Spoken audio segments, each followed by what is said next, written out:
craven, torn apart by the greedy, weakened and exposed, forever on the defense.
How you guys doing? Welcome to the stream. It's time for another King of the Hill. Let me go ahead and tell the players it's time to get started. How you guys doing? Hope you're doing well. It's been a while. I haven't had a King of the Hill in maybe give or take a week or so. Yeah, it's been a hot minute. This is the map, correct. So our first match of the day is actually going to be Wood Elves against Empire.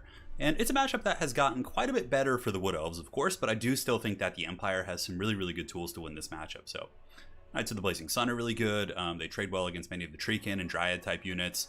Also trade very cost effectively against the big Stag Knights, which is kind of cool. Yes, that is the from the Doom soundtrack. It's BFG Division by Mick Gordon. It's pretty awesome for sure. It's from the 2016 game, in case you guys were wondering. Yes.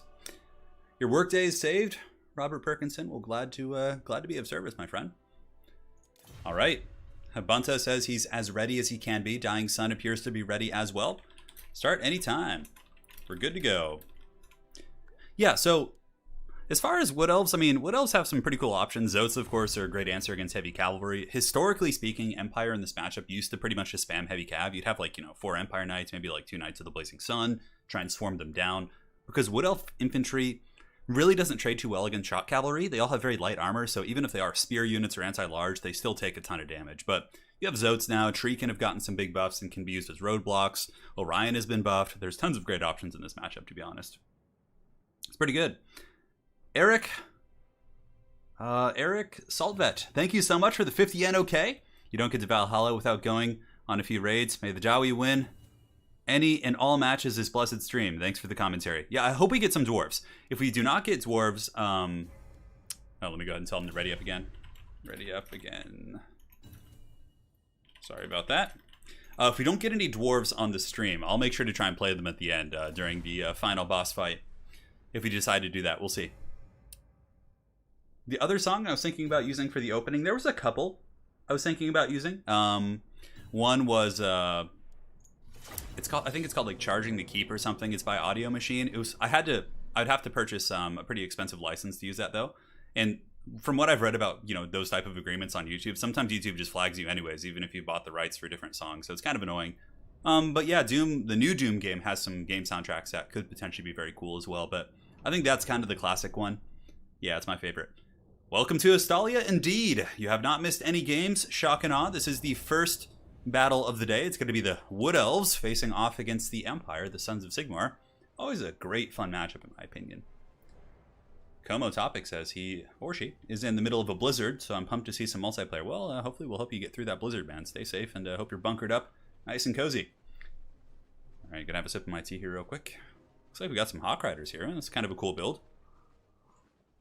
I was wondering how to approach this matchup from the perspective of the Wood Elves, like going for a Zote rush with some Dryads. Dryads always trade pretty well in the front line with state troops. They will, of course, lose the great swords, but against like Flagellants and Swordsmen, Spearmen, they do very well. Yeah, something to think about. Something to think about indeed. So for the Wood Elf army, we got the Sisters of Twilight up on the Mighty Eagle, and it can certainly do some work. These guys, of course, hit very, very hard with their missile attacks.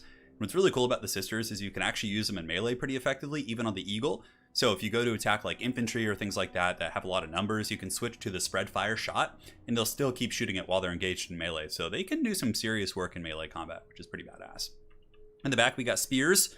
Looks like one unit of Glade Guard here, just to have some ranged options. The Great Stag Knights, which are definitely not terrible here. You have to be careful though. Volkmar the Grim does magic damage with Soulfire Bombardment. Empire does have access to a fair amount of magic damage with Spirit Leech and a very wide variety of casters. Silver Bullets also do magic damage, so there's a couple liabilities for the Great Stag Knights here, but if they're not dealt with, obviously they can be a unit that can just win the game super, super hard. Here we do also have a Spellsinger of Life, and it looks like a Waystalker. Waystalker with the Arrow of Kurnus, definitely a smart play. It gives you something to shut down Hellblasters, cannons, things like that. So a pretty mixed forces build, right? He's got some skirmishing here with double Hagbane tips. He's got some Hawk Riders. He's got Sisters, but he also has a fair amount of aggression with the Stag Knights. So definitely a mixed forces build, which I think is quite cool.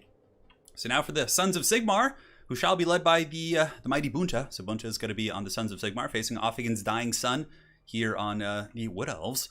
So in the back, he's got Empire Knights. Empire Knights, Volkmar the Grim, always a good choice. Volkmar is just so annoying to kill, and he's great at dealing with many of the Wood Elf threats. We got Spears. We do also have some Huntsmen in the front. A single Great Cannon, which is certainly going to be vulnerable to that Arrow of Kurnus. Empire Knights, and up in the forest here, we do have some Pistoliers as well. Not a bad build, for sure. I mean, he does have the quad Empire Knights, which again is a pretty good staple against Wood Elves.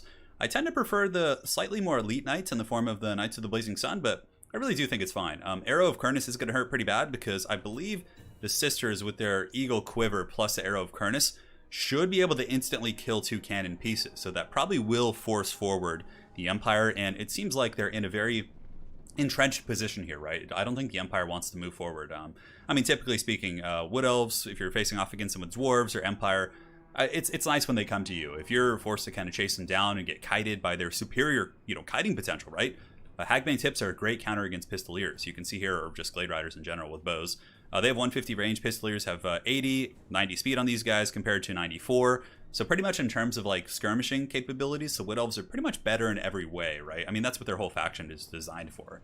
They obviously lack the armored cavalry and a number of things that the Empire does have access to. So the scrapping is soon to be underway. The Great Cannon, I think, can draw line of sight and shoot at the Sisters. And now the first Arrow of Kurnus going down. One Great Cannon instantly killed. This is a classic Wood Elves 101 right here. Very, very good stuff. Because Bunta eventually will be forced to move forward, and that's not to say he can't, do well if he moves forward, but it's just a little bit more challenging, at least in my anecdotal experience here. So we will see.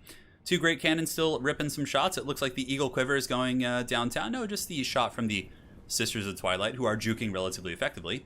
And now here in the tree line, it looks like the Dying Sun does have the Glade Riders with Hagbane tips. He's got 2 of those guys kind of camping over here. And the Empire is opting to move forward, taking a little bit of damage on the Huntsman, but they are able to get some nice pokes here onto the, Pistoliers doing some solid damage to the Sisters of Twilight here. Taking about 300-400 damage, give or take. Granted, there's a healer, has Earthblood, has Regrowth, so. But I mean, if you can bait the heals onto the Sisters, that means that's less heals going onto the Great Stag Knights, which really are your big existential threat here in this particular battle. So, Major Moolah in chat asks, do you think that new War Dancers are competitive now? I think they're niche. I think that Blade Singers can be, oh, that's unfortunate, shot actually hitting the tree line there. But I think that Blade Singers are a niche unit. I'd like to mix them in against Chaos and these factions that I more or less know are going to have a heavy infantry presence, but you have to really be careful against factions with any missile play, even against Empire, right? Bringing Blade Singers, getting them blasted by Pistoliers and Huntsmen, and Volkmar can really murder them super quick too. So I think Blade Singers are very niche. I don't think they're amazing, but I don't think they're bad. I think they're niche. You use them in certain matchups. So the battle rages on here on the far side. Empire Knights trying to chase down the... might actually get some of them here. Yeah, they get the charge acceleration, but the Glade Riders with Hagbane tips are very, very fast. And they also do poison, so the Empire Heavy Cavalry is going to have speed in the 50s, right? Which is more or less close to like what, gutter runners and things like that have. But, it's not the worst trade. They have 110 armor, and they're also, shielded, so it's a decent usage of that situation there. Ooh, a little bit of a mistake here in the front. It looks like the Spellsinger of Life from the Dying Sun, while I looked away for a hot moment, got blasted probably by a fireball as well as a fair amount of focus fire. And now there's going to be, oh no, and the overcast damage too! So he overcasted on the Spellsinger, trying to get a big heal, right? Not a bad idea, understandably. And the Spellsinger blasted itself with that heal, which is pretty unfortunate. It should be fine though, to be honest. Now we do have a big engagement here coming in from the Great Stag Knights, but there is no magic damage here. Volkmar should probably try and make his way over this direction and get a Soulfire Bombardment, but Spears from the Empire are pushing up. So far, their back line is more or less secure. The Huntsmen are getting really, really good sustained fire. And here in the back, the Sisters of Twilight once again are popped in the face by a fireball, getting some pretty massive value here from the Empire Witchcraft. And Volkmar is just unholy terror in the front line, doing so much work. And it looks like a banishment attempt's going down. I would have liked to see the banishment maybe used on the Lost Sylvan Knights at some point in the battle, but understandably so, taking out the archers isn't a bad idea. It gives the Empire free range in terms of their Huntsmen and their ranged prowess. Waystalker dropping another arrow of Kurnus in the back. Looks like the Hawk Riders, though, for the most part, have shut this bad boy down, so you can see 14 Hawk Riders, and pretty good dual purpose from them. Hawk Riders can actually do some really, really good damage against cavalry as well. They do have good armor-piercing melee attacks if they can, like, rear charge and things like that. Oftentimes, you'll see really good Wood Elf players kind of kite around the map for, 10-15 minutes, and then Alpha Strike with their Hawk Riders and Dragons potentially at the end here, so... Spearmen being kited out, not a big deal. They do have shields, so this is a good usage of the Empire's resources. Wasting all this ammunition on shielded cheap chaff is very, very strong. Volkmar the Grim is probably going to continue to win the frontline engagement. The Spearmen here, supported by Volkmar, going to have Soulfire Bombardments, Grand Hammers of Sigmar. They're going to get Benediction for extra leadership. And the Empire Heavy Cavalry is going to be coming in for a thunderous charge into the back of these units here. So there they go. Those Spearmen with shields going to be getting crumped, and it looks like there is going to be a burning... Oh, the timing on that was so perfect! I don't know if Bunta timed that, but like the Great Stag Knights charged in like before he cast that, and then they marched right into it. Oh, that's so painful. And honestly, that one thing probably single-handedly sealed the fate, because otherwise the Wood Elves might be able to kite, use their Hawk Riders, pick things off with the Sisters. But losing your Great Stag Knights there, that is just, oh my god, that was, what a situation. I gotta ask Bunta after the stream, if you're watching this back, was that planned? Did you see the Great Stag Knights coming in and time that burning head? Because if you did, that was a thing of beauty right there, man. Anyways, battle rages on. Empire still grinding it out. Another fireball coming in, tracking the Spellsinger, but Dying Sun with a very nice juke there, able to avoid that bad boy. But it looks like the Wood Elves are in a bit of an exodus. Granted, Hawk Riders in the back have compromised the Huntsmen to an extent. But there are some Sigmar Stuns and Huntsmen and very Spearman units who might be able to come in. But pretty good value from the Wood Elves. Take away the Huntsman, and then the Empire kind of is at your mercy as it pertains to your skirmishing elements. Up in the sky, Earthblood is going to be going down on the Sisters of Twilight. Not hitting anything else, though, and it looks like some of the Spearmen were officially kited about here by the Hagbane tips. And, yeah, the Wood Elves have kind of secured their kiting game, and you can see the balance of power is kind of creeping back towards the middle. Now, my one big concern for the Wood Elves is, let's assume that the Wood Elves are able to kill most of this army, right? You still have Volkmar the Grim. The only thing that I guess is decent against Volkmar maybe is the Sisters on their Eagle, but even still, there's not a whole lot here that's great against Volkmar the Grim. On top of that, the Wood Elves were able to get their Great Stag Knights back. You can see they've come back. It's so weird seeing them break, the Lost Sylvan Knights, because you'd think they're like an undead unit or like a ghost unit or something, but they actually do break and run, which is pretty strange. But here are the Empire Knights trying to compromise the Waystalker, maybe lock him down, buy some time for Volkmar to get close. But the Wood Elves are doing a good job trying to scrap their way back in the game, for sure. But yeah, that damage they took from that Burning Head was pretty catastrophic for sure. But having the Sylvan Knights back, man, these are a hard carry unit. They still have 10 of 24 models, so not bad in terms of efficiency here. And they could really wreck the Empire Knights and many of the mobile assets of the Empire. Like, Empire Knights will not trade well. Their damage output is just low as is. Empire Knights only have, what, 30 weapon strength, I think, give or take? You know, though there's no armor here, you're still taking a massive physical resist mitigation. So the Spellsinger of Life getting a little bit crazy. Not sure what she's doing here. The Wood Elves are expending the last of their ammunition, and now it looks like they're going to be charging in for a big fight here. Hagbane Tips taking a head-on charge into the Empire Knights. Maybe the Sisters intend to rear charge in here? I'm not sure. Because that's going to be a pretty painful charge for them. Although it looks like, honestly, the Glade Riders aren't taking that much damage from the Empire Knights. Oh, God. Oh, the Banishment. It's actually going to hit a fair amount of Empire Knights as well. There's a pocket of them right there, but I would say it did more damage to the Wood Elves, as those Glade Riders are crumped relatively effectively. Lost Sylvan Knights still doing some great work, though. They are able to break up some Spearmen. I definitely think the Lost Sylvan Knights maybe want to rear charge here. A little bit risky, though, simply due to the fact that the Empire Knights are here. And yeah, there's the Soulfire Bombardment coming, and this is going to do huge damage if he doesn't dodge this. Oh, God. Oh, look at him melt. Brutal. Brutal back and forth game, man. And despite, you know, being behind, the Wood Elves scrapping very, very well. Lost Sylvan Knights punching through some Empire armor, doing some great work. But the Mighty Mustache is here. Yes, I know. The Mustache is no joke. And I don't know if anything's going to be able to kill the Mustache. Maybe if the Lost Sylvan Knights can sustain and just kind of cycle charge them in the late game. They do have really, really good AP values. But Volkmar is just a raid boss, man. And the Sisters of Twilight are just about out of ammo at this point. But the Mustache pushes on, man. And if I were the Mustache, I would definitely probably take out the Waystalker here. Going after this heroic character who does pack a little bit of punch. Also happens to be a foot character, which energizes very well with Volkmar's bonus for his infantry. Now you can see he's really capitalizing on this. But yeah, the Empire Heavy Cavalry is in a little bit of trouble here. You can see the last of the Empire Knights are breaking. There are some Pistoliers. 2 Huntsmen back is definitely nice. A little bit of ammo left as well. And though, you know, they are suffering a mitigation of not only silver shields, but also physical resist, it's still probably worth it to shoot those guys down. And the Waystalker is going to be getting crumped. Down he goes, terrified, running for his life as the Mustache continues to rampage across the battlefield. Looks like the Sons of Sigmar definitely in a very comfortable position. Volkmar is one of those kind of critical mass characters, much like Orion, where if you don't have enough, you know, bursts or heavy DPS, like in the late game, he can solo your army. Very, very tough stuff. You know, unbreakable, has great AoE abilities, so you can't really surround him with spears too effectively because of the Soulfire Bombardment. Yeah, this guy doesn't mess around. Hawk Riders diving into the Sons of Sigmar back here. The Sigmar Sons, and Sigmar Sons should be able to hold this and potentially win this fight as well. Although maybe not with the Spellsinger of Life there, we'll see. The fight is on. 49 Sigmar Sons. Some Pistoliers charging into the back, getting dangerously close to army losses here for the Wood Elves, as their Spellsinger is getting incredibly low at 380 HP, getting blasted there by those Pistoliers. There are a couple unbreakable units for the Wood Elves. No, actually, no. I always assume they're unbreakable, these Lost Sylvan Knights, but no, they're not. I've seen them break many times, especially in my games. And here comes the Lost Sylvan Knights charging in, being last samurai. Some brave Empire Knights charging in there from Bunta, supported by some spears, buying some time. And as far as their HP goes, Lost Sylvan Knights are down to about 1,300. Got some Eternal Guard laying around. We got the Sisters doing some good chasing. I would imagine the Sisters of the Twilight have gotten some huge value this game. Let's actually go ahead and double check here. So, yeah, 1,700, not bad. More or less pays for themselves. Although I think Volkmar is probably easily over 2,000. Volkmar had some really good banishments this game and was very embroiled in the infantry fights for most of the battle. And yeah, he's at 2,400. Volkmar's just such a monster. And what I mean of hiking by critical mass is that you need a critical mass of DPS to kill Volkmar, not necessarily that Volkmar. Volkmar is a critical mass, just being one unit, yes, of course. But he is, yeah, an absolute monster.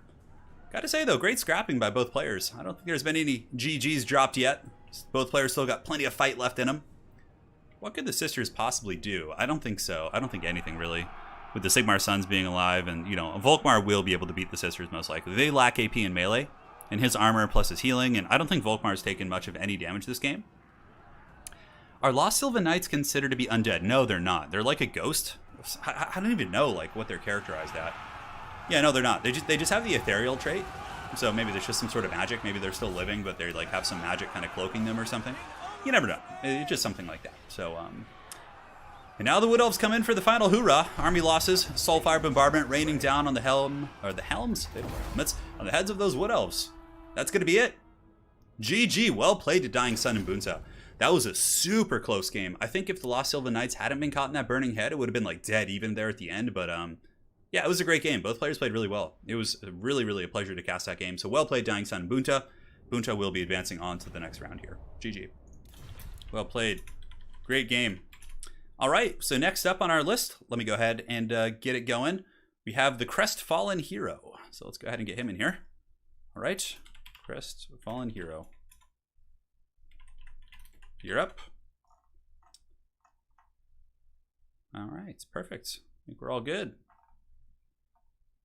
The lobby is all set. We'll get this party started. For once, I will not forget to update the graphics, because I always do. All you have to do to join the King of the Hills is in my Discord, when I announce there's going to be a King of the Hill, you just put your name in the entry list I have, and then you're randomly selected. So you more or less have like probably a 25% or 50% chance to get into every King of the Hill I do, I would say, unless you're very unlucky, because it's randomly selected. Brandon Morrison, thank you for the tenor. Love your content, turn. Best caster in the biz. Think we could get a match on Skilled today. Do you just want to watch people suffer? I'll see what I can do. Thank you so much. And we had a donation during the game as well from Beast from the East, I think. Beast from the East, I think is what you're saying. Kyo Ora from New Zealand, longtime watcher, first time catching a live stream. Thought I'd throw you a tip for hours and hours of class entertainment. Hey, thank you so much, man. I think the last thing you said was sure. Must be some different language. Cheers, man. Really appreciate the donations. From Beast from the East, Eric Salvet, and Brandon Morrison. Glory to Sigmar indeed. I know, it was great. All right. So, Bunta, you now pick 3 and ban 1. Then your opponent picks and bans 1. Then you pick from your 3. Just explaining the pick and ban structure to the players real quick. And for the next map, we shall be on the City of Bones. Do we want to do that? Well, Eshin action. I think Eshin's a fun one. We'll do that. Eledron, thank you for the 20. Hell yeah, brother. Glad to catch a stream. Me too. You know, I had the itch today. I'm ready to go, man. We're having a good time. Yeah, it was a really good game. You played great. Dying Sun, if you're out there. It was a really, really solid scrap. We have a donation coming in from Ivan Kalugan. You know it must be done. Fulfill your Slayer Oath. If I'm able to play, I can't make them fulfill a Slayer Oath, but if I'm playing, I can fulfill my Slayer Oath. So I'll see what I can do. Hopefully you enjoyed that one last time. It was pretty damn fun. All right, so let's see. Norska, Tomb Kings, and Empire, and ban Skaven. So now Crest picks now. And then Bunta will pick from one of his main factions. And bans one of your 3. Ivan, thank you. Yeah, just one game so far. So he's picking Greenskins and banning Tomb Kings. So it's either going to be Greenskins versus Norska or Greenskins versus Empire. We'll see what Bunta picks here. Greenskins versus Norska. It's an interesting matchup. Greenskins versus Empire. I actually like that matchup from an Empire perspective. I mean, I feel like it's still pretty even. Greenskins are really powerful. Although I've kind of forgotten how to play them. But I guess you just get fermented fungi and snipe things. But yeah, it's always a good time. How's the hand holding up? All's good. Yeah, it's a slow process, but we're getting there. How would you build an anti-Volkmar as Wood Elves? So, Stacy saying, to answer your question, the main way to counter Volkmar, all you need to do is bring one thing, and Volkmar's going to get shut down. You bring Orion. I mean, Orion is such a hard counter to Volkmar. He destroys him in combat. He's fast. He can chase down Volkmar like nonstop. And yeah, Orion just is so good there. All right, looks like Crestfallen Hero might have accidentally hit the escape button, so I'm sure he'll be back in just a second. Yeah, Orion just gives him the business in my experience. So much so that I think many Empire players might be switching off Volkmar. So Bunta is going to be going Norska. So we have Norska against Greenskins. This is actually kind of a fun matchup. One of my favorite things about the new Greenskins is the fact that it notifies you when your WA is ready now. It's so badass. Yeah, I love the sound it makes. He will be back. DC, I think. Let's go ahead and check here.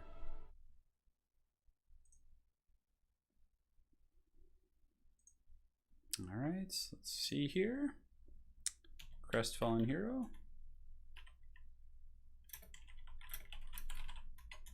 Just go ahead and message him here, see if he's on his way back. If not, we can go to the next person on the list, but hopefully he makes it back.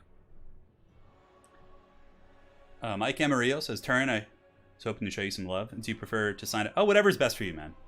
Yeah, membership is cool. You can do it here if you want to. It's honestly fun to do the membership because you get to use the emojis here on the streams and stuff. So whatever's best for you, man. Thank you. I really appreciate the support. Yeah, I mean, Wood Elves vs. Empire, I feel like it's pretty decent now. Like, you can get... Zotes are not bad against Empire. Orion's pretty good there. Like, I would honestly rush Empire and be kind of aggressive rather than try and kite them. Although kiting is pretty effective against them still. You saw what happened. Arrows of Kurnus killed things. You can really pick them apart for sure. Yeah, Orion is the hard counter to Volkmar in my opinion. You can still win. And honestly, even if I knew my opponent was bringing Orion, I still might bring Volkmar for how good he is in that matchup. But you got to be careful. He's definitely... No worries. Come on back.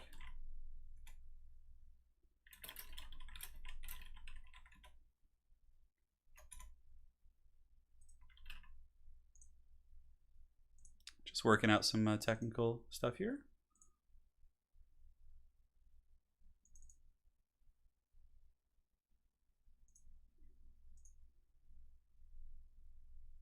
Can send your Steam ID. All right, we'll get him back.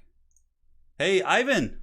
I'm glad you enjoyed the Slayer haggardness on the last stream we had. All right, so let me go ahead and message the next lad, because I think he's having some technical difficulties, so we'll get the next player up. Can you rejoin? We'll see.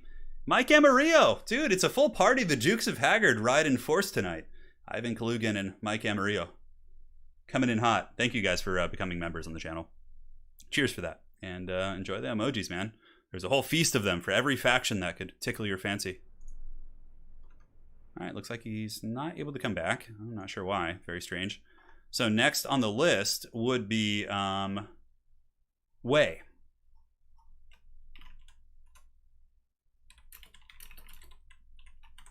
Well, you know what? Let's just try and get him in here.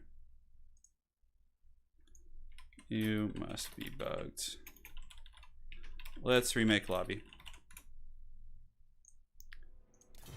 Hey, remaking lobby. Yeah, sometimes lobbies can be bugged, so I'm gonna remake it. He says he keeps like joining and there's like an empty lobby when he joins, so I'm just gonna remake it. All right.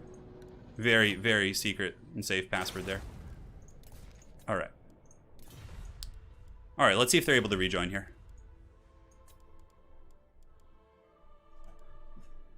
I haven't been following Magic lately. No, I haven't. And again, Ivan and Mike, thank you guys so much for becoming members here. We'll have to find the map again. Seize the memes. A production. Haven't caught a stream in a while. I'll consider this as compensation. Also missed the operation. Hope the hand is doing well. It's doing good. It was back in July, so it's been quite some time since we've had it. So let's see. He says just skip me for now. Okay, no worries.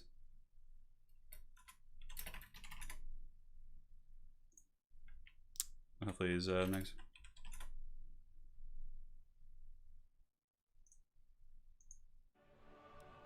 And then we can just pick a different map. It's fine. Do Troll Country. Yeah, Hercules. Lady Turin absolutely would, for sure. All right. Hey, pick and ban again. Good luck, have fun. All right, so we got Bunta facing off against Wei here in our next match. Sorry about the delay. And we'll get this party started. So let me go ahead and move this and go for you. We'll see if he's able to rejoin later. It'd be a shame. All right, so the picks and bans are underway.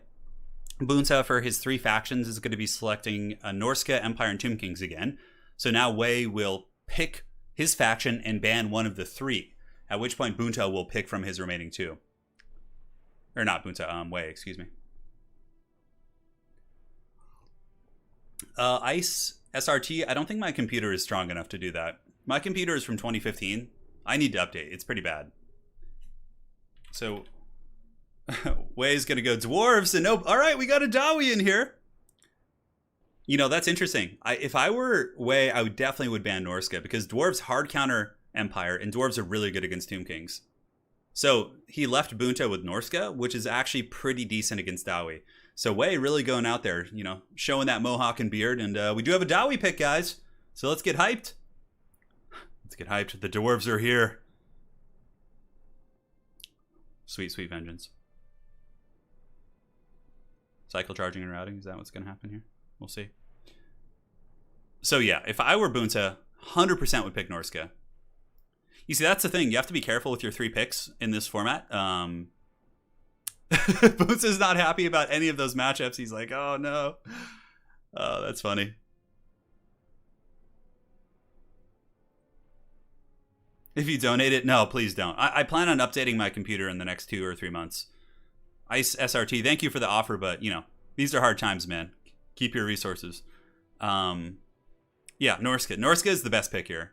Norska is functional against dwarves. It's a good matchup. Like, Norska has some great tools. They have chariots, they have good AP infantry. You know, good lore choices with monsters, you know, all sorts of crazy stuff, so.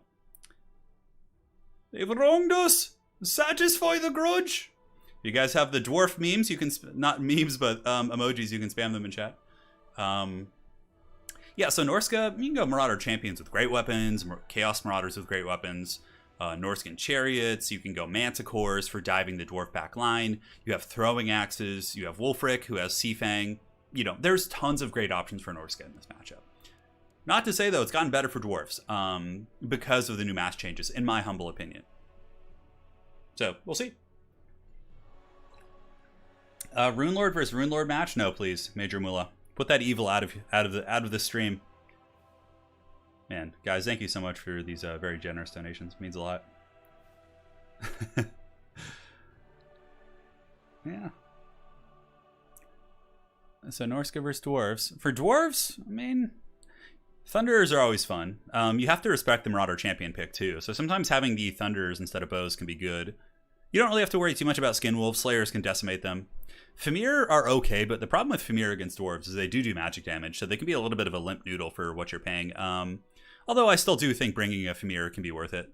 Really, I think just going super wide with chariots, AP infantry, and sometimes mixing in the Marauder Hunters with Throwing Axes, they can actually be really good against dwarves.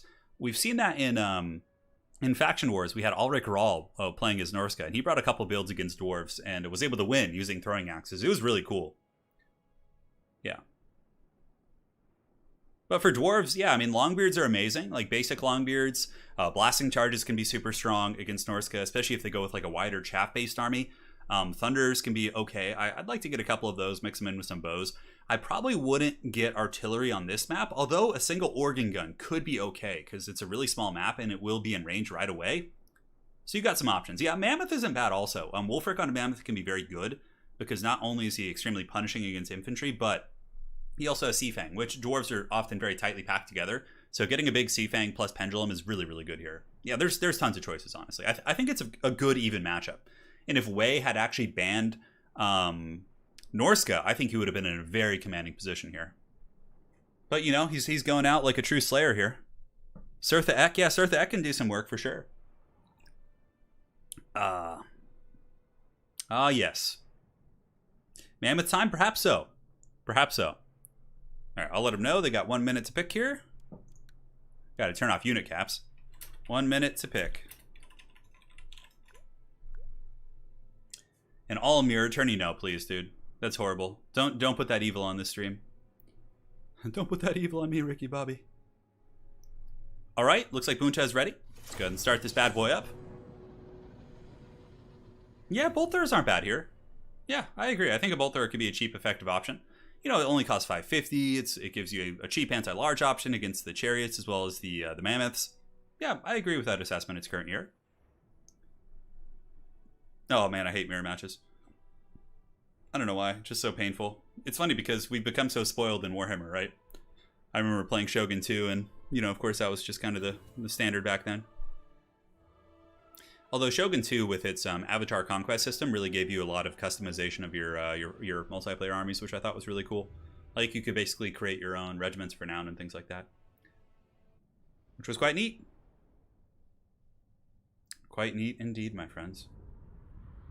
So we are on the Troll Country for our next map. Troll Country is one of my favorite maps.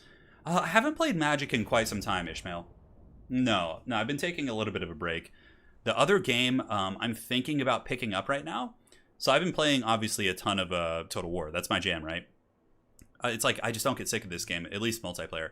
I'm thinking about going back and playing Rust. So I don't know if you guys have ever seen Rust, but I used to play Rust a lot. Like, probably right before I started my YouTube channel in like 2015, 2014. I was playing Rust like every single day after work. I love that game.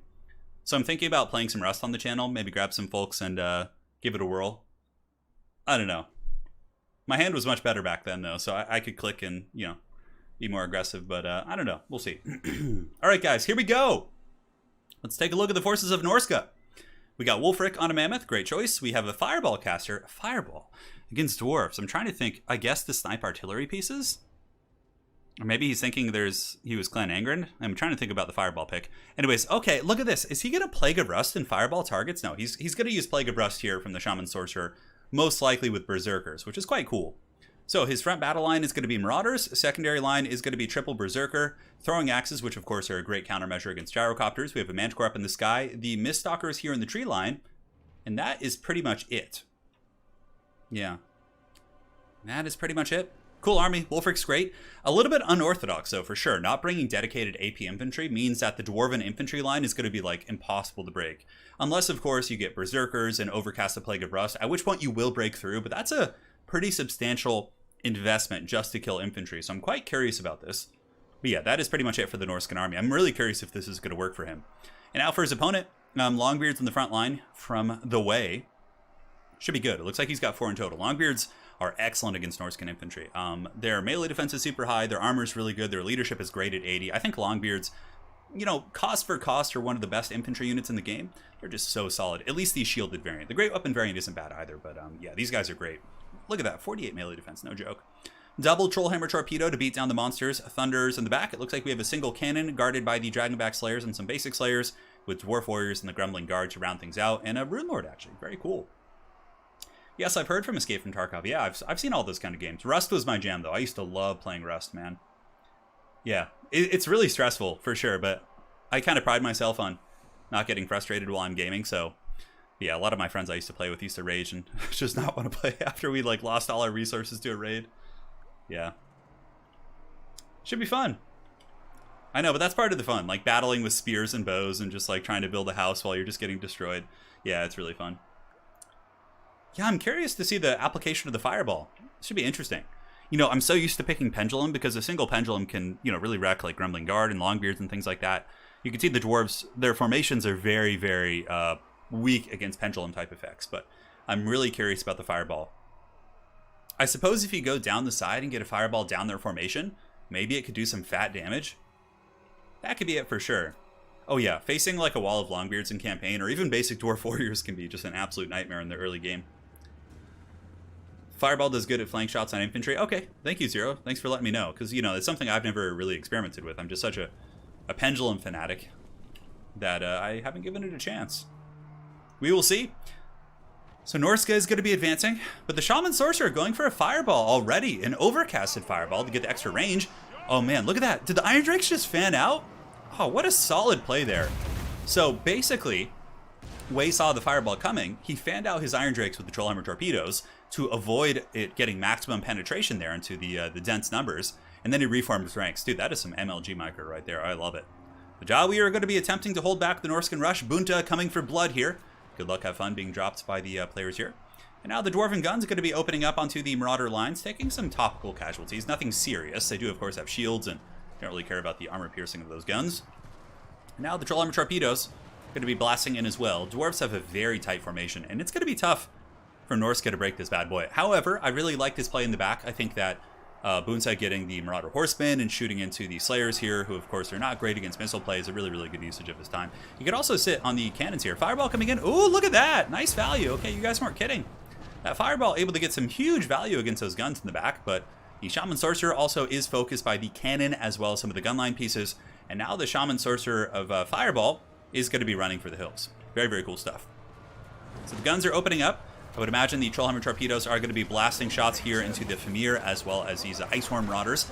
And you can see the Famir are paying the ultimate Troll Toll. Nice Sea Fang going down from Wulfric, who is penetrating into the front line a little bit. Got to be careful. If he gets, you know, rampaging into the back line, that could be a disaster. I think that Wei needs to pull These Dragonback Slayers, yeah, get those guys on top of Wulfric. Pull back your guns, pull back your Trollhammer torpedoes, because that is going to be a very, very bad situation.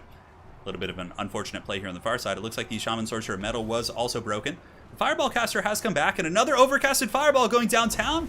Okay, not bad. That did some decent damage for sure. I'd be quite curious to see how well the Fireball could do down the ranks of like Dwarf Warriors and things like that. I'm certainly learning something today. I don't really play Norska too often. It's pretty cool to see the Fireball. However, very scary situation here for the big mammoth Chungus. He is being beaten on by these angry Slayers, and also is taking cannon fire, taking fire from guns, and it looks like at least one unit of the Trollhammer torpedoes. And Wulfric really is getting his bread buttered pretty bad. And the Dwarves are holding firm. Wulfric is pushed back, and the Marauder and Berserker infantry are just kind of getting wrecked by Longbeards. You see, you have Plague of Rust, but you also have Fireball. Like, your Winds of Magic usage, it's going to be a little bit hard to choose between the two. And if you don't Plague of Rust to help your Berserkers against Longbeards, they're just going to get massacred. They're going to lose horribly because Dwarven armor is really, really no joke. So we do have some Fimir in the back line. Looks like the Fimir are going to be making their way to attack the Miststalkers here. But the Dwarven guns have lined up their sights, and many of the Fimir are being Last Samurai'd. It would appear they're going to be going down here. Yes, they are. Those Fimir are in some serious trouble. And the Ice Storm Marauder is able to blast them as well. Those poor Fimir, man, not having the best of times. And Dwarves really, really pulling into a commanding position in this game. And a big factor, of course, has been their defensive backline geometry, but also the fact that pretty much all their infantry engagements are winning. And that's why Norska, in my experience, needs to bring some great weapons, because at least you can win some aspects of the battle, even if you don't get into the back line, right? You can't, like, bank everything on trying to shut those guys down, but that's just my 2 cents. I do like the Fireball play. He certainly taught me a lot there. Nice little Sea Fang going down.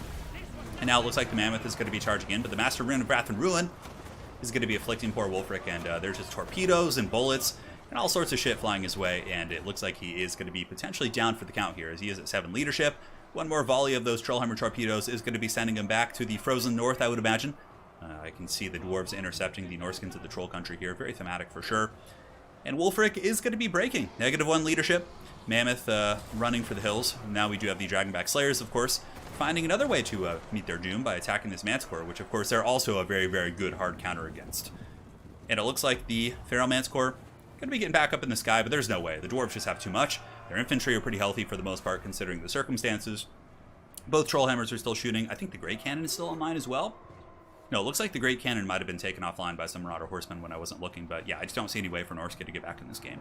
Very well played. Solid stuff. Really, really good Dwarven play using those Iron Drakes in conjunction with the Dragonback Slayer's slow and the slow from the Rune Lord to pick off high-value targets. But I think the biggest thing, and you guys will see this after the game, I would imagine that many of the Berserkers did not get much value back. I think they ended up paying the Troll Toll in the front line. And the Berserkers aren't cheap, man. They're a relatively expensive unit. So there you have it. GG, well played. The Tactical Manticore, yes, indeed. So our new King of the Hill is going to be the Mountain King of the Hill. It's going to be Way. And let's take a look. 500, 600, not terrible. 194, yeah. So the Berserkers really didn't pay for themselves. Wulfric did okay. I really like the Fireball play. That was kind of cool. Definitely illuminated my, or opened my eyes to a new style of play there. Fimir, yeah. I definitely think you cut the Fimir, you switch all your infantry to AP, mix in a couple chariots, and you just call it a day. But yeah, it wasn't bad. I like the idea of it. I like the idea. Joe Leonard, 1K viewers and 200 likes. Drop a like for your turn. Oh, Valley of Plenty. Thank you so much, Joe Leonard, for your donation and support, man. Joe is my brother's name also. And yeah, the Dwarf build was pretty good. I mean, you have most of the elements you need to fight back against Norska. I thought it was quite cool. So very well played. Cannon got great value. Slayers, 1,000 value there. Longbeards, for the most part, did well in most of their fights. Man, look at the Trollhammers, though. 2,300 value on these guys. And then also these guys got 1,300. Those Trollhammer torpedoes, hard carried, man. Brutal stuff. GG, well played. All right, so next up on the list, let's go ahead and go to the Discord here. Try joining now. So we're going to try and get the Crestfallen Hero back in. He had some issue with his Steam, apparently, where it was like bugging out on him. So we'll see if we can get the Crestfallen Hero back in.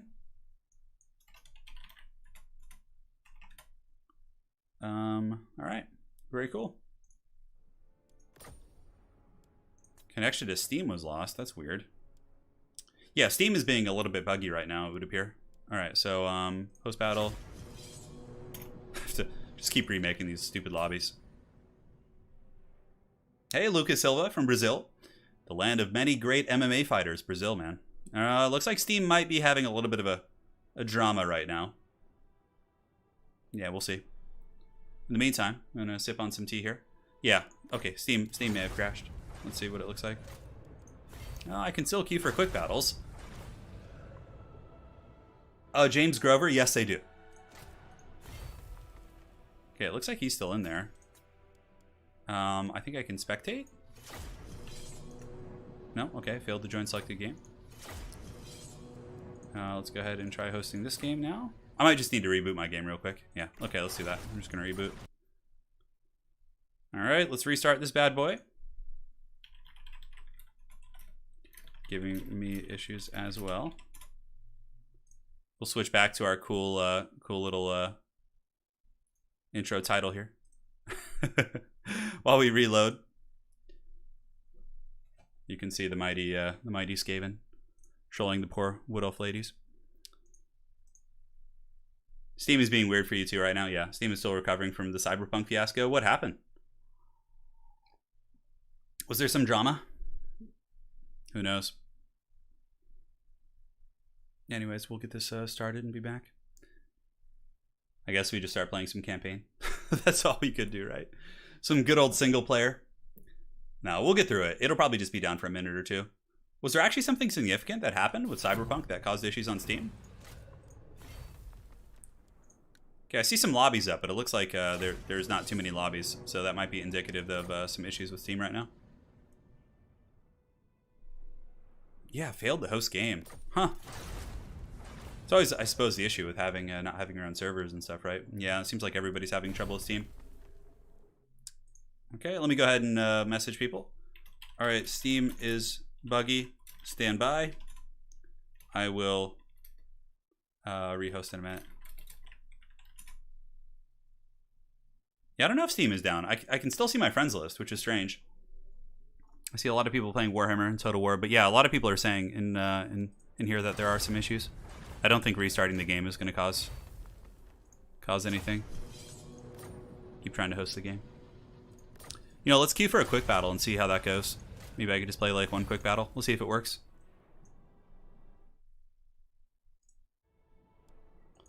I'm going to download Warhammer as Turin has inspired you. Do it, Sam. Come join the party. You won't struggle. I mean, honestly, I would just find factions that really you find interesting and get their respective DLCs. You don't need them all, right? But if you're going to get into like competitive play, I would recommend like developing your skills with at least like 3 factions or something like that. Yeah.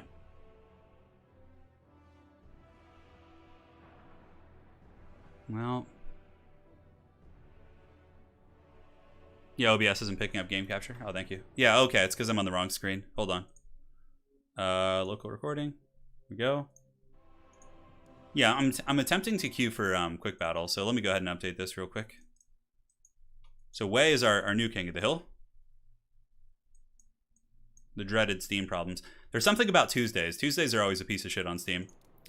I should have known better than to try and stream today. Or at least to do it early in the morning. Alright, let's go. Come on.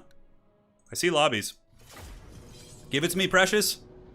Failed those game. Alright, let's reboot it one more time. See if that has anything to do with it. I could also close out Steam real quick. Let's do that. Okay, so I'm going to reboot this bad boy. And let's go ahead and fire this up. Sorry, guys. We'll get this all going here in a minute. Relogging. Let's see if that does anything. Yeah, I mean, obviously a lot of titles have their own dedicated servers, but, you know, the Warhammer multiplayer community is a little bit more niche.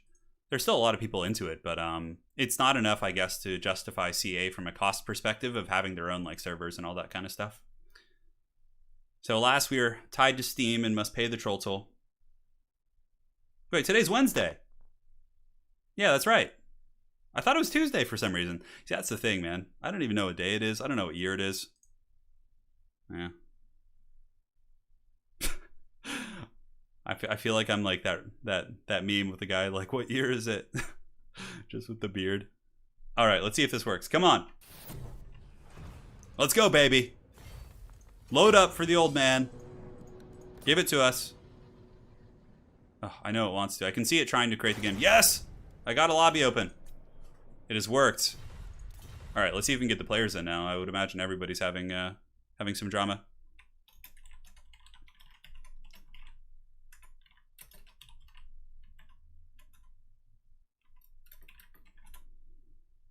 All right, let's see if they can join. Hopefully they can. Today's Monday for you. Yeah, Wicked, I know. I guess it's all, you know, in the eye of the beholder, I suppose. Thank you, Misha. My ailing mind needs help. Oh, we did it! We're back in business, baby! Let's go! Alright, so let's find a map here for these two fine gentlemen. Let's just put them on some Dark Elf map as we'll do Glacial Lake. Alright, perfect. So way start.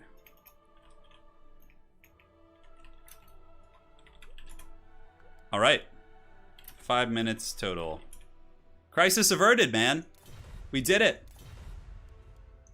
So now the players are going to be able to pick, and we are back in business. So thank you guys for sticking around. I know there's some annoying stuff going on with Steam's Witchcraft right now, but let's go ahead and clip the list here. And I'm just going to stand back and do some stretches and chat with you guys while we're going. Turin, what is the best way to play Dwarves? Honestly, yeah, with Dwarves, you typically do want to play like the way you just saw. But, Joseph, if you told me what faction you're talking about, I could kind of give you a little bit more input. But typically, Dwarves are better at killing things with their ranged assets and just holding with their infantry. But it all depends on the circumstances, I guess. Oh, man. So they are going to be doing their picks and bans here. We'll turn off unit caps. I don't know why it keeps doing that. So Wei is going to pick Dwarves, Greenskins, and Wood Elves and banning High Elves. So now Crestfallen Hero will pick one and ban one of the 3 choices for Wei. I mean, I can see some pretty good combos here for sure. What kind of stretches? I'm just doing some, like, you know, hand stretches. My shoulders are always super tight too, so trying to get those bad boys loosened up. No, man. I mean, if we couldn't have gotten this game back, I would have probably just gone and played something else for you guys. Although, I think the only other game I have installed right now is Rust. Oh my god, that would have been a disaster. Surprise Rust stream. Greenskins banning Dwarves. So we have Greenskins versus Wood Elves. Or, Greenskins. Huh. Honestly, Wood Elves have a decent matchup against Greenskins now, I think. The Great Stag Knights ROR are really, really nasty there. There should be some sound. Can you not hear me? Massimo? Hey, Turin, is there an anti-infantry stock unit that would be good versus rearguard slayers? You could use Death Runners if you're like talking about Skaven, but you know, generally a really good way to deal with slayers is to throw chaff at them. Like if you make slayers fight like shitty infantry, like slayers have no armor, so like even like crappy poking spears or like, you know, goblins, things like that, like they're going to take a fair amount of damage. Even though they will win, it's not cost effective for the slayer. Now we got Wood Elves versus Greenskins here. We're good.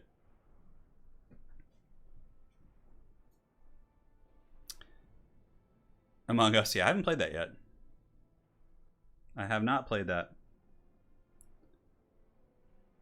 Why would you ban High Elves as Greenskins? Well, a lot of it, you know, Get At Mule is kind of a comfortable, you know, for example, there's matchups in the game when I'm in tournaments that I know are good matchups on my end, but I don't know the matchup. I haven't played it. I'm not familiar with it. So even though in a mainstream sense it's like good, you might not be comfortable with it. Maybe you know how to play against everything else more or less, but like you haven't gotten practice there. That's something, you know, I really recommend to newer players. I see a lot of people go into tournaments and do picks and bans based on like meta counterpicking, not knowing how to actually like play that. Even though it is a stronger matchup for you, if you don't know how to play it, it's still like, you know, you can lose it. So I always recommend to pick like what you're comfortable with, because otherwise you'll regret it. Be like, oh, I just picked that because they're strong. I don't really know how to play them well, etc., etc. Kevin McLaughlin, thank you for becoming a member here on the channel. Welcome to the Dukes of Haggard. And yeah, enjoy your emojis, man. Holy shit, dude. That is a fat donation. God damn, I always feel bad. So it's so hard now during all this freaking lockdown shit. Kevin McLaughlin. Season's greetings. Hit my goal for Q4, so wanted to share some love and join up. Thanks for the great year of content. Looking forward to more to come. Yeah. Loving some of the changes to Dark Elves. I'm going to start playing. Dark Elves are definitely a tricky faction to play, but very they have some really cool units. Kevin, man, thank you for that. Again, I really hope it's not too much sweat off your back and it doesn't pressure you financially. Thank you so much, Kevin. That is a fat, big, thick donation. Yeah, that's a big chub one. All right. Yes. Thank you, Kevin. Again, welcome to as a member and also for that donation. That is a super big business here. The fattest of the fatties, indeed. You know, one of my high school football coaches, his name was really similar to yours. And for a second, I thought you were my high school football coach coming back and donating on my stream.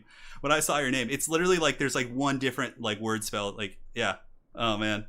And looking at your picture, you kind of look like him too. Oh man, that would have been trippy. Thank you so much, Kevin. Is there something you can do with Lewin as versus high elves? I mean, he's not bad because if they tempest you, you pop Lion's Shield, he heals himself. You know, it can work. All right, we're loading in. It's going to be Wood Elves versus Greenskins, baby. Let's go. The Saurus Old Blood is anti-large, yes. All right, Kevin, this one's for you. Hopefully you enjoy this game. The Crestfallen Hero coming with his beloved Greenskins. The wah will resound once more in the Glacial Lake.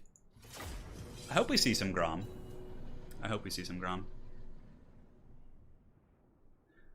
Yeah, you know, Tomb Kings, I think, are favored against Dark Elves, in my experience. Because, yeah. Yeah, in my experience, I've been very comfortable in that matchup. Yeah, I was going to say, though, my high school football coach, yeah. He wasn't much older than us. You know, he was like, when I was 17, he was like in his early 20s.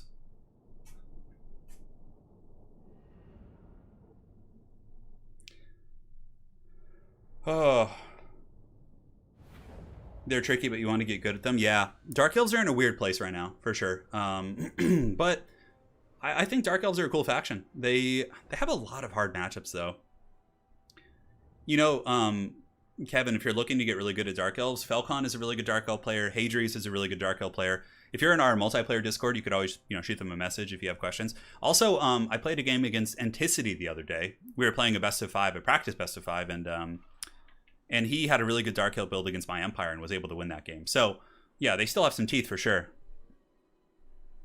My favorite football team? Oh, man, I haven't followed football since 2008. I played high school football. I was going to play college football. I was really into it back then. So back in 2008, I was a huge fan of the Baltimore Ravens because I was a huge Ray Lewis fan. Like Ed Reed, Terrell Suggs, you know. I really liked the Baltimore Ravens like defensive style of play back in the day when they won the Super Bowl, I think in 2000. Yeah, I think it was with Trent Dilfer. That was a long time ago, dude. Growing up, though, you know, we didn't have a team where I grew up because we had the Oakland Raiders and then we had the Rams, or the Chargers in San Diego. We didn't have a team in Central California, so, you know, I kind of just was a bit of a renegade, yeah. Zyphos doesn't play as much Dark Elves. He's mainly Wood Elves in my experience. We'll get you guys a link to the Discord for those of you guys who aren't in there. We're running a huge Swiss League right now. I'll actually show you guys after this. All right, guys. So for the way here in the Wood Elves, it's going to be a battle line of Dryads. Dryads are a great choice. They'll beat pretty much all the Greenskin chaff. Orc boys, goblins, fanatics, things like that. They will lose to anything higher than that, but for the most part, it's a pretty cost-effective trade. They trade very well with basic Savage Orcs also. That's pretty cool. In the back line, we got Eternal Guard with Starfire Shafts, which is very good because of Stone Trolls, #1. And, you know, if you run into big Chungus here, like the Rogue Idol, oh man, it's going to be the biggin. Talk dirty, man. In the back, we have Wild Riders. We do also have the big old Enigmas of Giron, the Arwar Zotes, and that appears to be it. Yeah, pretty cool stuff. So for the Greenskins and the Crestfallen Hero, now the hero of everyone here in chat, he's got the biggin. He's got a Black Orc Big Boss, a Hag as well with Spirit Legion Buna, Skarsnik. No! Let us play this game, Steam. Don't you try and crash on us. And a couple Orc Boar Boy Biggins in the back. But, of course, the biggest heroic play here is going to be the Rogue Idol. A little bit of lag. Hopefully it'll subside. Good luck, have fun. Well, and the first boulder is going to be coming right out of the gates, going downtown. And should make some decent contact here with the Glade Guard with the Starfire Shafts. Yeah, pretty glorious stuff. Yeah, the Baltimore Ravens were really fun to watch back in the day. I used to also play Madden, like on my Xbox in high school, like 2005, I think. I had like the Madden 05 or Madden 06, and I used to love playing the Ravens in that game. I know.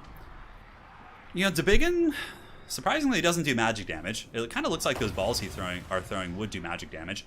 Okay, it looks like for the most part the lag has subsided. There may be a little bit here in this game, but hopefully it shouldn't be too big of a problem. Now, my big concern for the greenskins is the fact that there's 3 Starfire shafts, which can basically just sit on top of Big Chungus this entire game. And also the greenskin front line looks like it's not going to be necessarily in a great position, and probably will get wrecked by the Dryads and some of these other assets here. So Durthu's marching his way in. Durthu definitely needs to be careful. Black Orc Big Boss plus Skarsnik could put some serious hurt on him.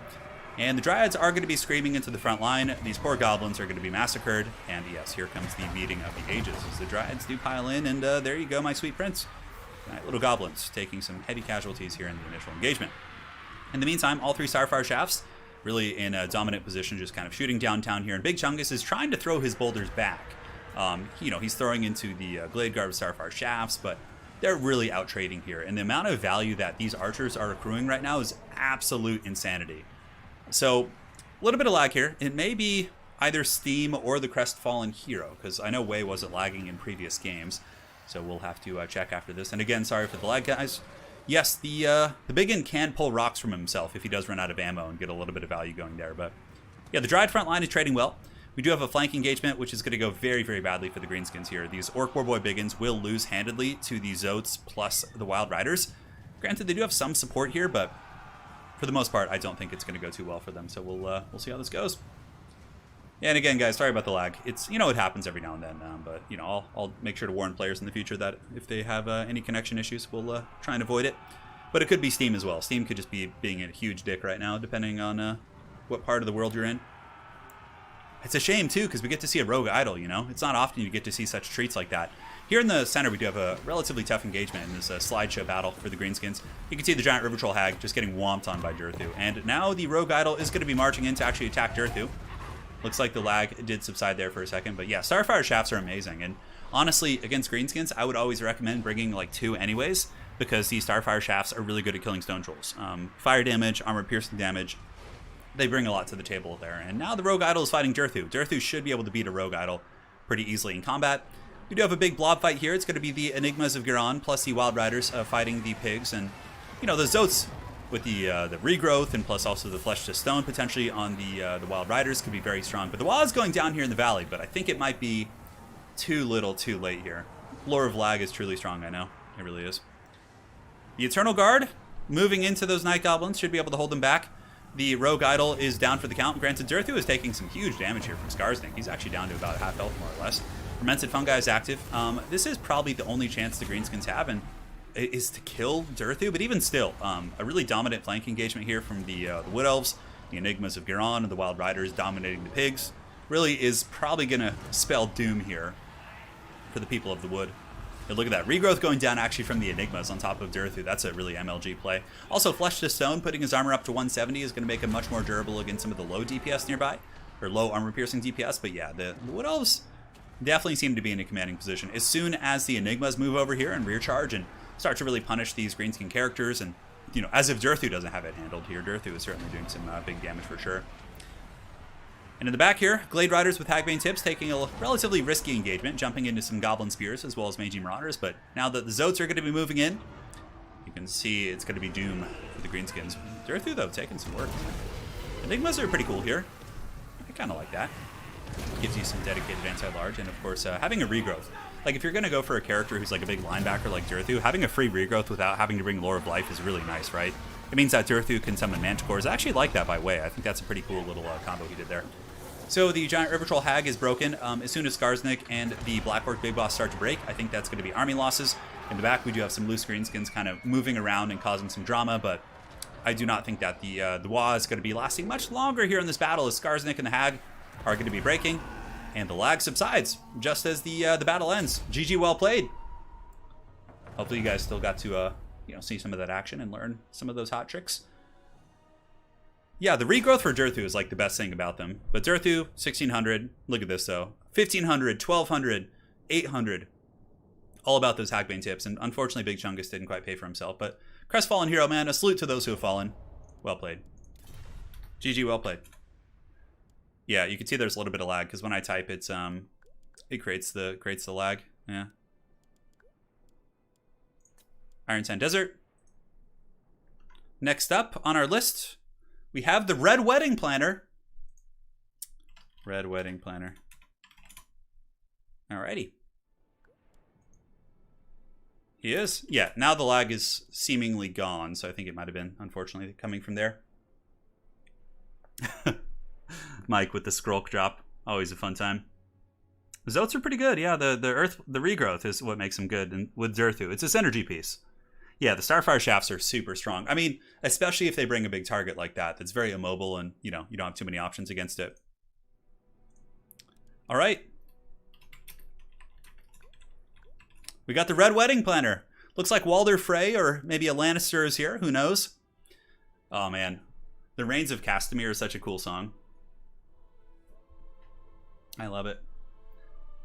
All right, the Way is certainly showing many of his opponents away. That is for sure. Now he's going to be going up to a whopping 2 wins. We'll see if he can carry on the legacy. After this, he faces, if he wins, he faces Valkanos. But if Red Wedding Planner steals the crown, he'll have to face Valkanos. Tywin Lannister up in this hoe, absolutely. Yeah, Red Wedding Planner is pretty amazing. I love it. Do flaming attacks count as magic attacks? No, they don't.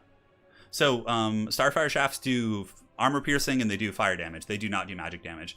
I think they removed that to make the Dwarf matchup less miserable. Yeah. So you could have like some good dedicated AP in there. Yeah. His name is great. I love it. Littlefinger, you think so? Oh my god, don't get me on a rant about Game of Thrones Season 8. Oh god, it was so god-awful. It's such a shame, too. I remember, like, getting so hyped for it. Like, I read all the books, and I was one of those people for a while who wouldn't watch the show until the books were out, but then I just gave up, and it's like, all right, screw it, let's watch the show. I want to know what happens to Sandor Clegane and these different characters I love. And then, you know, Season 8 happens and just punches you right in the penis. Did I just say that out loud? It was my thought. Well, it's true. That's what happened. Come on, guys and gals. Shove your thumb up for Turret Stream. He really likes it. I do. If you guys are enjoying the stream, do drop a like. All right. Way says Dwarves, Tomb Kings, and Lizardmen, and he's banning Skaven. Yeah. That's pretty good. Skaven are really good against more or less all of those factions. Maybe not so much Tomb Kings, but yeah. You think the difference between Way and Red Wedding Planner is pretty stark? I like that, man. That's good. Yeah. I know, it's a shame. God, I really hope the ending to the books is different. Like, I hope they're just drastically different than what we saw in the TV show. No, I'm not ranting. It's not happening. Joseph asked, does Legend of Total War play in your tournaments? No, he doesn't. He doesn't really play multiplayer. I invited him to a tournament a while back. It was like a YouTuber tournament. And yeah, he mainly likes to focus on campaign, which I understand. It's just like I don't really play much campaign. Although I do from time to time, but yeah.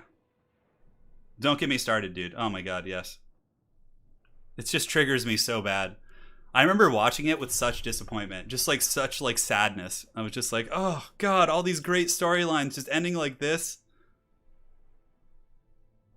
The early seasons of Game of Thrones were amazing. I don't know what happened to it. Any thoughts on what your current S tier factions are? That's hard. Skaven. Skaven. I think Wood Elves might even be considered an S tier faction now. Skaven, Wood Elves. Vampire Coast is still up there, but I think it's too early. Like after launch. After my ECL season, a couple more faction wars, seeing the results of my Swiss tournament, I think I'll have a better say for you. Yeah. For now, I think it's a little bit too early for me to give you a good check right there. He's never going to finish the books. Oh, no. I know. No, dude, I'm not ranting it today. I always go on these rants. It's just, no, I don't want to. No. Maybe you'll bait one out of me later, but it's either a Star Trek rant, Star Wars rant. Don't get yourself worked up on your birthday. Yeah, my birthday's actually in July. 5 months ago, man. Time flies. I remember in July, I got my surgery on July 9th to try and fix my hand, and they said it would be like 1 to 2 years before it really kicked. The nerves were able to kind of reset themselves of sorts. Yeah. Do you play tabletop Warhammer? Yes, I play Death Guard. Yeah, Spartan at 18010. I play Death Guard. I have more or less a fully painted Death Guard army. The only thing I'm missing are like 2 Mephitic Blight Haulers, which I ordered recently. So yeah, I have a fully painted Death Guard army and a huge Chaos army too. Black Legion. Yeah.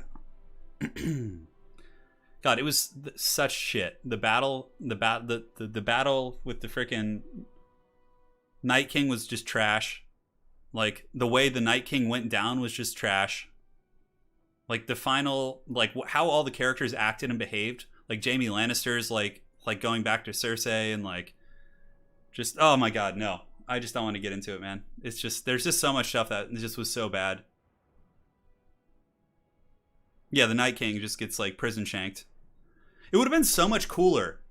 All right. It would have been so much cooler if everyone went back to, you know, maybe they lose a battle, or I don't know, maybe they just, like, they lose some skirmishes. Like, so let's say the Alliance of the North has to leave behind portions of their army, right, to slow down the Night King, right? And then the rest of them go back to King's Landing. Maybe then they have, like, a cool, good battle with Cersei, which they win, but they kind of pull together everyone at the end, right? So, you know, Daenerys isn't, like, roasting the city and everything, and they pull it all together. And then imagine, like, the Night King's legion, having assimilated and raised all the dead in the north, comes to King's Landing, and you have a unified front of, like, the remnants of the Lannisters and the remnants of the of obviously the Starks and these different houses. They're all very beaten from having to fight each other, but they make a last stand at King's Landing. Holy shit, how epic would that have been? And then you could have had, like, a naval element where, like, the Night King's army is being bombarded from the coast, you know? Like, there's so much cool shit they could have done, but instead we got that piece of shit. God, makes me so mad, dude. Makes me so mad. No, I'm done, dude. I'm done with it. Did my name cause you to have a breakdown? I'm all good. Start when ready. Dude, how cool would that have been? How cool would that have been? Oh. All right, anyways, that's enough. I'm done. Oh my God. Yeah, you know, okay, the Jaime and Cersei thing, I don't really care that much about that. I understand, you know, they have a deep bond. It's just there's so many other variables that just were so bad. There was no saving the seasons. Yeah, well, you know. Don't give me hope. Sounds like the Battle of Minas Tirith again. Yeah. Like, you could have had some amazing skirmish scenes, right?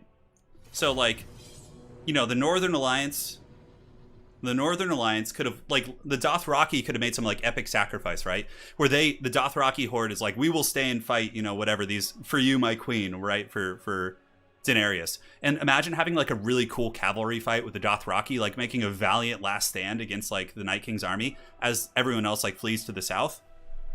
You know, and they don't just die in, like, 2 seconds to some stupid, like, oh my God. Like, it could have been so good.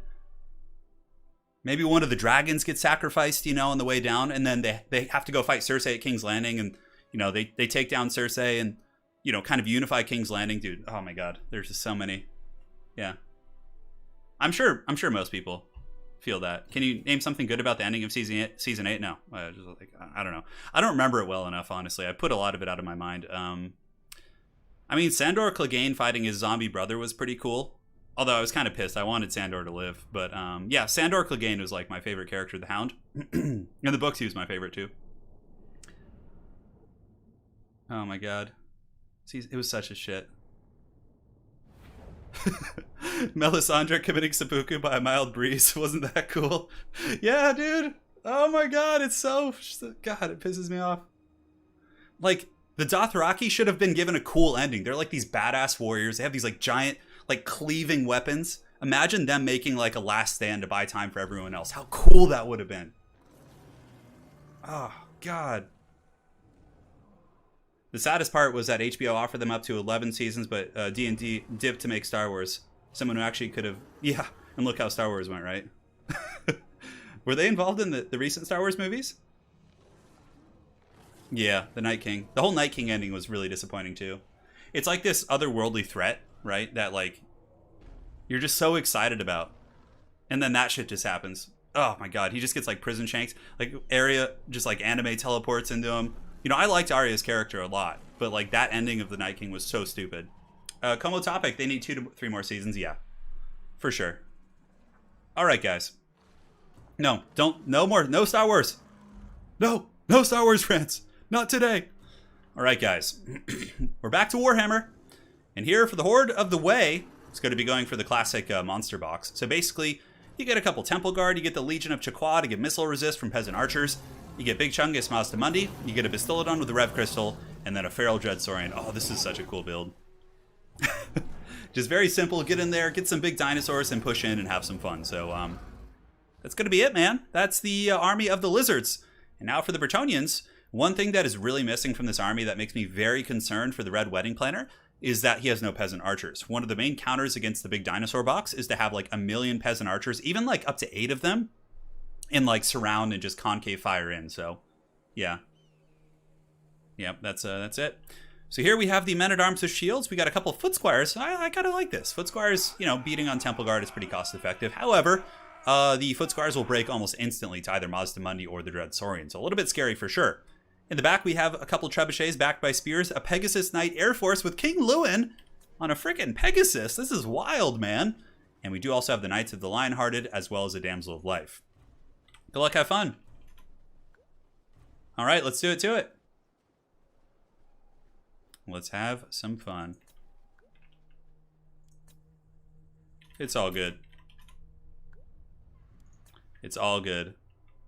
Oh, he brought 2 Knights of the Lionhearted here in this game. That's funny. Yeah. I mean, it's not that big of a deal, honestly. Yeah, so he's just decided to put it in the corner as a gentleman here, and he'll fight his battle, so no problem. Start when ready. It's not like it's some like OP thing anyways. Seize the memes production. Let the hate flow through you, dude. The hate is fully flown. Gallahan, thank you for the donation of the $10. Really appreciate that. I won't go on a rant about Game of Thrones this stream. Turin 2020. I couldn't help it. You guys just, you got me ranting about it. You got me going. Yeah, I'm a little bit concerned. I don't think the Bretonnian army has many of the popular tools to deal with the big dinos. Like, the Trebuchets will be pretty good against Temple Guard, though. You can see the first volley comes in and has pounded down 4 of those poor dinosaurs. Looks like they've lost 4 in total. And yeah, they're going to keep marching, man. I'm curious to see what the Bretonnians are going to be doing with their Knights of the Realm here. I guess maybe just cycle charging into the back of Sars and things like that. Pegasus Knights really aren't going to have much of a home. I feel like the dinos are... Yeah, probably the best bet for Bretonnia is to distract the dinos, keep them from advancing onto the Trebuchets. I think that the field Trebuchets here are probably the best bet that the Bretonnians have, sadly. Man, because those Peg Knights are not going to do super well against the big dinos. Unless they can isolate them in, like, open field. Because there's way, way too much spear support. We have Temple Guard, we have, you know, Legion of Chaqua here. And this is a good play. A little bit of a distraction, you know, flying over the back here for the Red Wedding Planner. Able to get some work in against the army, pulling these guys back. So we have an updated banner rules from the recent DLC. Yeah, it's updated. It's in the, Kevin, if you go to our Discord, Aerocrastic has updated it to have the new stuff in it. So, yeah. It's in the tournament rules section.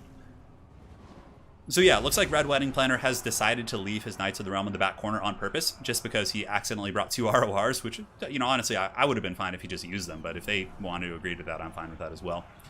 Foot Squires against Temple Guard should be pretty good. Foot Squires, of course, will lose that fight, but they should do a lot of damage in the process. Here comes the Knights charging into the Sara Spears, who unfortunately for them were braced. It looks like Mazdamundi is going to be dropping a banishment down here on top of the Spearmen at arms. Does some okay damage. I definitely would have liked to have seen the banishment on top of some Foot Squires or something like that. And now it looks like the Pegasus Knights are going in ham. Wow, a big engagement. All the Pegasus Knights diving in. Although it looks like, oh, the spears aren't there right now. Are there any infantry for the dinos on the ground? Yeah, actually there are. Okay. So we have the Temple Guard. So Lewin comes in with the Sword of Corone. Ruination of Cities, which is now fixed, actually does go down as well. But the Trebuchets are still shooting. Honestly, not bad. Bretonnia seems to be in decent shape. And a nice rear charge from the Knights. This is exactly what he needs to be doing here. Those Knights of the Realm charging into the Temple Guard definitely feels pretty good. Although they are armored, but it still adds up. Trebuchet still blasting away at these Saurus warriors, and it looks like the Pegasus Knights were able to get away, having taken some relatively substantial damage. 16 of 18 models, and here we have 15 of 18, so a big Earth Blood should be able to help. Although it looks like the Damsel of Life is on the other side of the battlefield. So yeah, that's that, man. King Lewin actually just died here, so I didn't see that because he was on his Pegasus, but Lewin was feasted on by the Dread Saurian. But despite Lewin dying, for some godforsaken reason, the balance of power is actually still decent for Bretonnia. I suppose because the Knights are still there on the far side of the map, but, you know, it is what it is. So here comes the boys. The Feral Dread Saurian and the Big Mazda Chungus are moving their way in. Going to be going after the Field Trebuchet. And here he comes. Oh, he's Tokyo drifting. Pulling a 360 spinaroo. Going after the Spearman right there. But the Bretonnians getting some nice picks in the backfield. It's a shame, though. Losing Lewin is going to be very, very punishing right now. That definitely hurts the soul pretty badly. No, we're not currently on beta. So, obviously in beta, it fixes Cetra and a couple things like that. But it's really annoying to switch between beta and the basic client. So, we are not currently on the beta. So here we do have the big boy, Lord Mazdamundi, able to clean up one of the trebuchets, and with that, with the bounce of power, does for the first time actually shift into the favor here of the noble lizard people. Without Lewin, though, Pegasus Knights might be able to get a good isolation here and do some good damage to Mazdamundi.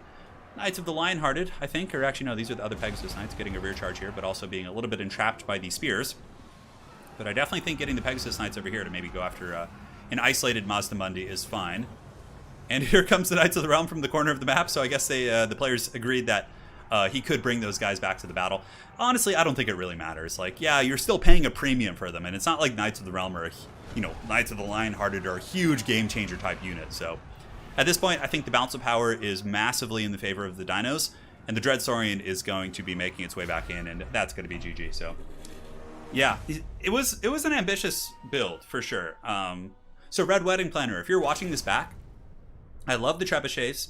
I think that's a cool inclusion. I mean, how'd the Foot Squires do? 700, and yeah, the Foot Squires did okay. But you need Lewin on a Pegasus. 100%.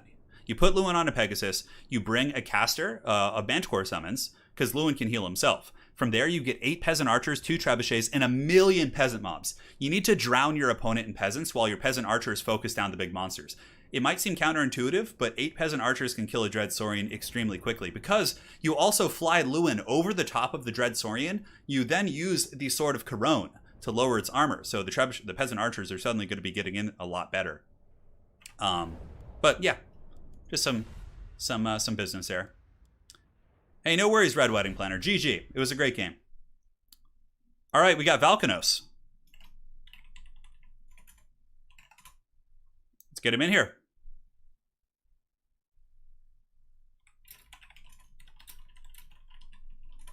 All right.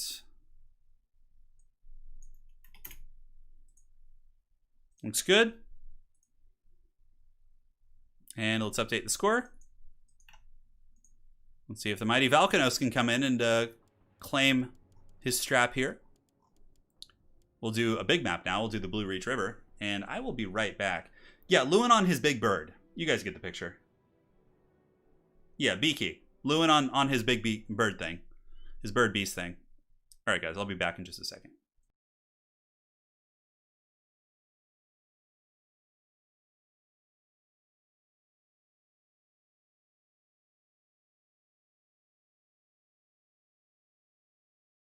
All right, I'm back. Sorry about that.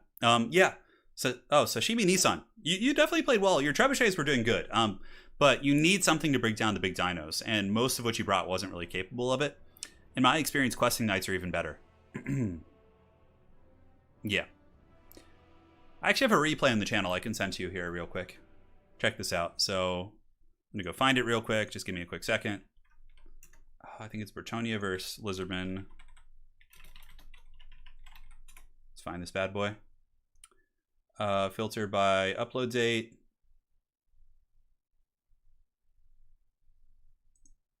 Pause it so I don't have to listen to my own voice.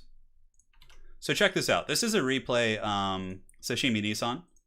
And honestly, if you just copy that build, you're going to have some pretty good success. So this was Brett's counter lizard build. There you go. Hopefully that's helpful for you, man. All right, let me see if Valkanos is here.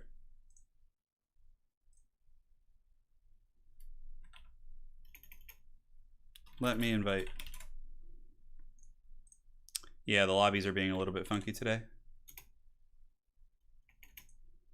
Send me friend ID.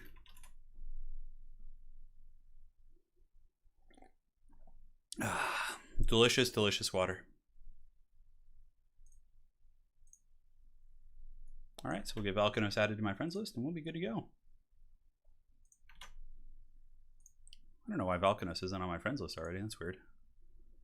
All right, so I sent him the friend request. Let's go ahead and find this bad boy.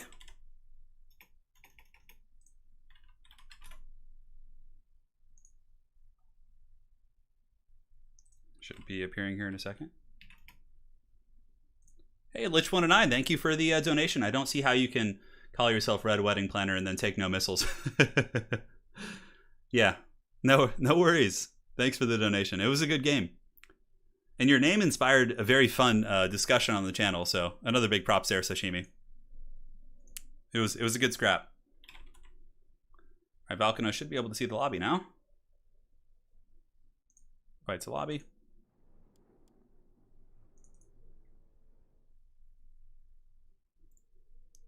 Let's go ahead and do this. Can you see it now? Yeah, something's lobby's bugs. Okay, we got to rehost.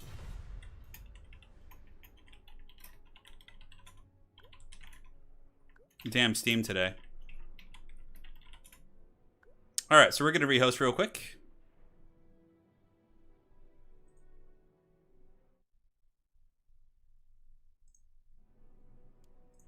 We're going to rehost the lobby. Let's go ahead and try this. See if Steam feels like working with us. Yeah, I can't see any lobbies right now. I have a feeling it's Steam. Come on. Give it to us, Precious. Okay, let's just host the lobby, which is a start. And now let's go ahead and try re-inviting here. All right. Come on. All right, that should do the trick. Let me message Way and let him know. We're not going to let Steam stand in our way. Are we, Way?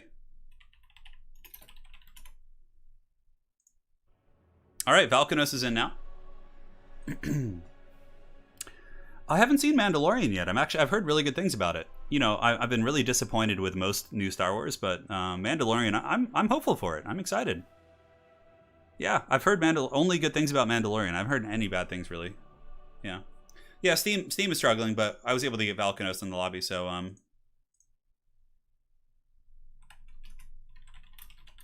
yeah, so Way said his game crashed, like the whole freaking thing was just being a troll. Or a rejoin. Oh my god, connection to Steam lost, are you kidding me? Okay, let's try this again. Oh my god, I'm in the lobby. Oh, yep, Steam's down. God, what a piece of shit. You serious? Okay, let me tag those guys in Discord. Alright, Velco, Way, Steam crashed. Give it 3 minutes. I'll remake.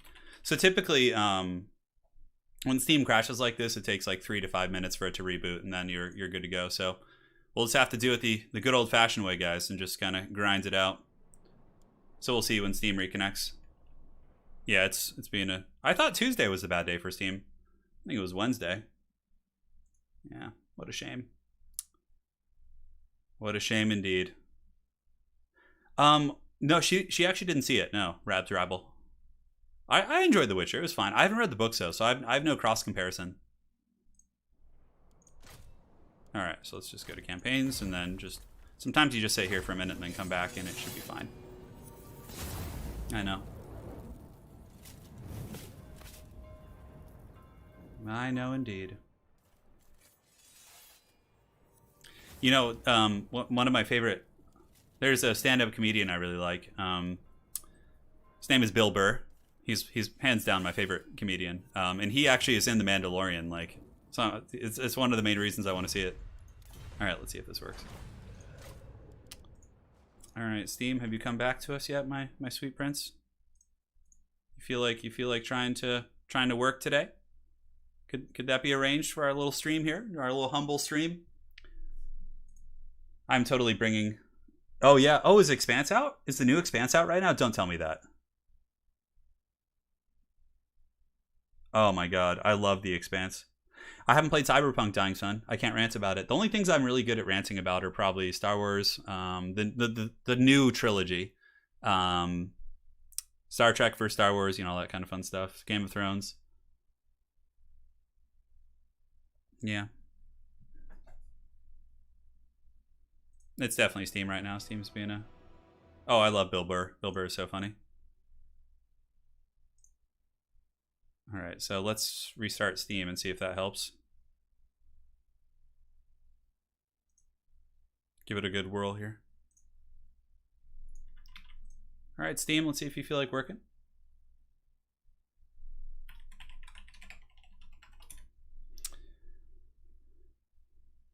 Bill had a big role in the latest episode. He's good at it. Yeah. Well, Bill Burr was also in, he was in Breaking Bad. I think that was one of the things that probably got him into Hollywood. He was really, really fun in Breaking Bad. He played, what was his character's name?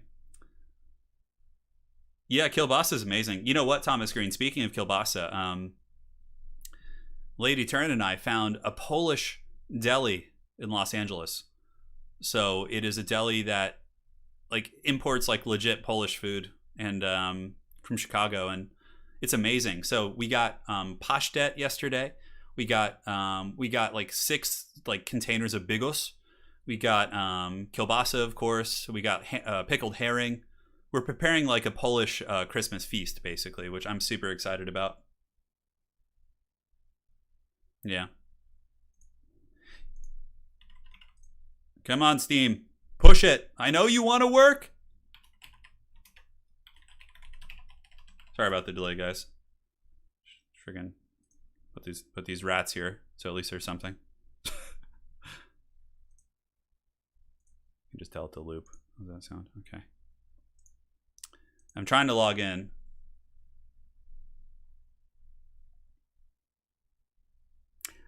Hope my donation makes it. Hey, James Grover, did I miss your donation? Let me scroll down and see. Hold on.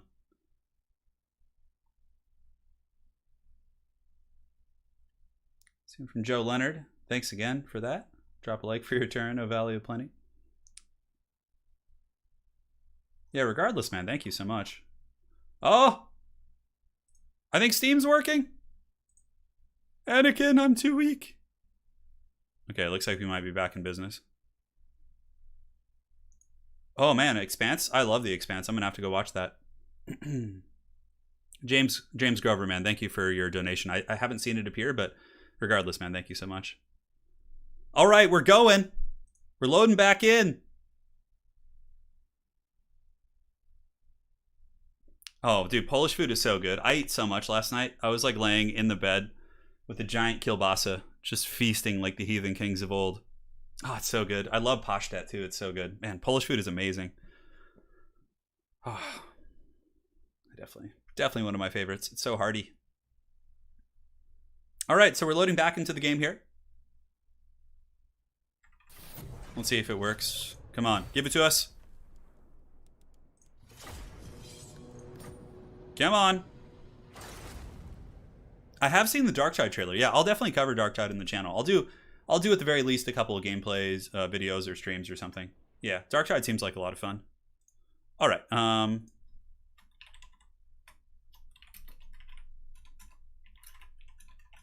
think we're good. Yes. Big success. Sorry for your... Oh, dude, no worries. Ciara. Yeah. Cześć. Jak się masz? I am Turin the Paunch right now. I am. Map set. Good luck. Have fun. Go, go. I came here to chew bubblegum and kick ass, and I'm all out of bubblegum. I love Alkano's dropping that sweet, sweet reference. I was laying in the bed with the giant kielbasa, yeah. I had like some fresh bread too. I just like was like taking bites of the kielba, and I don't know if you guys have ever had it. It's like, yeah, it's a pretty magical experience. It is. Yeah, the heathen king of old thing from Lord of the Rings is always funny. Well, feasting like a heathen king of old, that's... So if you've seen Lord of the Rings, when Denethor is like, you know, going crazy basically in the tower and is like trying to burn his son alive, he's like, oh, he will burn like the heathen kings of old. So, you know, I just kind of like adapted that to like other sayings, right? Like, you know, feast like the heathen kings of old, work out like the heathen kings of old, you know, just stupid shit like that. We haven't even gotten our shirtless turn pics yet. I could show you pictures of when I was running track and field in college. If you want to see those ones. You know, Oh, pierogi is like my favorite, hands down. I love pierogi. Oh, it's so good. Let's see what they're gonna pick here. Yeah, they're doing their picks and bans. Excellent. Look at this. We've been through the fire and flames together, guys, and we've come through stronger. I'm curious to see what they'll pick and ban, though. Something that Lady Turin and I were discussing doing, and I don't know how much interest would be accrued from this, but basically, we would create a calendar, a Total War Warhammer, or a Total War YouTuber calendar, where Lady Turin draws a representation of like, you know, whoever wants to be involved, of course. So she would hand draw basically a picture of YouTubers as their favorite characters in Warhammer. So we would have a 12-month calendar for the year of 2021. So she would draw that, and then we would obviously, you know, get it out to you guys. But, you know, we'd have to see who was on board first. But I think that would be super funny. Just imagine. So if you were thinking of other YouTubers, so, you know, think of campaign YouTubers, multiplayer YouTubers, who would be who, do you think? You know, like, who would be drawn as what? Yeah. I think that would be so funny. I would love to do that. Hey guys, I'm having trouble locating Turin's OnlyFans. I don't have one, unfortunately. You know, maybe I got to step up my game on social media here, but I'm a little bit of a primitive lad. Ben the barman, I don't know. Anna she's putting together all the schemes for the holiday. I mean, I try and help, but I'm pretty clueless. Lady Turin is an extremely talented artist. Legend of Total War's Ikit Claw. Yeah, Legend is a Skaven. She would draw it so well too. Oh man. You know, I mean, you know, some of it could be Valnir. I feel like a lot of creators wouldn't necessarily be on board. Yeah. There's a Kielbasa festival around where I live, and my mom makes homemade pierogies every year. Como topic, that sounds epic. Andy Pride is Malekith? That would be interesting. Although, it's kind of hard to have him as Malekith because you can't see his face. Unless we, like, had him go Darth Vader and, like, take his helmet off. Well, of course, we would get approval for anyone first. So we got Dwarves versus Norska. Okay, so we're seeing this matchup again. That's cool.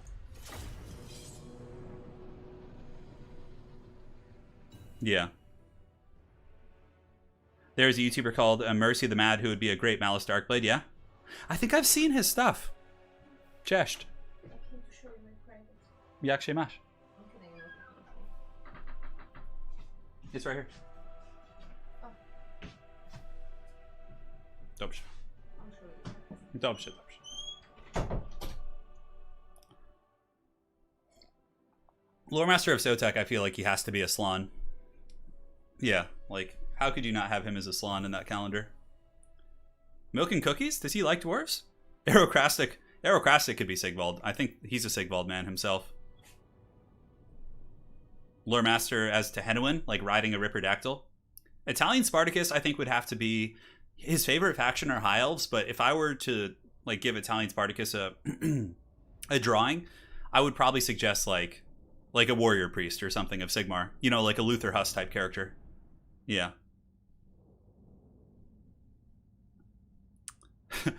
Falcon and Aerocrastic as the Sisters of Twilight, just standing there, little gender bender. Sotek is Grom. Oh my god, there's so many crazy suggestions. Danny DeVito, just Danny DeVito's here now as a creator. I don't know, would you guys be interested in that? Like, is that something that, you know, you folks would find fun?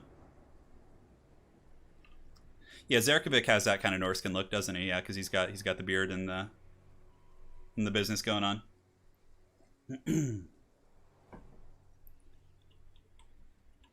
Yeah, well, fun stuff, guys. Well, it might be something that we consider in the next couple weeks. All right, guys, and here we are. So we're going to see this round two. So we saw Norska try and take down the Dwarves earlier, not using a ton of armor-piercing troops. And this is somewhat similar, I guess.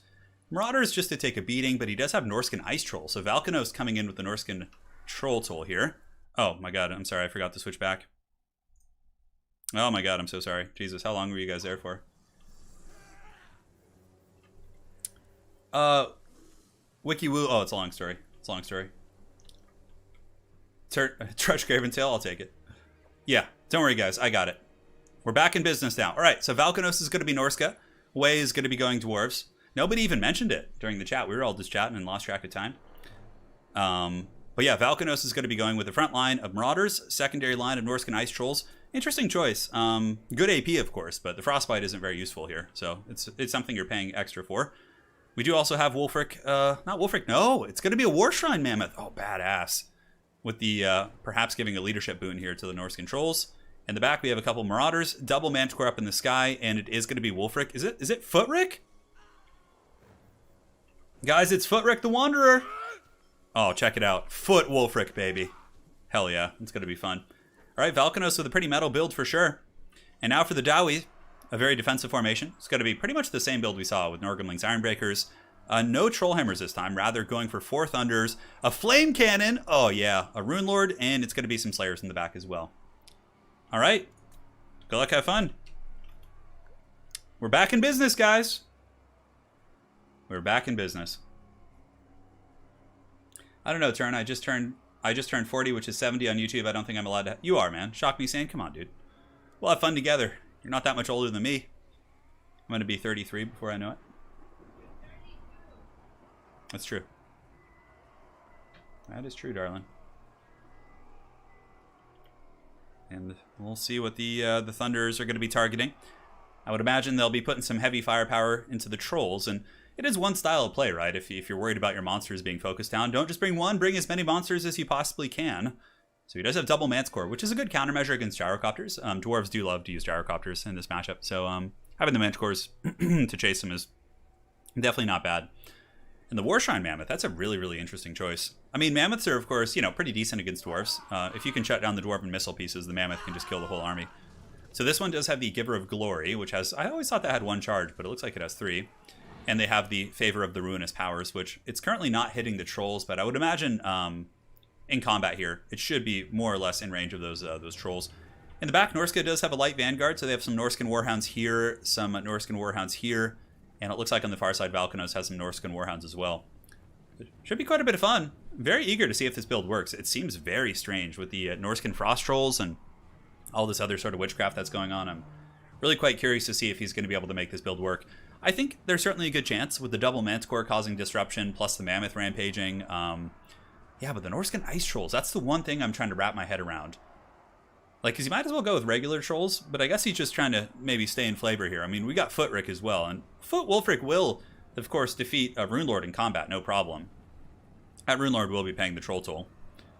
The Norskan Legion is coming. The Hounds are now emerging from the trees. This is also going to be very big. If the Norskan Warhounds can get proper engagements and, shut down the Flame Cannon, which is now shooting. Yeah, the Flame Cannon, it took its time to shoot, but I guess the Dwarves... Yeah, there's a little bit of weird buffering. I'm not sure what's going on. It's actually with my game right now. But, hopefully it shouldn't be too much of a problem, guys. So Flame Cannon's ripping some shots downtown, and wow, man, those Marauders getting punished. Holy shit. Down to almost half health, right, out of the gates as the Flame Cannons continue to sing here. The Norskan Troll's getting hit a little bit as well. And here comes the Unholy Legion of Norska making their way forward, and the Dwarven Gun's going to be ripping some fat shots, and one unit of Marauders is already broken. Talk about some good value here from the Flame Cannon, and now all the guns from Way going to be ripping down into the other Marauders as well, methodically switching between these various targets, and blasting charges of the Dowie, really just giving the Marauders the business as they advance. And this is definitely the Marauders' worst nightmare. It's like the Roman Legion holding back a charge of Barbarians here and just throwing tons of, well, Romans obviously may have used their pilums, not necessarily blasting charges, but you guys get the picture. So the Marauders there are broken on the charge, and the guns in the meantime are all switching onto the Warshrine Mammoth, and man, oh man, the Dwarven formation is holding well. Valkanos really needs to get in here and cause some disruption, because at this rate, the Norskan army is going to be falling apart. But pretty good opening here.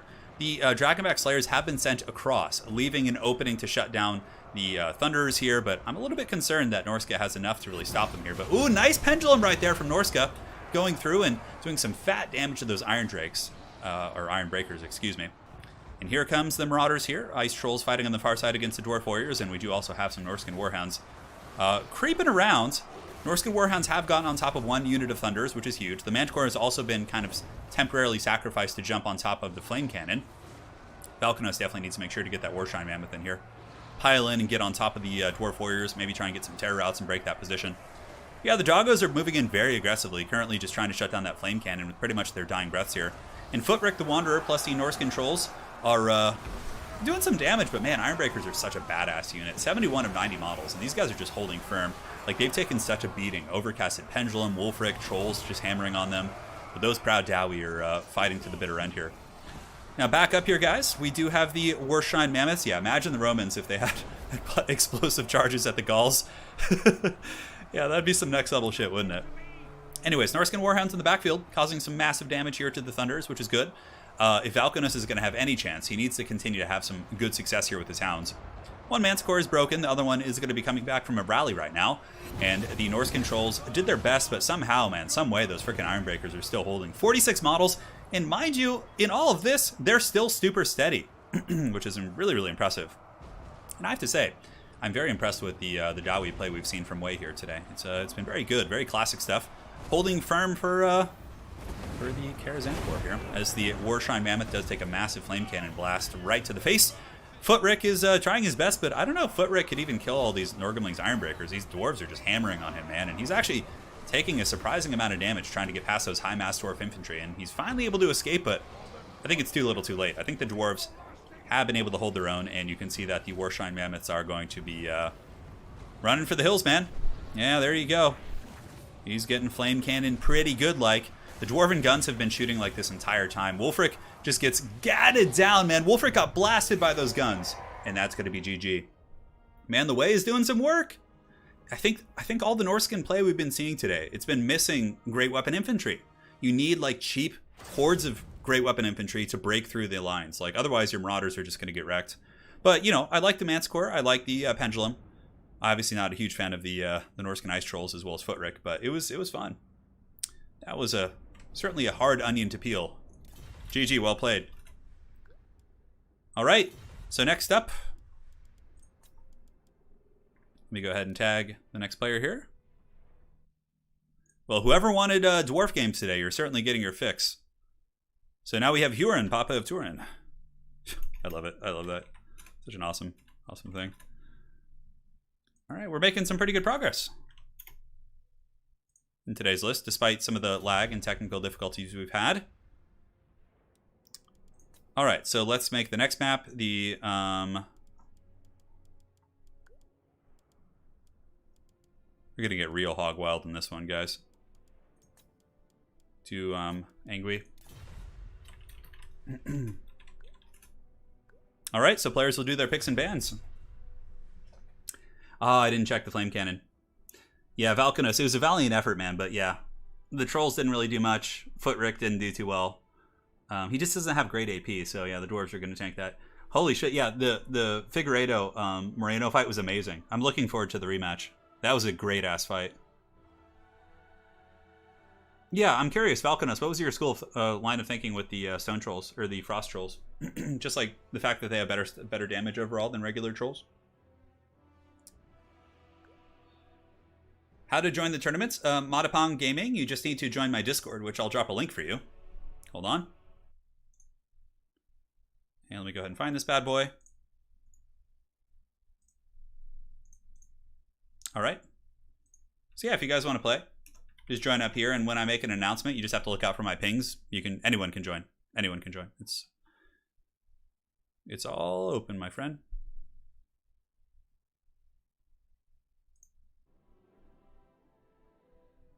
So we have Vampire Coast. Oh my god. This is some wild shit.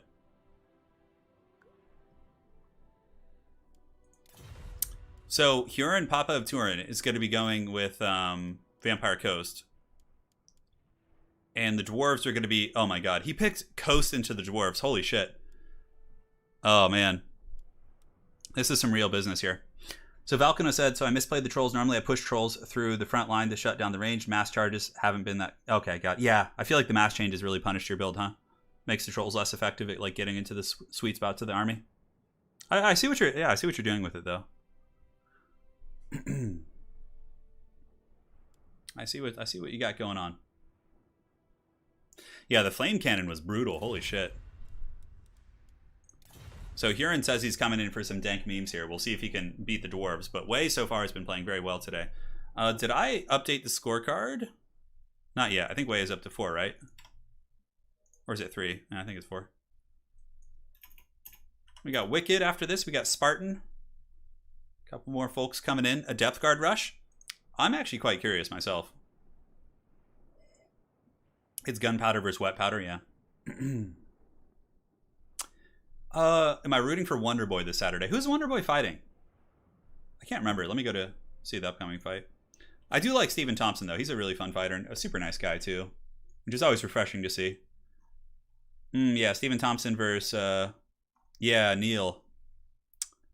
Yeah, I mean, I like Wonder Boy. I'm not like, you know, his biggest fan, but as a person, he's really awesome. And seeing like that point fighting karate style is always fun in MMA. Angela Twerkle, yeah, Huron actually is the real Papa of Turin, yeah. The children of Huron. Yeah, makes sense. Yeah, Wei is doing the Jawi people proud. So we have a donation during that game that I missed from Mike Coxmull of 2, I think, pounds, is that? Love the content. Have fun tonight. I will, man. Thank you for your donation. Sorry I missed that during the heat of the game, but I was so focused on the commentary there. You know what? I actually think Huron is going to bring bloated corpses. I think he's going that balls deep in the meme here. Good luck, have fun. So this is the worst matchup in the game for Vampire Coast. It's just horrible. Horrible. Yeah. Gonna be fun.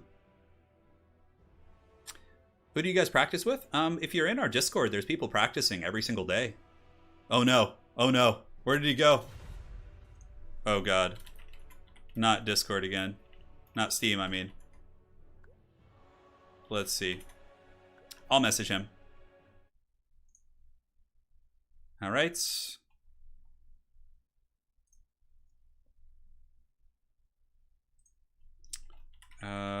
Wait.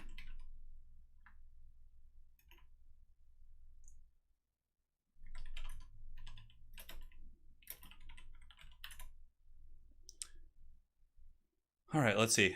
Sounds good. He's reconnecting. You may need to rehost. Okay, so Huron and I didn't disconnect, but he did. I think it might be like some regional drama going on. Yeah.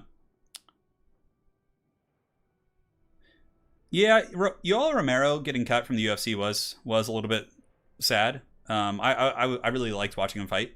But after watching Yoel Romero fight Israel Adesanya and just kind of stand there and not really engage, it kind of was like, it definitely soured me a little bit. If he's going to do shit like that, you know, I don't know. That was weird. I mean, you know, Adesanya as well is responsible for some of the blame, but it was, I like watching Adesanya fight. He's really entertaining. When is the live stream for the Sisters campaign finishing up? I actually recorded the next episode. It'll be going up in the next 2 days. And then I'll live stream the last episode. I wanted to just do a live stream finale for that. So let's see if you can see here. So he's restarting here.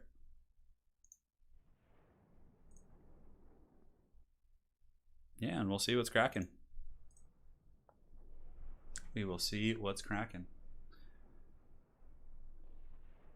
We have a donation coming in from Cold. Give us your best Dawi impersonation. Satisfy the grudge. They've wronged us. It's not my best, but it'll do the trick. You just got to get your voice. I mean, if I really wanted to play it up, you know, probably have to do some more vocal inflections. Satisfy the grudge. They've wronged us. It's so good. I love it, dude. Hey, thank you, Cold, for the donation, man. Will do. I'm gonna see if the way. Let me know if you have any trouble with the lobby. So let's kind of stand by here.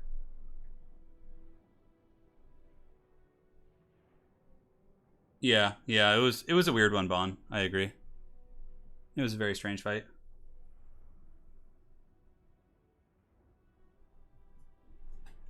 I gotta give you some Dawi action. For some people, restarting the game does take quite some time, so we might need to remake. Let's rehosting lobby. Let's party. So we're on Angui. Just remember that for our map. Yeah, It's not his fault. Steam is crashing today. So I'm going to rehost the lobby real quick, and then hopefully that'll help.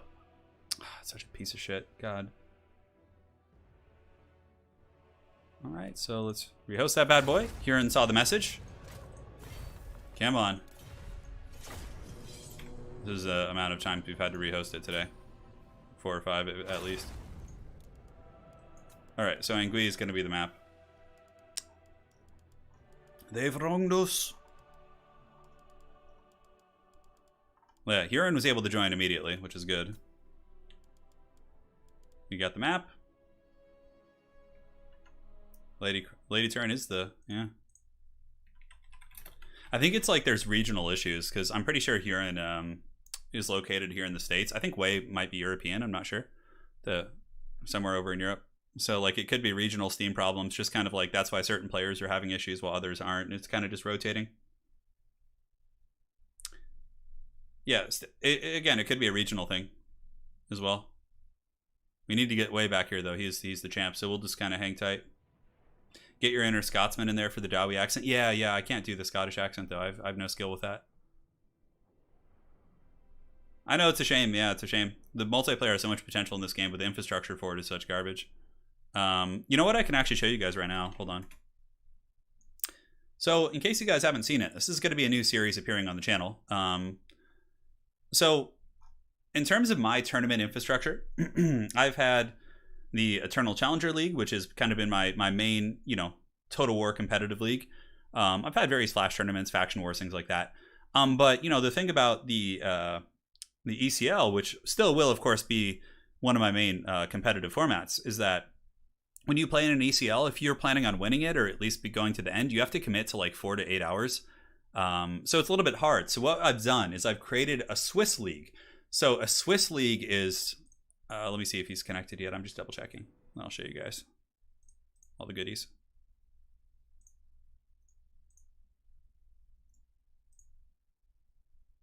All right.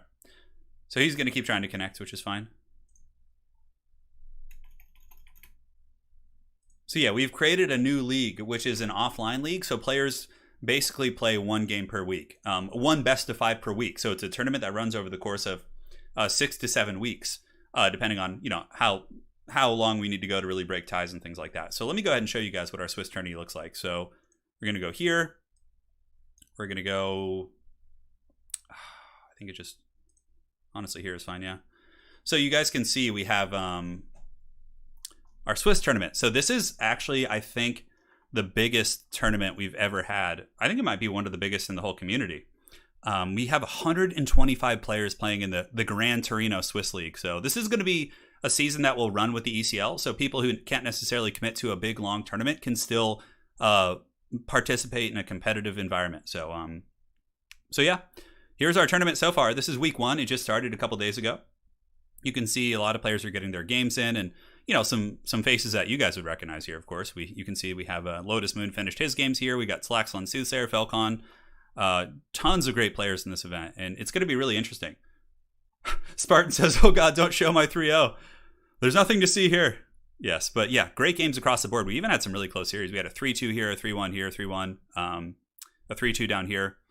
Really, really good stuff. So if you scroll down, you can see how it works is over the course of 6 weeks, you get your score here. So you can see the wins, the ties, and there's like point values associated with each one. And we do have tiebreakers in play, one of which is comparing your point differential, your scores, as well as a different system. So yeah, pretty fun stuff, guys. So this is a league that's running. So I'm actually playing in the league. I haven't played my game yet. I'm playing it tomorrow. My first opponent is Mr. Riker here.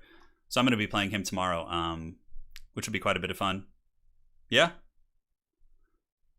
It's going to be great, man. So I'll be posting my best of 5 games as videos on the channel. And also, if anyone wants me to cast their series, I can do that as well. You can see the Dark Lord Anticity is playing right now. Yeah, really, really good stuff for sure. Anyways, let's go ahead and head on back to the local here. All right, we're back in business.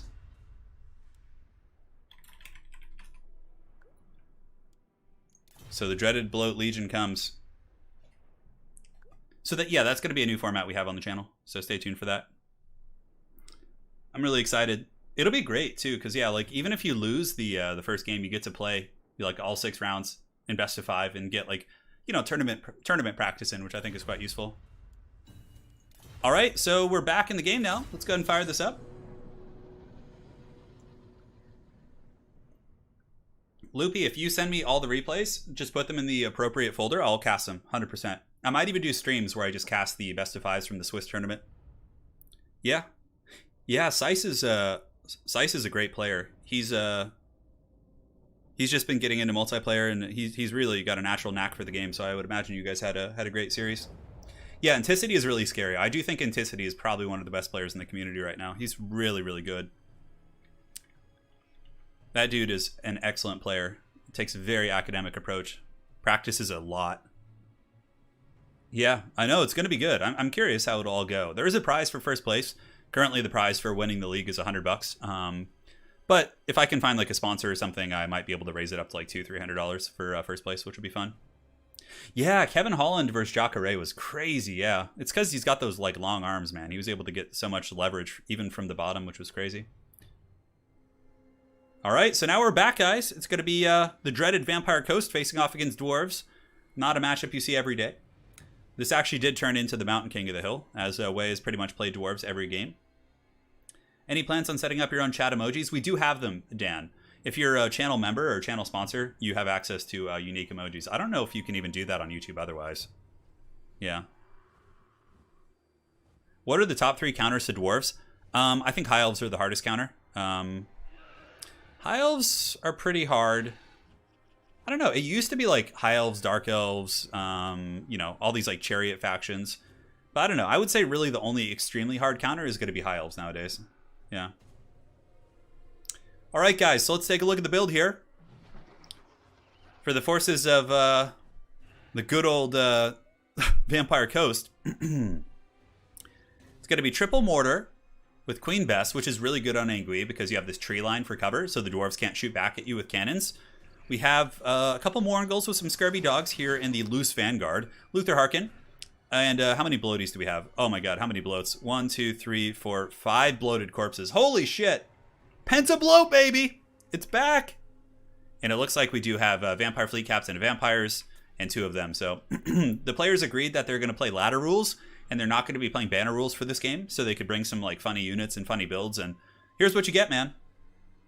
It's Penta-bloat.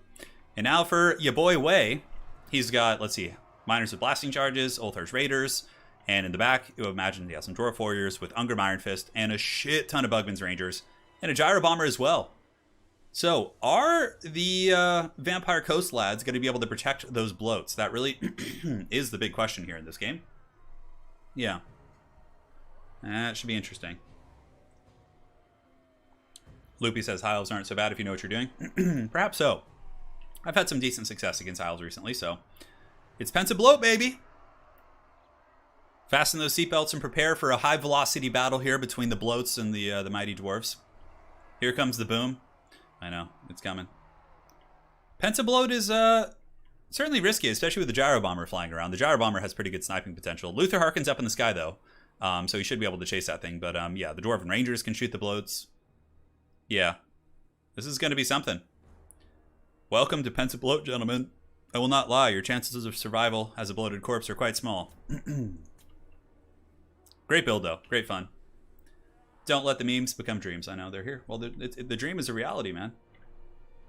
Are vampires going to be able to protect those bloats? Short answer, no.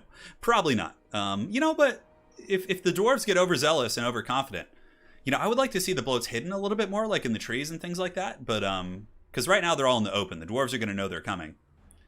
I hope that Huron hides them somewhere. I think Wei probably has an idea of what's coming. Your pants are getting bloated at this battle? Oh, yeah, I don't blame you, man. We could all use a little bloat in our lives. He's going to hide them all with scrolls? Yeah, I suppose so. Does he have the scrolls? I don't know. I don't think so, guys. I think those bloats are here to stay.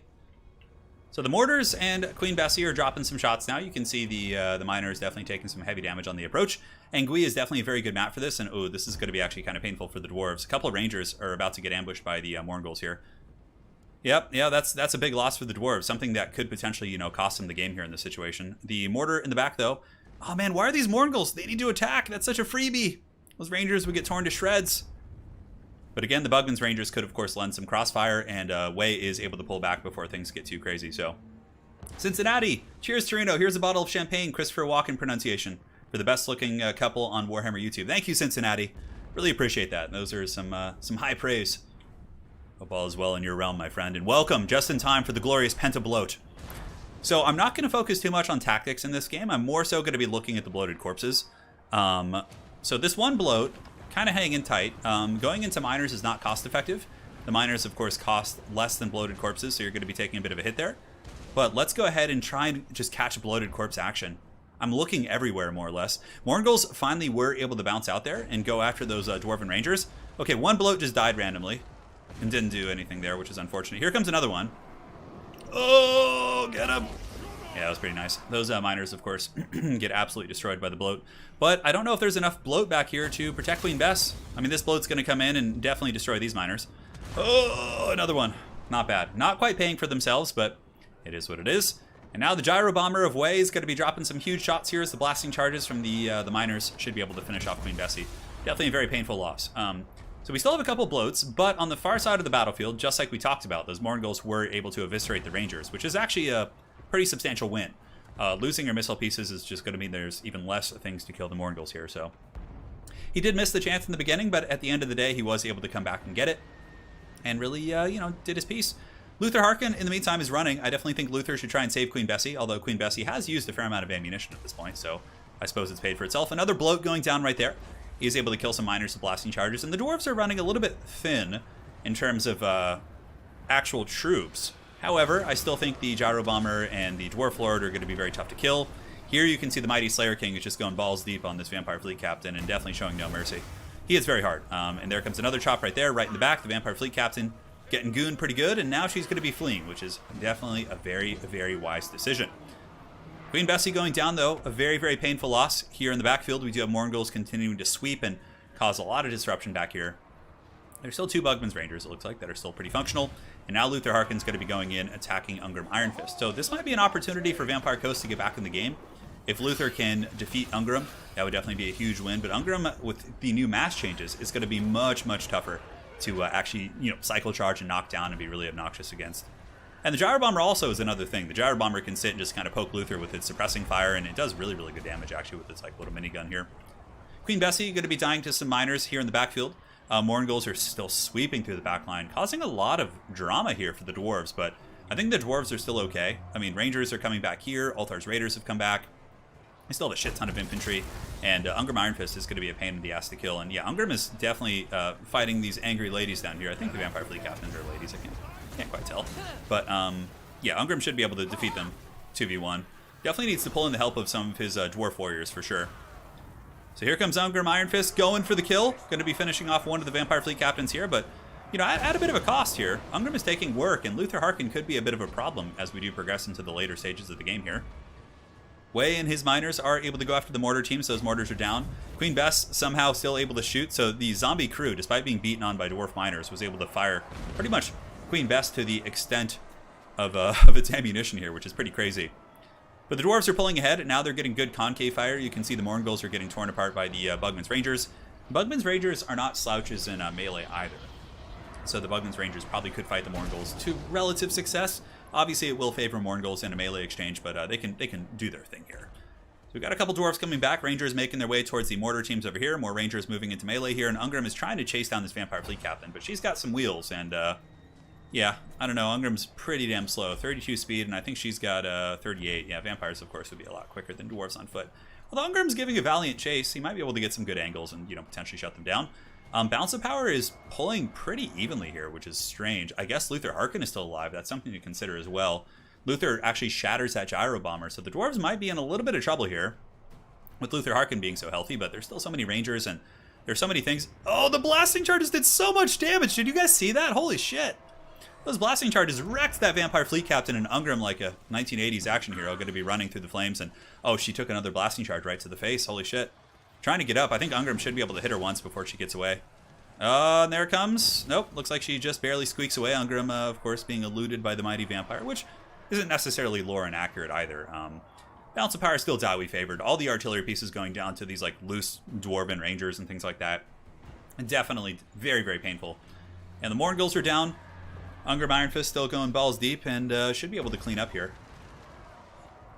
I haven't seen blasting charges be that effective in quite some time. That was a lot of damage to that character there. You know, Vampire Fleet Captains only have, 30 armor, so blasting charges do exceptional damage against light armor.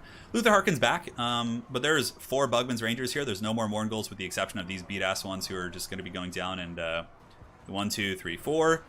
That is a lot of firepower, my friends. So here comes Ungrim Iron Fist. He's on the hunt. He's like Duran Duran. I'm on the hunt, I'm after you. And the Vampire Fleet Captain probably will meet its doom here. Ungrim, alas, will probably have to wait another day to meet his doom as the Vampire Fleet Captain takes some big blows right to the face. And here comes Luther, man, trying to save his lady. Definitely a good play. I think that's kind of a last-ditch effort here for the Vampire Coast, as the Dwarves seem to be maintaining a pretty comfortable lead. That mortar is down, a couple Morgul still causing some disruption here, and all the bowfire is now shooting into, I believe, Luther Harkin. Let's go ahead and see. Yeah, looks like Bugman's Rangers are shooting into Luther, which is good. Luther's really the only threat left to the army. And, with everything else for Coast dying here, the mortar is going down. I don't think Coast has anything left, really. Yeah, it's just Luther Harkin versus the world, which is, kind of the classic way that they usually go down here. Oh, you missed the blasting charges? It was beautiful, man. It was beautiful. Luther with a nice little cycle charge in the 4th quarter might be able to actually kill Ungrim. Ungrim is actually down for the count. Luther Harkin gets him. Ungrim, the Slayer King, has fallen, but the grudge will be satisfied as he's going to be pelted by a torrent of bowfire and also blasting charges. I think the Morgul's are still going somehow. This would be a crazy comeback, huh? If Luther Harkin carried this game. Holy shit, that would be pretty nasty. They need to kill the Morgul's just to make sure that the other missile pieces aren't interrupted. Is there still a mortar shooting over here? Oh my god, that mortar team's still going. Did they fend the Dwarves off somehow? All right, that's a little something something. Luther Harkin is officially out of ammunition. In this patch, Luther Harkin has had his ammunition nerfed. So that's that is something. Bugman's Rangers here. Going to be blasted. You can see here they're getting hunted down. Yeah. Oh, getting chased by those Morgul's. Morgul's are very close to crumbling down. -7, 144 leadership. Those guys should be down for the count. Now it's basically just Luther. Luther is not great at crowd clearing. He's very much good against single entities. I mean, he's okay, but Terrorgeist in general don't really have the best splash kind of attacks compared to dragons and things like that. So it's going to take Luther quite a bit more time. And of course, Luther still is allowed to cycle charge in accordance with tournament rules, which they're kind of loosely playing under. But the mortars back here are still shooting, so that is kind of the deciding factor. But once the mortar were to stop firing, Luther would pretty much just have to sit in combat, and that's how that would go. Who could beat Ungrim 1v1? A fair amount of characters can.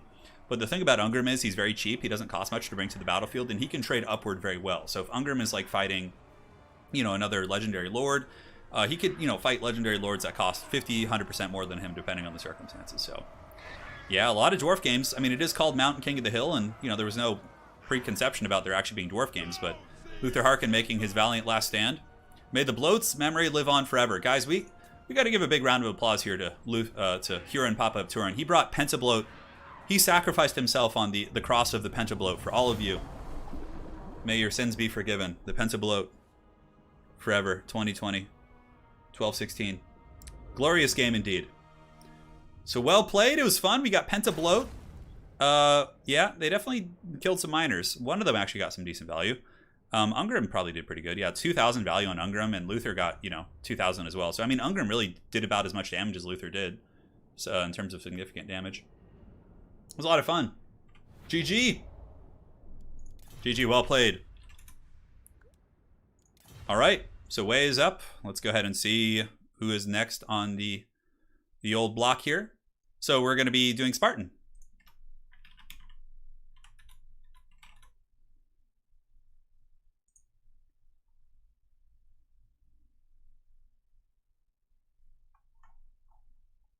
Perfect, we're all set. Are Vampire Coast still the best multiplayer faction? I wouldn't say so. I think they're very good still, but yeah. Dwarves are their hardest counter. To be honest with the Forest, I didn't see the bloated corpses. Yeah, I know they were scary indeed. Alpine Ridge. Go luck, have fun.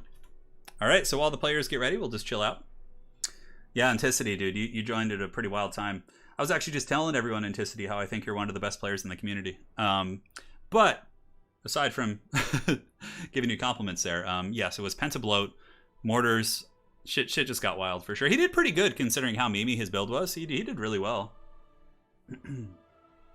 Dwarves definitely got a lot better. The mass changes are really nice to them. Like, it's like a micro level change that can really help them win games in those like clutch situations. Connor Taylor, Merry Christmas, Turin. Been watching your content for ages now. You deserve every penny of this. Hey man, I hope you're not too strapped for cash in the holiday season. I always feel bad. Well, thank you so much, Connor. Really appreciate that, man. That's very generous. Yeah, it means a lot. And we'll keep going strong, man. I'm not going anywhere. I'll be casting for as long as you guys keep watching, of course. I'll just be, you know, casting in the year 2050, just like with like 2 people watching some Total War battles. I mean, you know, obviously when new titles come out that have good PvP, we will cover the hell out of those. But this is the OG, man.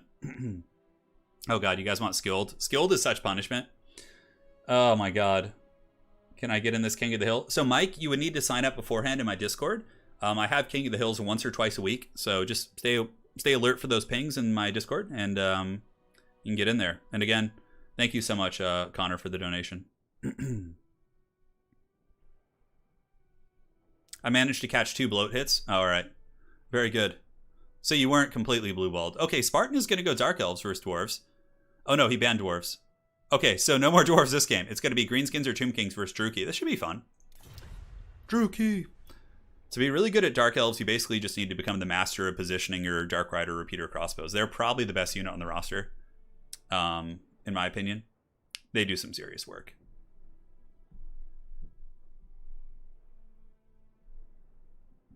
Oh, is he saying something in chat? No, they're just typing. They're just doing their picks and bans and stuff. So, obviously Spartan has seen Wei play his Dowie. It's going to be Greenskins or Tomb Kings here. Banning Skaven is definitely smart. Skaven are very, very strong. Now we just need Papa Gorst. Gorst can be okay. He's a very cheap Mortis engine. Yeah, I got to update Wei's wins. Yeah, I do. I do. So after this, we have Wicked D, our very own glorious mod here. Going to be jumping into the next match. All right, we got Tomb Kings versus Dark Elves. I actually like watching this matchup. I've always felt it's a little Tomb King favored, but I feel like Druki have some decent tools to kill constructs and things like that. Yeah, let me get you guys a Discord link. Hold on. Hold on, I got you.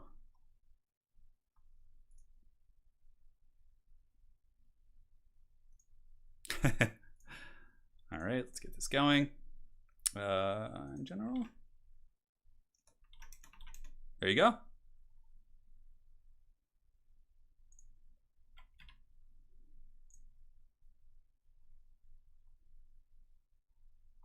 And we are all set.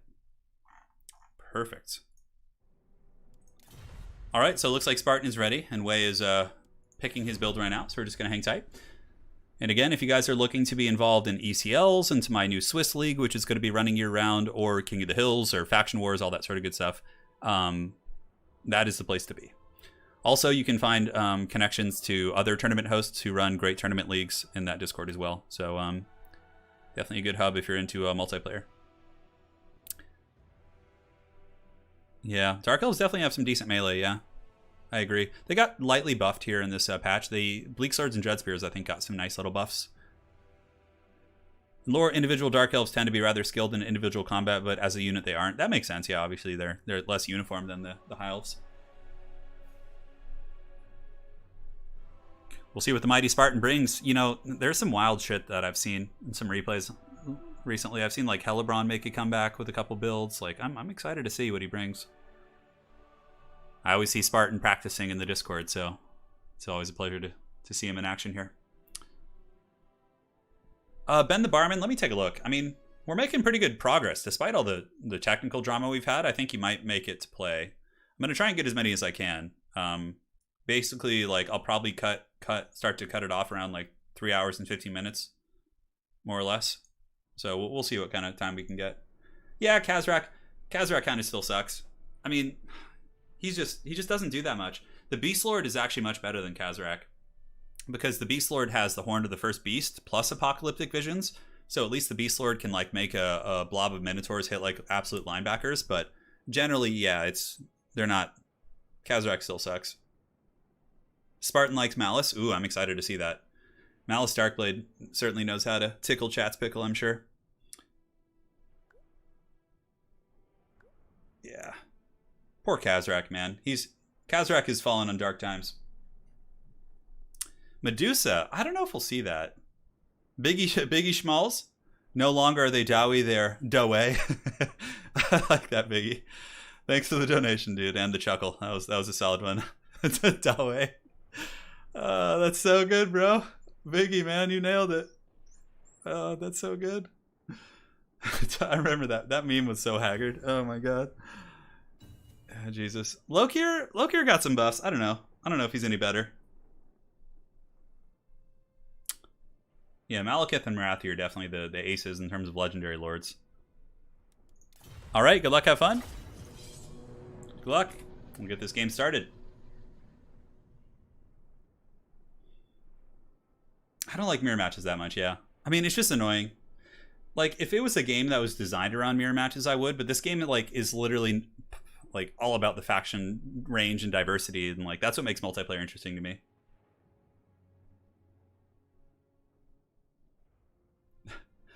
Wicked, if you and Ben send me a replay, I will happily cast it separately.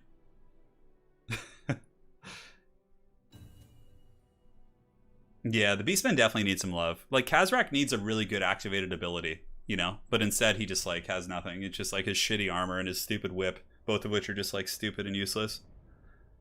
Yeah. Oh my god, I'd love to see Beastmen get, like the Brass Bull or something, just some epic, like, beater character. Like, if they got the Brass Bull, like, and made him like Orion, you know? Like, that would be terrifying. Like, imagine if he had some item that made him really hard to kill. Like, just make Brass Bull like Orion, and Beastmen players will be super happy. Oh, Pone is ready for the FFAs. We will do some FFAs at the end, most likely.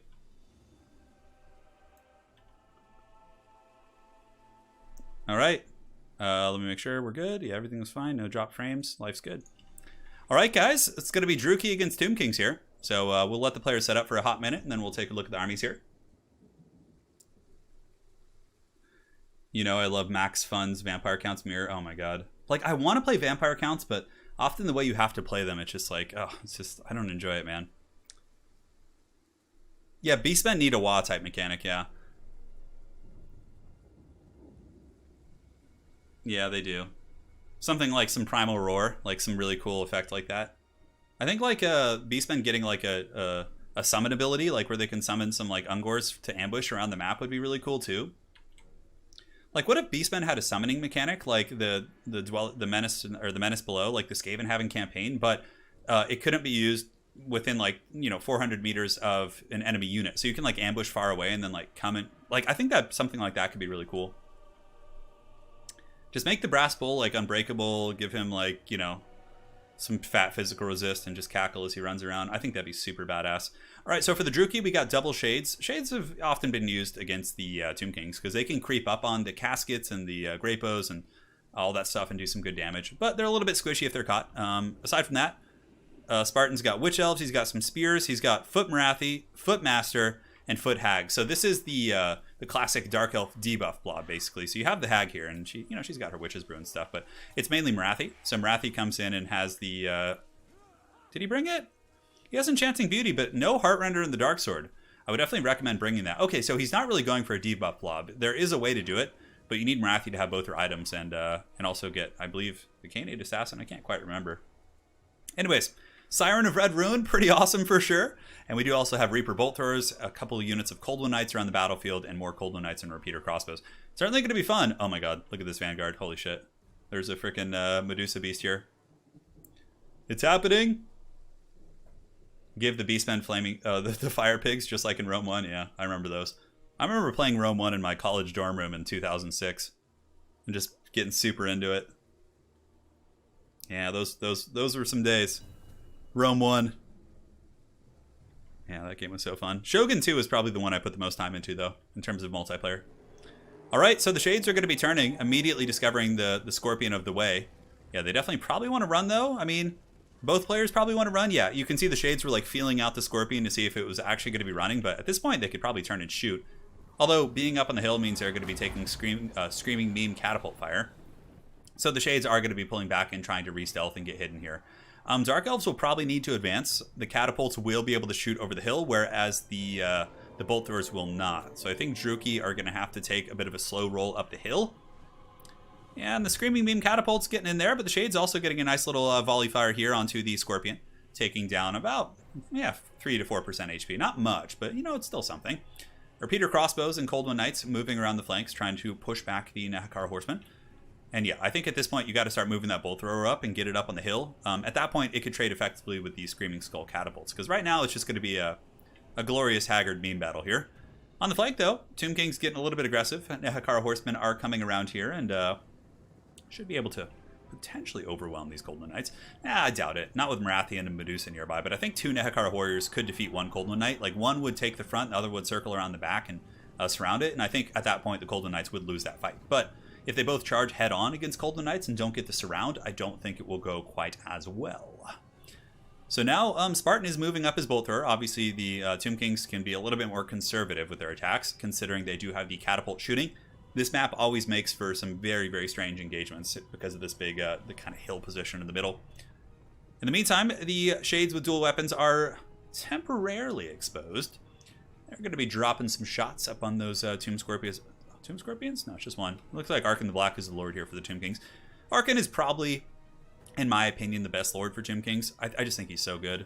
Like, Lore of Death is amazing. Liber Mortis is amazing. His summons are amazing. The fact that he can lower cooldowns is really good with the Staff of Nagash or whatever it's called. Yeah, he's just an absolute beast, man. Alright, so Tomb King's still circling around the back. The Druki are moving up their catapult, but I don't think they can move just the catapult because actually, is it just 1 catapult here? Okay. Maybe it's fine, but with Arkan dropping Spirit Leeches, yeah, maybe the Medusa needs to come up here and protect this thing. There are Witch Elves here, I think. No, those aren't Witch Elves, those are Shades. The Witch Elves need to get over here and protect this. Because Tomb Kings are, what he's going to do with Arkan is summon skeletons on top of it. Yeah, really, really nice play there by the way. Able to shut down the bolt thrower, but it does bait out a summon, and we'll see if the Reaper bolt thrower crew can survive. The Medusa does have, I believe, an AoE effect, but probably not worth using on the Skeleton Warrior summon. Also, Turin, FYI, I did cast the Stag Knights in the first game, just rewatched it. Oh yeah, that was a beaut, man. That was a great cast right there. Really, really well played with that. That was many moons ago. Tomb Scorpion has taken pretty substantial damage. It looks like the Shades were able to pop it in the face, but the skeleton summon from Arkan was definitely beautiful. The catapult is not getting that much damage. It's at almost half ammunition too. It's killed, I think, a couple Shades. Not too much. But it looks like this this Reaper Bolt Thrower crew is probably going to be down for the count, which I think will force the Druki to advance. And honestly, if I were the Dark Elves here, I wouldn't be too hesitant to advance. Like, I feel like, they could fight this. Although, what are these in the front? Are these? Actually, those are Tomb Guard. Okay. That's going to be a little bit of a harder fight. The Siren of Singing of Red Ruin, or whatever it's called, the Siren of Red Ruin, yes, can get in there and use some nice AoEs. Also, Marathi plus the Death Hag should be very good against the Tomb Scorpion. They're both characters that, hit relatively hard, especially with poison coming from the Death Hag. Death Hags are really cool characters. Yeah, it's definitely a very awkward engagement. The hill is just a very, very strange place. But Shades are in good shape, and the Great Bows have really solid ammo. Catapult still is holding a lot of ammunition, actually. Yeah, it looks like it has 14 volleys left, which is a lot. Probably won't be able to kill anything outright. And look at that. Spartan actually has gotten his bolt thrower back, so the bolt thrower crew could make its way back to its catapult piece and start shooting. I think there still are enough crew members to still do some really good work. You know what my favorite thing, though, about his build is the Siren of Red Ruin. Catapult? What is the catapult shooting? I think it's shooting the Siren. A little bit of a misplay there, but look at this. Oh, what are the Dark Elves doing? They're getting hog wild. Some Cold One Knights have gone through here. I don't agree with this play. I understand the thought process that if you can kill the Screaming Skull catapult, you can force the Tomb Kings to fight your game. But in this case, trading an almost 1,000 gold unit to maybe shut it down, if they do kill the catapult, it can be argued that it's worth it. But if the catapult lives, I don't think so. But look at this, man. He's actually killing it. Okay, that's not bad. It worked out. And if he does kill it, it becomes a decent trade because it does take away the ranged prowess. And on the far side of the battlefield, guys, we have a really good engagement for the Druki. It looks like Spartan did get, or he caught Way relaxing over here. So I think that Way didn't see this coming. And the Witch Elves were able to creep up and rampage these units, and now Cold One Knights will eviscerate them with support from Repeater Crossbows. And suddenly, it looks like a game which is looking pretty comfortable for the Dark Elves, as they kill 2 Nehekar Horsemen, potentially. They do kill the Bolt Thrower at the cost of some Cold One Knights, which, yeah, it's the Knights cost more, I think, than the Catapult, but it forces the Tomb Kings to advance, basically, because otherwise the Shades and the various ranged assets will just kind of pick them apart, so... it ended up being okay. You know, it looked a little dicey there. And these are Shades with dual weapons. Shades with dual weapons do have some pretty good combat prowess, and they should be able to actually hurt the Tomb Guard. So that's pretty cool. The Siren of Red Ruin doing its thing. But yeah, this catch over here is really big. Losing 2 Nahakar Horsemen is no joke. Those things cost 650 apiece. And it looks like a fat pit of shades going down. Look at that from Morathi, right on those Tomb Guard right there. Pretty epic stuff. Now Ark in the Black is going to be charging in. Maybe after the Death Hag, it's a little bit hard to tell. And the Siren of Red Ruin is, I'm not sure what it's shooting right now. It looks like it's being targeted by the Ushabti Greybows. Yeah, it's actually shooting at the Tomb Guard and doing some big damage. Yeah, look, these Tomb Guard over here got melted, man. And the Siren of Red Ruin is an anti-large monster, I think? No, it's not. But it does have good AP, not that it needs it. But still, not terrible in combat, 54-43, and does have the AoE ability if it gets surrounded very heavily. Ark in the Black in a little bit of a danger zone here, being attacked by Morathi with Deadly Onslaught, plus also the Hag. And, ooh, Arkin needs to get out of here, dude. This is a very dangerous engagement for him. He has mobility. There's no reason for Ark in the Black to be fighting here. And a nice Ushabti summon. Ushabti summon does take some time to go off, and, yeah, man, that's a really tough loss. Losing those 2 Nahakar Horsemen, very, very painful. It means the Shades are going to be that much harder to kill. Now, he did decide to leave the Shades with dual weapons in combat with Tomb Guard. I don't know if it was worth it. I guess he may have killed them. The Shades did more or less pay for themselves in combat and may still come back in the late game. And they did kind of crumble down those Tomb Guard, which I suppose is nice for getting rid of some of the sustainability here. These Shades with dual weapons trying to fight off the Horsemen, and the Bolt Thrower crew may actually come back. Witch Elves are going to be engaging in combat now, versus some of these guys, buying some time for those Shades to potentially rally themselves. And here, this is certainly a very important fight. We have the Death Hag, we have the Master, which I believe the Master was on foot as well. So the Foot Master is an anti-large AP character. He should be able to do well, especially with Deadly Onslaught. That Tomb Scorpion should die here, potentially. And the Ushabti summon is going to be disappearing in a second. So that's going to be another variable to consider. Ark in the Black Man took some huge, huge damage. Man, he's down to like 10, 15%. That boy is certainly not having a good time. On top of that, Dark Elves still do have the Siren of Red Ruin. I don't know for how much longer. It looks like the Siren was able to defeat those Nahakar Horsemen. And oh, here it comes! The Wail of Malice! Doing some fat damage. That actually did like 400 or 500 damage there. Not terrible. And we'll see if it can survive. Let's see how much value it's gotten. You know, it's gotten 900. That's not bad. And she is able to get away. If the Siren could go fight next to the other Dark Elf single entities, I think that could be a pretty nice boon. Because this Siren of Red Ruin could be actually the salvation. In the late game, there's probably going to be a ton of, you know, Tomb King's skeletons and shit, right? And the Medusa is actually really good at killing blobs of infantry with their ranged attacks. So if the Medusa could be salvaged to the late game, and if Morathi, oh my god, if Morathi gets a fat Soul Stealer, oh my god, this could be so good. A Soul Stealer here would probably just end the game. It would do so much damage. And Morathi is able to almost kill that Tomb Scorpion. Tomb Scorpion is on death's bed. And, oh, looks like a Pit of Shades. I mean, Pit of Shades isn't bad. It's a nice compromise. I still... Oh, she gets knocked over. Oh, Morathi is wavering. She's getting beaten down by this Tomb Scorpion, guys. Oh, that's really unfortunate. And now the Siren of Red Ruin maybe going to be coming in to try and save Morathi. The Dark Elves losing Mama Morathi is definitely a big, big loss. Losing your caster here when you probably have ample winds of magic for a Soul Stealer or something like that is really, really catastrophic. And you can see the Druki are rushing to the aid of Morathi. The Master's coming in, maybe trying to score some points with Big Mama here. And he does provide the Guardian, so, you know, she's going to be getting some physical resist, although Spirit Leech might be able to finish the job. Battle is a little bit in the favor of the Tomb Kings here. Witch Elves, in the meantime, trying to buzzsaw through some Tomb Guard, but Tomb Guard are no joke, that's for sure. And man, Morathi breaking is pretty painful. And also the Medusa breaking on the high ground. Yeah, I think chasing Morathi is the right play. Or having one to chase each probably seals the deal. I don't think the Druki are going to be able to come back at that point. Cold in chat asked, how does Kolek do? Kolek honestly has become one of the worst lord choices for Chaos, sadly. He got a melee defense nerf at the expense of, or at the benefit of a melee attack buff, but he didn't need melee attack. And Morathi's actually fallen. So Morathi is rode down by Ark in Black there. A Soul Stealer would have probably turned the tide of that fight. But now the Master is broken. The Death Hag is probably going to be following in suit shortly after, and I think the Dark Elves have officially fallen apart. But I have to say, it was a very well played game. Spartan, man, I love that you brought the Siren of Red Ruin. Extremely exciting stuff. That was really, really fun to watch. So thank you for putting on such an excellent showing, Spartan. It's a pleasure seeing you in action, man, and well played to Dawei, coming in with another victory, it would appear. And he's holding on to that Mountain King crown. His Dawi play is doing it, man. I mean, not Dwarves this game, but that was a really, really fun game to watch. We got to see a freaking Arwar Medusa. We got to see, like, Morathi in there. That was really fun. Yeah, it's a hard one. It's a hard one for Dark Elves, in my opinion. Not, like, super heavily favored, but certainly, you know, significant enough. GG, well played. Great game. Sabaton intensifies, he was saying. Oh, I love it. Attaboy Spartan. All right, so next up, we have a Wicked. So let's go ahead and tag him here. All right. So Wicked D, if you're watching, brother, you are up.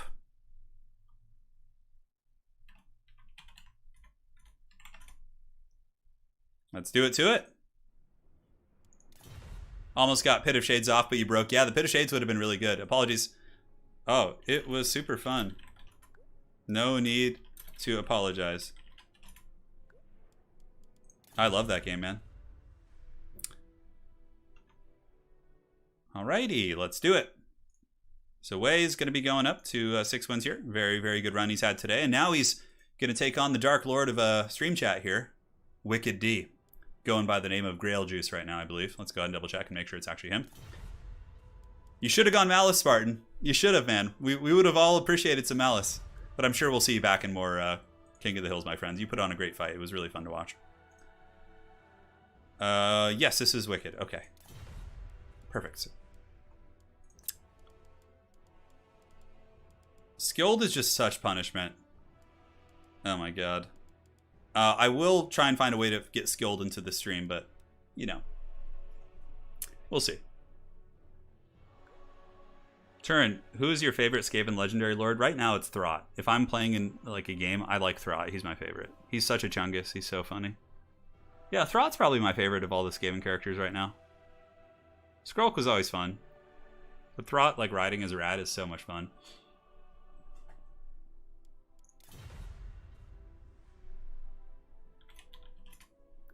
Way picks. Good luck, good luck. Hey Thomas Green, thanks for the support, brother. Yeah, if you guys are enjoying all this madness, make sure to drop a like on the stream. What time is it? Man, it's 5 o'clock. Must be pretty late for all you guys over in Europe or in various other parts of the world. I know in China right now it's like early morning, like 5 a.m., 6 a.m. or something. Bring the pain. Yes, indeed. Yes, indeed. So we'll see what their picks and bans are. They may be working it out over direct message. I'm not sure. I haven't seen any messages yet, but currently they're scheming away. Lady Turn and I were actually talking about that. Like, if we had a pet rat, what would we name it? Probably, yeah, would we, like, you know, between the different Skaven names in Warhammer Fantasy. I think Queek would be, like, the best name for a pet rat, like, if we had one. But if we got one, we'd probably have two, just so they could keep each other company. You'd be like Queek and Skrulk. Yeah, that'd be fun. Who's your least favorite legendary lord? Oh, that's hard to say, dude. There's like over 50 legendary lords in this game. I'd have to really think about that one. Hard question. Tretch is pretty uninspired, yeah. Count Noctilus is fun. He's really good. Count Noctilus is a great lord, very powerful. To all the 1 a.m. guys, respect. Yeah. Yeah, here you go. All right.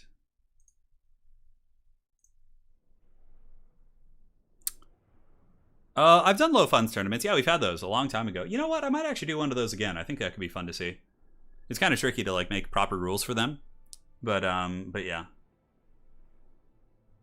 Yeah, Ikit is a cute name as well. Yeah, for sure. So many great names to choose from. Well, in Poland right now, what is it? Plus 9, 8 or 9? Yeah, so it's like got to be like 1 or 2 in the morning. Jeez. Dan in chat said my sister just got a pet rat and named him Higgs from the Higgs boson particle. Oh, that's funny.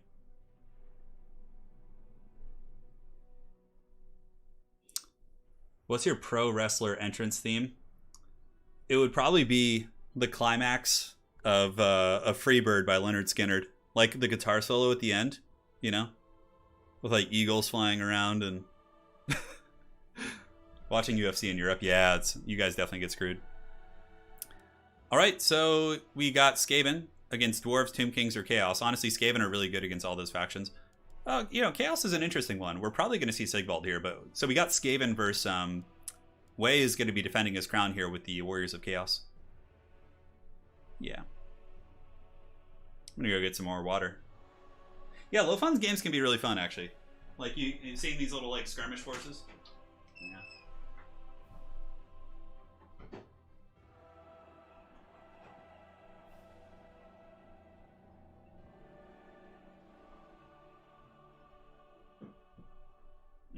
That's some delicious water, my friends. I call myself the trash man. Yeah. Absolutely. It's the rats, man. They're here. 2 a.m. in Germany, yeah. I would imagine it's pretty late out there. I do miss traveling over there. Pretty much every time I went to Poland to with my wife or to visit my wife in the beginning, we would land in Poland. Not Poland, Germany. That was like one of our big layovers we would do. No, I kind of thought about playing Cyberpunk, and the more I watched it, it looks fun, but I don't know, it just doesn't tickle my pickle. For me, I need multiplayer. Like, I don't like playing against AI. I like to like battle other players. For me, that's like the true gaming experience. But to each their own. I have no problem. I completely respect playing single player games. It's just for me, it's like I only really have a lot of fun if I was either playing with someone in like a co-op in that game, or if I was battling players. Yeah. That'd be a long intro right there. Isn't that solo like 5.5? Yeah, it's pretty long. Dude, I love Freebird. Freebird is probably one of my favorite songs of all time. Yeah. Oh, it's so good. That solo just gets me so hyped. There's a couple songs I listen to before I stream just to get my energy up. One of them is the Freebird guitar solo, and the other one is For Those About to Rock, AC/DC. Yeah, there's a couple that I really jam out to. Yeah, Chaos is usually just going to go with like Marauders and Forsaken with Sigvald mixed with a bunch of Marauder Horsemen. Sigvald's actually one of the better picks here. Warp Chicken is still really good, but Sigvald can be a really terrifying character in this matchup.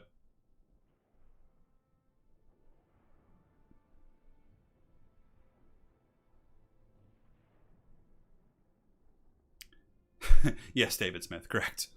But I still may, if when Cyberpunk goes on sale, I might pick it up. I might give it a try. Because there was a time when I enjoyed single-player RPGs. When I was like 11, 12 years old, I used to play like Baldur's Gates and Neverwinter Nights and like all those type of games, like the D&D, old school games. But, I kind of missed the wave of like playing like Skyrim and different games like that. Yeah.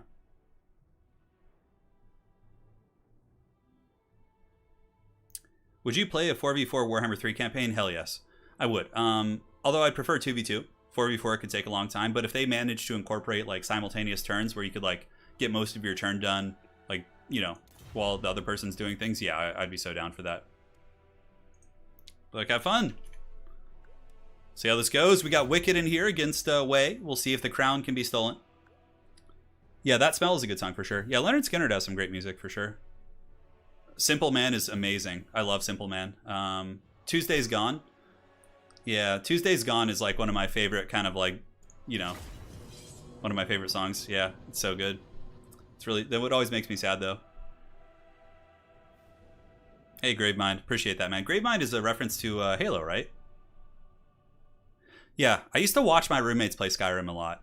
But I was playing like StarCraft and what was I playing when they were doing that? Yeah, 2011. My roommate was playing Skyrim. I was playing the new StarCraft 2 game. It looks fun, for sure. I played Morrowind on the original Xbox, like way back when. Elder Scrolls Morrowind. So yeah, I've gotten in there a little bit. Yeah, Sashimi, man. You had a great game. Hold your head up high, dude. Let's see, what's the last single-player game I played? Minecraft? Yeah, Minecraft. Would have been. I used to play, although I was playing with a friend, so that doesn't even count. Me and 3 of my friends from high school made a Minecraft server. So it was Feed the Beast mod, which I think is the way to play Minecraft. Super fun. And we had a really cool server. So I didn't use any technology. I was like kind of role-playing my character as like a haggard wizard. So I used Thaumcraft only with some very simple technology to just like farm resources. So I had like this wizard riding around and my friends had these like huge industrial cities. It was really fun and we would like raid each other and yeah, it was great. Yeah, Baldur's Gate Shadows of Amn was like, I put a lot of hours into that game. Not as much as Lady Turin. Lady Turin is like the Dark Queen of Baldur's Gate. She like knows that game like the back of her hand. Yeah, but I really liked playing Feed the Beast Minecraft. It was really fun. Yeah, there's tons of great single player RPGs. I just, I like the thrill of the cockfight, the 1v1 duels. That's true. Warhammer 2 campaigns do count as single player. That's true. Okay, that would be the last one. I more so meant outside of like Total War Warhammer, what was like the last single player game I played. But yes, I do play quite a bit of Warhammer campaign here on the channel when there's like a new one. Yavik, thank you for the heads up. Yeah, I never played the Witcher games. No, I never did. All right, guys. So here we are. It's going to be Skaven led by Grail Juice. This is Wicked D, our glorious mod here in chat. Man puts in a ton of effort for the community and is a great guy here. So we got these Skaven slaves. We do also have Deathmaster Snickich with an assassin. So they're looking for that Sigvald booty, I would imagine. Skaven Slave Slingers. A Plague Furnace is an excellent tool against the Chaos Rush. It's very, very good for Mortis Engine, using a Mortis Engine effect to nuke all their infantry. And also, summons are always good. In the back, we got Rat Ogres. We have the Pit Fighters of Helm's Deep, which are the immune to psychology Rat Ogres. A Warp Grinder, Council Guard, and it's going to be Helpet Abomination. Not really seeing too much new stuff, to be honest. It looks like in the back we have a Doom Wheel hiding in the corner. I'm not sure what he's doing with that Doom Wheel there. It'll be back, I'm sure. There it is. Check this out, guys. There's a dreaded Doom Wheel up in the edge of the map there, which I'm quite curious. I don't think he's forgotten about it. It looks like it was placed there on purpose. We'll find out. So for the Chaos Army, it's going to be Marauders in the front, Spawn in the second. Very, very standard stuff. Like Spawn, Marauder rushes have been a go-to against Skaven for quite some time. Most Skaven players have adapted by bringing a shit ton of Clan Rat Spears and Skaven Slave Spears to fight the Spawn, and it works very well. But we'll see how it works out here for Wicked. He's got Sartorial the Everchicken. Chosen Halberds. Oh yeah, talk dirty, man. Chosen are such a freaking cool unit. Look at these guys. Yeah, badass, man. And the Way also does have 2 Manticores up in this guy. Manticores are very good at killing Skaven characters. And the Doom Wheel was eventually brought to the army. Although, what am I seeing up here? Marauder Horsemen? There's 2 Marauder Horsemen up here in the trees. Huh. That's interesting. And some Chaos Warhounds over here for Way. Yeah, alright. He's got some tricksy traps on the edge, but he better make sure to get those guys involved, because if the army starts fighting without those Marauder Horsemen and obviously Warhounds, he's going to be paying a bit of a troll toll for sure. For sure. So the Doom Wheel is going to be rolling into the front line. Got to be careful though. Doom Wheel, you definitely don't want it to get surrounded by the old Chaos Spawn Chicken Beatdown Club. The Chosen with Halberds are making their way out of the trees. I'm really curious to see how those Chosen Halberds will function this game. I'm wondering if Wicked has enough layers of like spears and units like that to deal with the Spawn. Skaven Slave Slingers can trade with Spawn pretty well, and also the Council Guard are exceptional at killing Spawn. Their armor makes them very tough to kill for Chaos Spawn. And of course they're unbreakable. Now 2 Manticores is going to be launching over here. Definitely not the place I would attack, as are Skaven Slaves, and honestly, if you kill that whole unit of Slingers, you're getting like pretty much no value.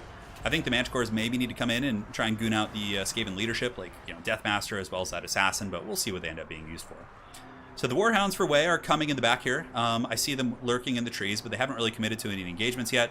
Ooh, and a big overcasted Final Transmutation going down. Beautiful cast there by Way. It nails everything. It hits Deathmaster, it hits the Plague Priest, it hits the Assassin, and also I think hits some Clan Rats. That was a really punishing cast. Catching like all the Skaven leadership in one punishing Final Transmutation. Look at that. Deathmaster is down to like 60% already. Ouch, that is a big old oof there for the old Skaven. Man, Final Transmutation can do some serious work, man. So now Chicken is going in with his drumstick, and he's trying to get onto the Plague Priest, but the Plague Priest is defending itself with the help of the Assassin. And Deathmaster has used the Assassin's Trophy plus the Sigil to try and lock down the Chicken, but the Chicken is very slippery. Probably one of the hardest characters in the game to actually finish off here. So Skaven is getting forced to a bit of a blob situation, which is pretty much how it devolves if you're not really playing like a ranged style of play. They do have the Council Guard here. They have Warp Grinders, Helpet Abomination, a Mortis Engine. Like, Skaven are pretty much ready for a big blob fight. Now, the thing is, the Skaven probably need to get value while the Final Transmutation is still on cooldown. Holy shit, that is a fat donation from Richard Wirtz. Damn, son. 251 evening. Enjoy the evening, and thank you for the content as always. Richard, man, it's been a while. I hope you're doing well, and thank you so much for that mega Chungus donation. Holy shit, man. Thank you. Well, guys, it looks like the prize pool for the glorious Swiss League has gotten a little bit of a bump. Thank you so much, Richard, for that donation, man. That is super generous. That also makes it a little bit easier paying the prize pool out this weekend for the faction war out of pocket. So, thank you again, Richard. That is super generous. And the battle rages on in your honor. The Council Guard and the Skaven Horde. Now coalescing after the Warp Grinders, not Warp Grinders, but after the Chaos Feral Manticore. But the Warp Grinder currently locking down the Manticore, which is certainly a thing of beauty. Warriors of Chaos have a fair amount of missiles left. They still have 2 Marauder Horsemen, which are going to be really important. Also, something that is slightly concerning for the Skaven is this very strange pick here, which might end up being really good, is the Chosen Halberds. The Skaven are in a blob, right? They have mostly big threats left, and the Chosen Halberds will be able to move in there and really get their grind on and potentially do some lethal damage, right? However, there is a Mortis Engine effect here, so the Plague Priest is going to be able to drop some AoE effects and really punish. Yeah, the Warpquake is also going to be doing damage. Those Warp Grinders are doing massive, massive value for Wicked there. Man, look at him just grind these guys down. And this is a super scrappy, close game. The one thing, though, the fact that the Skaven have been forced into a blob fight means that Final Transmutation, once Warp Chicken is able to get his second one, is going to be super disgusting. Like, another Final Transmutation hitting the Plague Priest, the Doom Wheel, it'll probably kill Deathmaster or rout him, it'll nuke the Council Guard. So, yeah, honestly, if I were Way to win this would be to just hold the Skaven, you know, in a blob, let them kind of fight some spawn, and just wait until you get that Final Transmutation, which probably could win the game for him. So now we have some Rat Ogres coming back, and it looks like there's going to be a Scorch attempt. Obviously, Scorch on the Plague Furnace doesn't really give you too many angles to choose from. And the Skaven Haggard, Skaven Slave Horde is like, somehow caught these Marauder Horsemen. How the hell did that happen? Well, he caught those bad boys. It looks like some Chaos Warhounds have come back here. Although I think Skaven are starting to come ahead here. Look at that, Deathmaster Sigil used to try and lock down the chicken. Let some Rat Ogres maybe get some wham jam, space jam beatdowns on those guys. Chosen Halberds, you know, obviously Mortis Engine effect without support. And the Terror Route is going to be able to push him off. And the Skaven Blob of Doom is raging on as this Plague Furnace just keeps draining. The Doom Wheel's still draining. And the Hell Pit Abomination doing some beautiful work, man. This guy's just getting big and thick and proud. Here comes Chaos, so it's round 2. Bounce of Power has pulled back. This is pretty much the last chance for Chaos. I would keep the Chosen Halberds back, probably. Use them to kill these Rat Ogres. Send in Marauders one at a time. And again, just save up for that big nuke, man. That's like the only way I think Chaos is going to win this. Yeah, you can see good luck, have fun being dropped by both players. Marauder Horsemen are back, which is really nice. Gives you some good sustained poke against like Hell Pits and things like that. Honestly, Warp Chicken could be a little bit more effective at cycle charging too. He could pull that bad boy in and be like spanking the Doom Wheel and then pulling back. Although honestly, I understand why he's not doing it. The fact that Deathmaster is here with the snare could mean that the Warp Chicken gets its goose cooked really, really well. So yeah, Chaos just needs to play this like grind, man. Just keep picking off what they can. Oh, is it the Final Transmutation's coming down? Oh, and it doesn't get quite everything, or it does. Oh, it catches the Plague Priest. Deathmaster is going to be going down here. Look at him, he's almost dead. The Final Transmutation, Deathmaster is going to be turned to gold by the Greater Demon of Tzeentch. And down he goes for the count, and suddenly the Skaven Blob falls apart just like that. Holy shit. It really looked like Skaven were in a commanding position, but now the Hell Pit's broken. Army Losses is kicking in. Very well played. That was an amazing game between those two very evenly matched players. Awesome stuff. Holy shit. Yeah, Chosen aren't immune to psychology, that is true. Dude, that was an absolute scrap. And then to close that game out, we have another donation from Richard Wirtz of $100. I'll throw in a little more if it helps. Sorry for missing so many live streams, man. That is super generous, Richard. Again, I really hope you have extra money to share because, you know, oh, God. Thank you, man. Dude, guys, let's hear a round of applause, not only for that glorious ending, but for Richard Wirtz for these $350 in donations. Massively generous. And they're going to be helping not only to get us through the holidays, but to pay the prizes for upcoming tournaments. So, Richard, thank you so much. That is so goddamn generous, man. It really means a lot. Damn, son. What a game. Warp Chicken. Oh, dude. Look at the Warp Chicken value train. Look at that. Oh, 3,000 value. Hot damn. Chosen Halberds also got 1,800 gold value. Who would have thought that like a Chosen Halberd would be a viable pick there? Who would have thought, man? That's a beaut right there. And of course, the spawn did you know, pretty decent work across the board. But really, the chicken plus the Chosen Halberds, Marauder Horsemen did okay. Manticores, so-so. Really, the Halberds plus chicken with their nukes. Richard, man, again, thank you. Really, really means a lot, brother. Deathmaster did well. The Assassin didn't do so hot. The Plague Furnace got some decent damage. Doom Wheel, you know, it's a terror route bomb. 1,200 here on these bad boys. Council Guard kind of got nuked down. Didn't get to really pay for themselves. But yeah, it was a great game. Super well played. All right. So now we can go here. And who's up next? I think we have Effigy?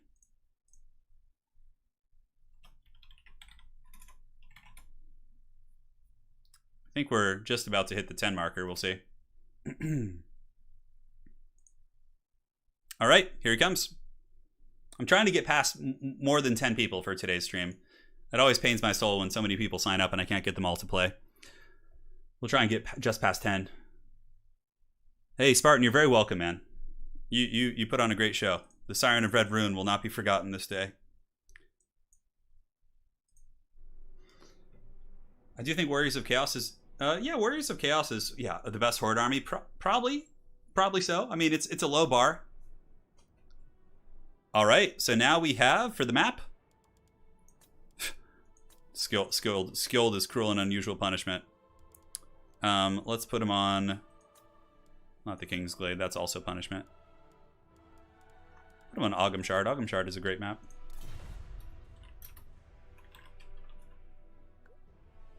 Everyone does need such a great job, and so I tried to do my small part. Besides, Turin was nice enough to play Magic with me one late night. In stream, it was glorious. Yeah, we'll have to get back. If you ever want to play, Richard, you could just shoot me a message, man. Yeah, I haven't played Magic in a long time. I don't have any of the new set, but, you know, I got some old janky decks laying around. Yeah, Wei has had a really good run today. Oh, yeah. It's been a thing of beauty. Nakai is maybe second best? Yeah, I don't know.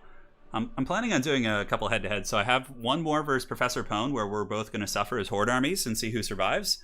And then I'll be playing probably with Anticity after that. He messaged me saying he would be down. And Anticity is probably a better campaign player than I am. So, and also in multiplayer. So it's going to be a real challenge. It's going to be a real challenge. But that'll be a really fun one as well. Yeah. Wicked says, I've been shown the way.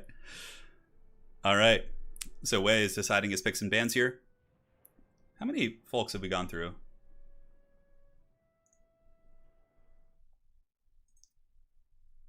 So yeah, I think...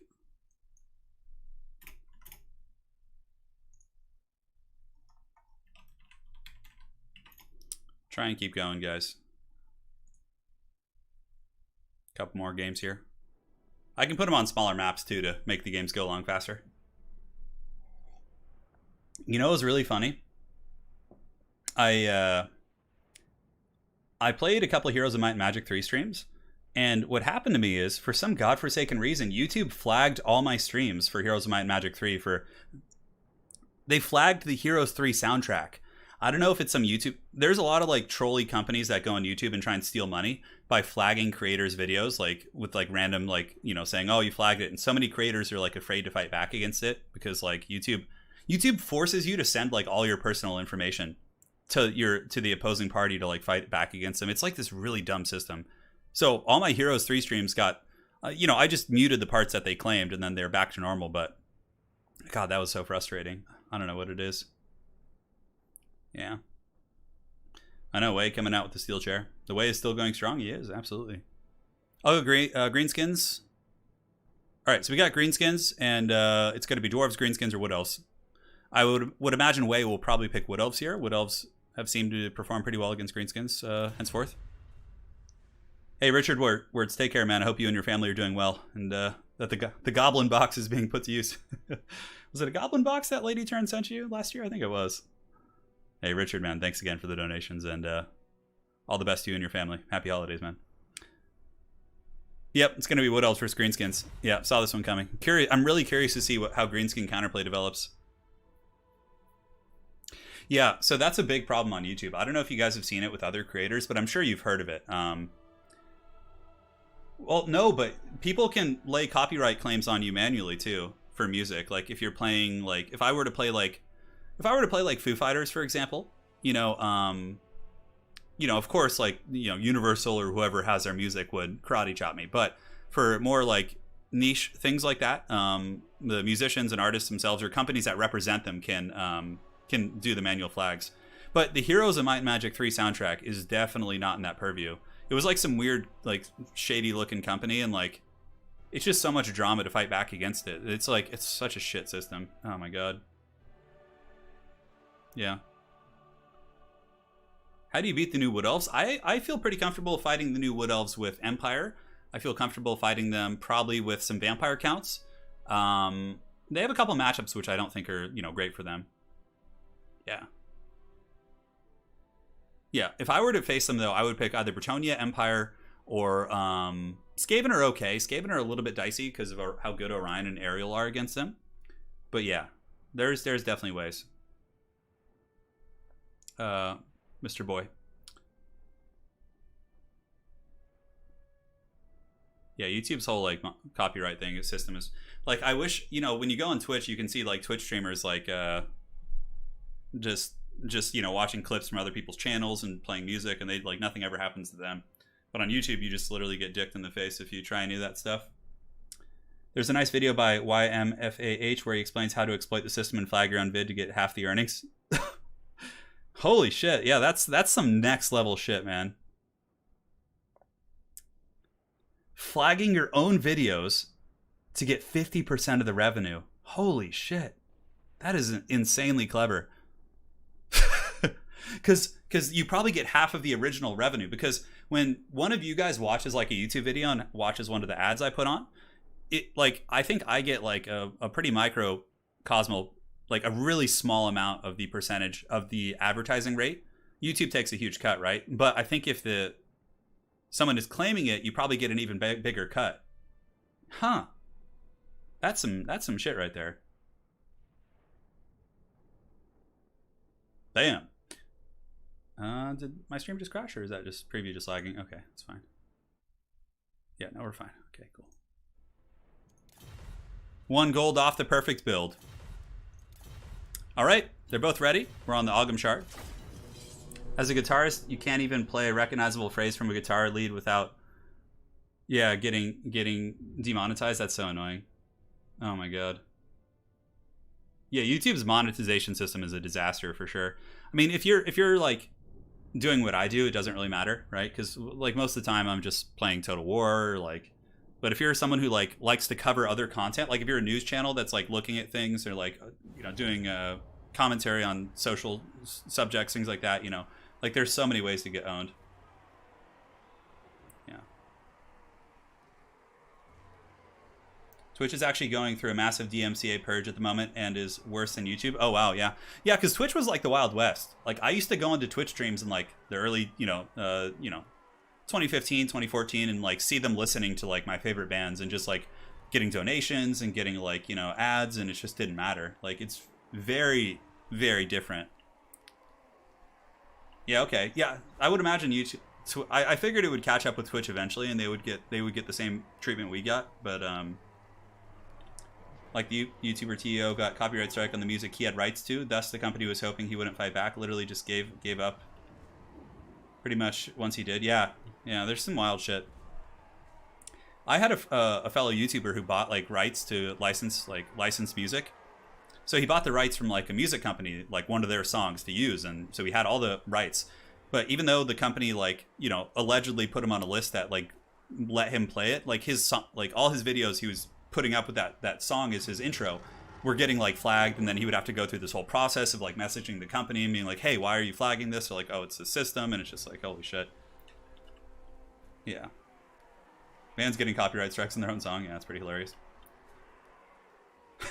All right, guys. So now let's go ahead and take a look at this glorious, glorious battle that is to come. Enough talking about the dark side of the world. Let's have some fun. For the way, he's going with Vanguard Durthu, a Vanguard Branch Wraith, and for the rest of his army, it's going to be a hog-wild force of War Dancers, mixed with Starfire Shafts, some Spears in the back, and 3 Hagbane Tips. Very, very interesting. Yeah, this is very different. Like, Wood Elves pretty much always rush greenskins in some way, but this is a very unique build. Yeah, this Vanguard's a little bit dicey, though. They're kind of isolated. He's going to need some help from his Hagbane Tips. But yeah, War Dancer Rush, pretty heavy metal stuff for sure. Yeah, it's going to be fun, man. Have you seen a senator who's trying to push through a law that would give jail time for DMCA strike? Oh my god, I'm not surprised. Yeah, good old politics. All right, guys, and now here for the greenskins, we got a skirmishing corps of Spider Rider Cav, goblins mixed with stone trolls. We do, of course, have Wurzag. Oh, it's been a while since I've seen the Dancing Man, and he's cutting some serious rug dancing here in this grass. Got his snares. Yeah, he's going for a sniping build. So he's got the goblins with sniping, he's got Wurzag with sniping, and he does also have a big boss mixed in with the Arachnarok Spider. It's going to be a fun battle. I'm really excited for this one. Mainly low-tier troops for the greenskins, which will get massacred by the War Dancers, but He's got layers of them. He's got orc boys behind goblins, the stone trolls backing them up, and yeah, Wurzog is no joke also. Yeah, things are getting ready, man. So here comes the Goblin Wolf Rider archers. The battle is on. Have I seen the movie Heavy Metal? Yeah, I think I've seen it. That like 80s kind of hair metal movie. I think I saw it when I was a kid and I like didn't know it was like more adult. Those were the days. So here they come, guys. Goblin Wolf Rider archers going balls deep against the Glade Riders with Hagbane tips. Getting a little bit of poke and stroke in there. The Hagbane tips should have a massive advantage here, though. They can stay 150 range away, whereas the goblins need to be 100. So if you just sit back, you know, out of the kill zone here of the Wolf Rider archers, you're going to be more than fine. And now the archer fire is tearing into the Gabos here in the front line, so these little goblins going to be taking a little bit of poke and stroke. And the War Dancers opting to move up. Granted, they could have just sat back with their archers for a minute, which probably would have been fine as well. But yeah, they're just taking a little bit more of a comfy position. War Dancers, like I said, should trade very effectively. These are fanatics on the flank, so we got to watch out for the balls and chain. I'll do my best to catch those. Granted, I pretty much always miss them because it's such a quick thing. And the War Dancers, oh my god, talk about a mismatch in this fight, right? The War Dancers are so good at buzzsawing through cheap infantry. Yeah, goblins immediately taking massive casualties, just being cut to pieces. War Dancers taking almost no damage back. It's to be expected, though. But again, Stone Trolls and Orc Boys and, you know, layers and layers of just crappy units piling onto the War Dancers definitely can do some good work. And here in the back, the Glade Riders with Hagbane tips are kiting out the Greenskin Skirmishing Corps. Granted, some of the Wolf Riders, or Spider Riders, are able to get past some spears, kind of, but a little bit of an ugly charge here, as he does charge through spears and just instead of trying to force his way through the openings. But it's all good. He still got on top of some of the archers. Now, in this blob fight, we do have Durthu. Durthu is going tree deep on this boy, man. The Arachnarok Spider taking some serious damage. And also there's a Manticore summon as well. Manticore summon's going to dive into the back of the Spider probably, or one of the Orc characters and really do some big damage. But Big Papa Treebeard is definitely doing some great work. And honestly, this Wood Elf build isn't using anything new, I don't think. I mean, it's mainly just all the old school units. And here comes some Fanatics here. Looks like the Fanatics were able to kill a fair amount of Eternal Guard. Also do some damage against the War Dancers. And the Elvish Archer line is in a little bit of trouble. Many of the Starfire shafts are quite beat up, but the spears are holding quite valiantly and doing some nice work. And the Spider was stabilized here. And the Spider seems to be in okay shape. Fist of Gork is going to be saucing this bad boy up, and now it can probably fight back against Durthu, especially considering there's a little Goblin Big Boss on the ground who has given Needs stabbing to the old boy Durthu.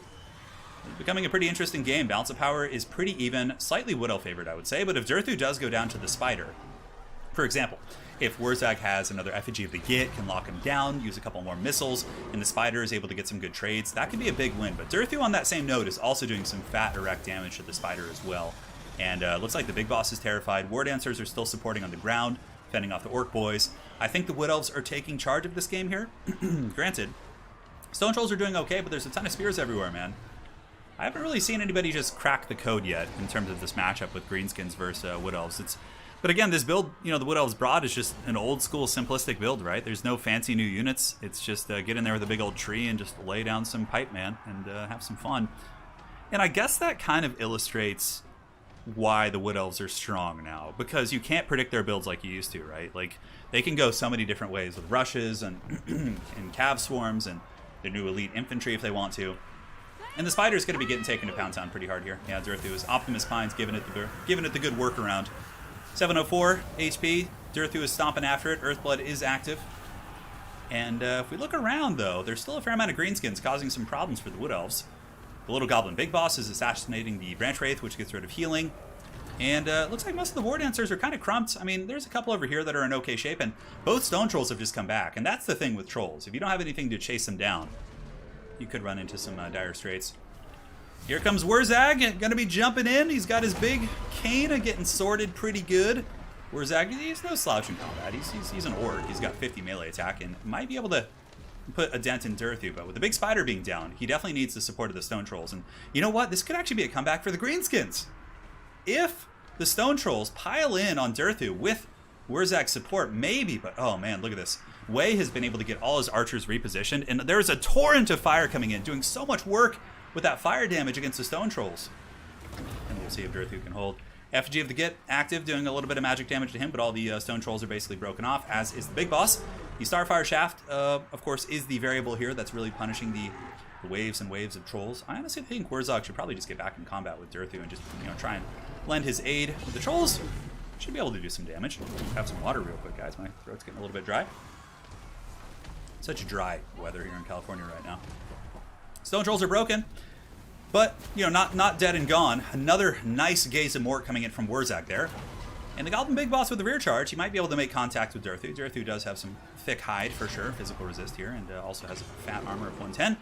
Will the Goblin Big Boss be the saving grace? In the back, you can see the Greenskins are trying to swarm onto the archers. Balance of power is very, very close here, and Durthu is still at 1,000 HP. And yeah, you can see that Wurzag's getting in there to try and help and keep his little goblin fighting. And on impact, ooh, Earthblood is really nice. That's going to make a big difference here. And yeah, the trolls are breaking. What a scrappy 6-minute game. Yeah, it felt like a much longer game. But I think Durthu's got this one in the bag. There's still so many archers alive, and the archers now have battlefield control. Like, anything that tries to press into this Wood Elf army is going to pay the troll toll. 100%. Yep, and there goes Wurzag. He is down for the count, and that is going to be a victory there. Oh, boy. Down goes the Jansen Orc. Way beyond the way. Well, it would appear so. Some amazing games, man. What's the all-time record? Oh, I don't know, 11, 12, 13, something like that. It's really like, just depends on how long we go. So records don't really mean, you know, it's a bit of a different beast. All right. All right. Here we go. Let me see what's cracking here.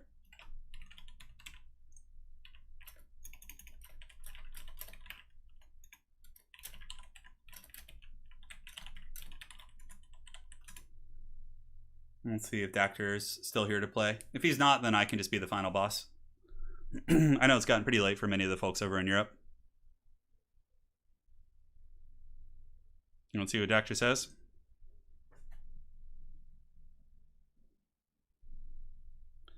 I'll final boss it, then FFA. Let's get you in that. Hand's getting tired. I think we are past 10. All right.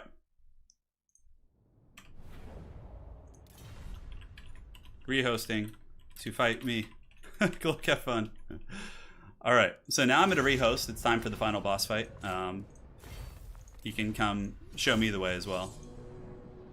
And we'll do it. Cool. All right.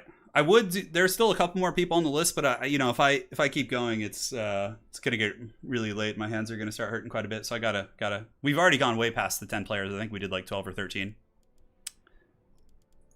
All right, and then we'll do this, and then we'll do an FFA afterwards, and that'll be it. Dactor, we'll get you in the FFA though. Don't worry. All right, so let me message Way.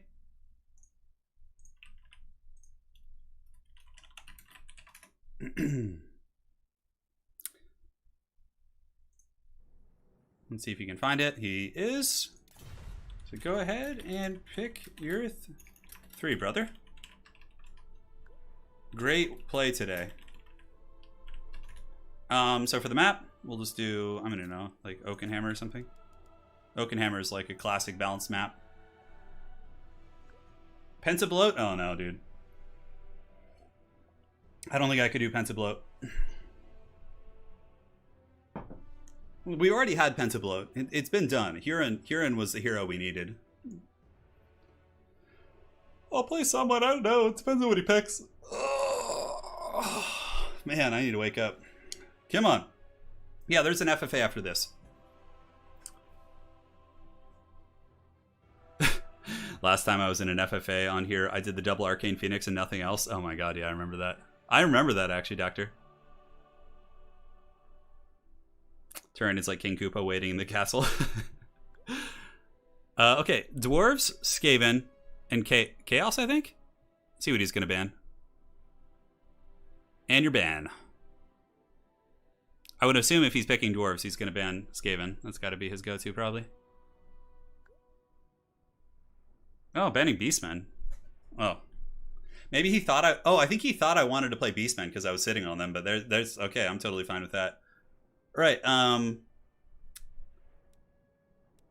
So I'll go with some rats, I think. I mean, let's see. So I can go Wood Elves, banning Dwarves.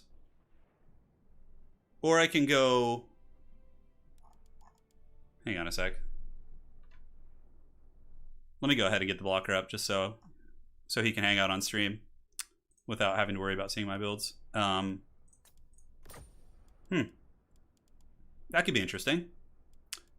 So if I go Wood Elves banning Dwarves, I get either Skaven or Chaos. Yeah, we'll do that. That should be fun. So I don't mind facing Skaven with Wood Elves. I also don't mind facing Chaos. So, you know, we'll see how this goes. Should be fine.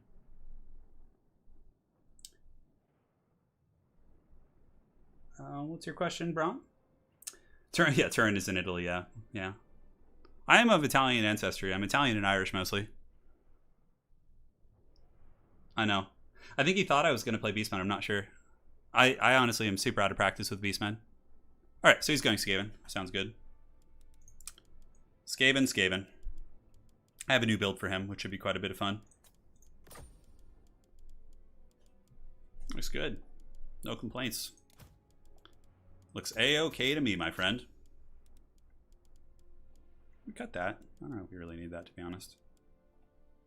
The Skaven, yes. So many tricksy schemes the Skaven can bring.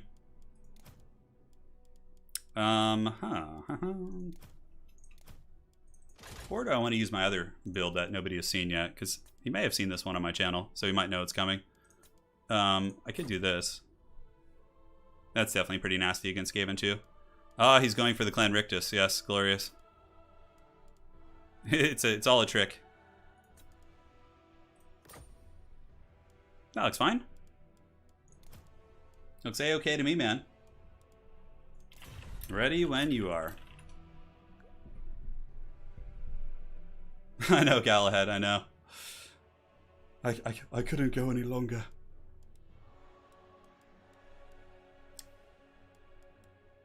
He's pulling the hard switch on me here. There's so many cool choices against Skaven with like all the new toys that Wood Elves have. Yeah, so much neat stuff. Orion is an absolute terror in the night for Skaven. Like, he's just so annoying. Like, if Skaven bring any like doom wheels or contraptions, like Orion just hunts them down and massacres them.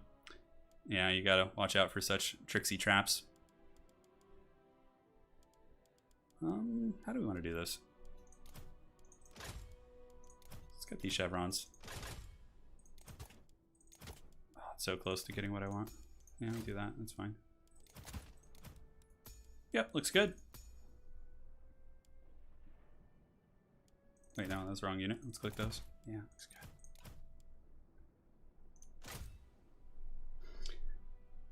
The Clan Rictus victory lap, I know. He's coming for vengeance, dudes.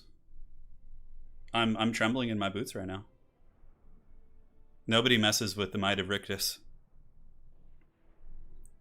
I'm trying to think what... I mean, maybe Tretch against Orion isn't terrible, because he's like hard to kill. He's got like super high melee defense and has anti-large, and Orion has no armor. Maybe it's like some next level mind game I'm not aware of. Ready. Well, guys, after this we'll do an FFA and then we'll be calling it a day. I'm gonna go hang out with my smoking hot wife after that, and life will be good, man. What do you want to bring here? Ooh, those things cost a lot more. Holy shit. Not so expensive, Jesus.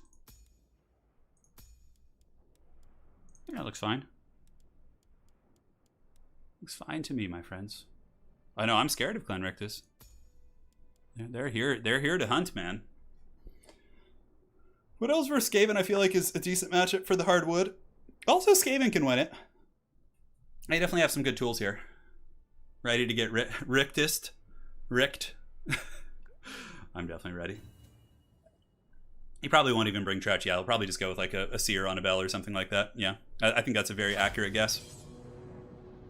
FFA is generally just first come, first serve. What sort of boots are you wearing? No boots, actually. I'm barefoot. Yeah, I'm barefoot right now, guys. Yeah, just one FFA. Yeah. We'll get. You know what we'll do is we can Galahad. We can get you in it as well, just because there was people who were waiting to play on the King of the Hill and they didn't quite make it. So we'll get those guys involved. Yeah. Is Warhammer 2 your favorite Total War? Yeah, definitely. We'll do the Condom Wolf, just in case he's hanging on stream and doesn't want to pan out there. Should be fun, my friends. I'm afraid of Rictus, dude. He's gonna beat me with Rictus, and I'm just gonna be getting eaten by Tretch here. Scary shit.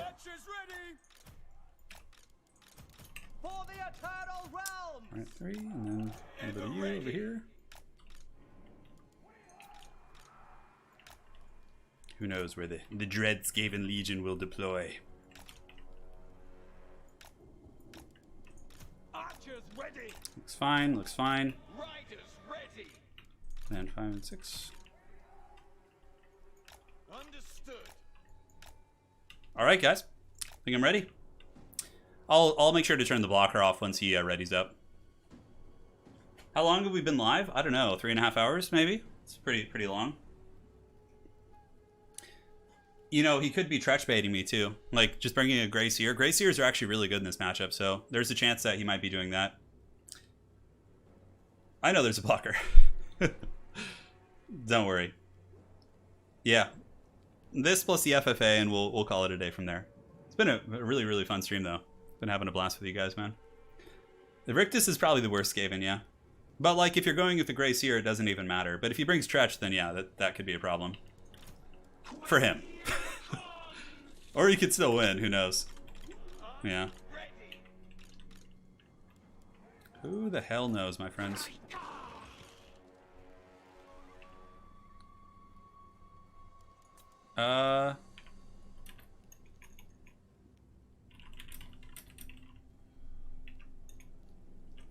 You'll need...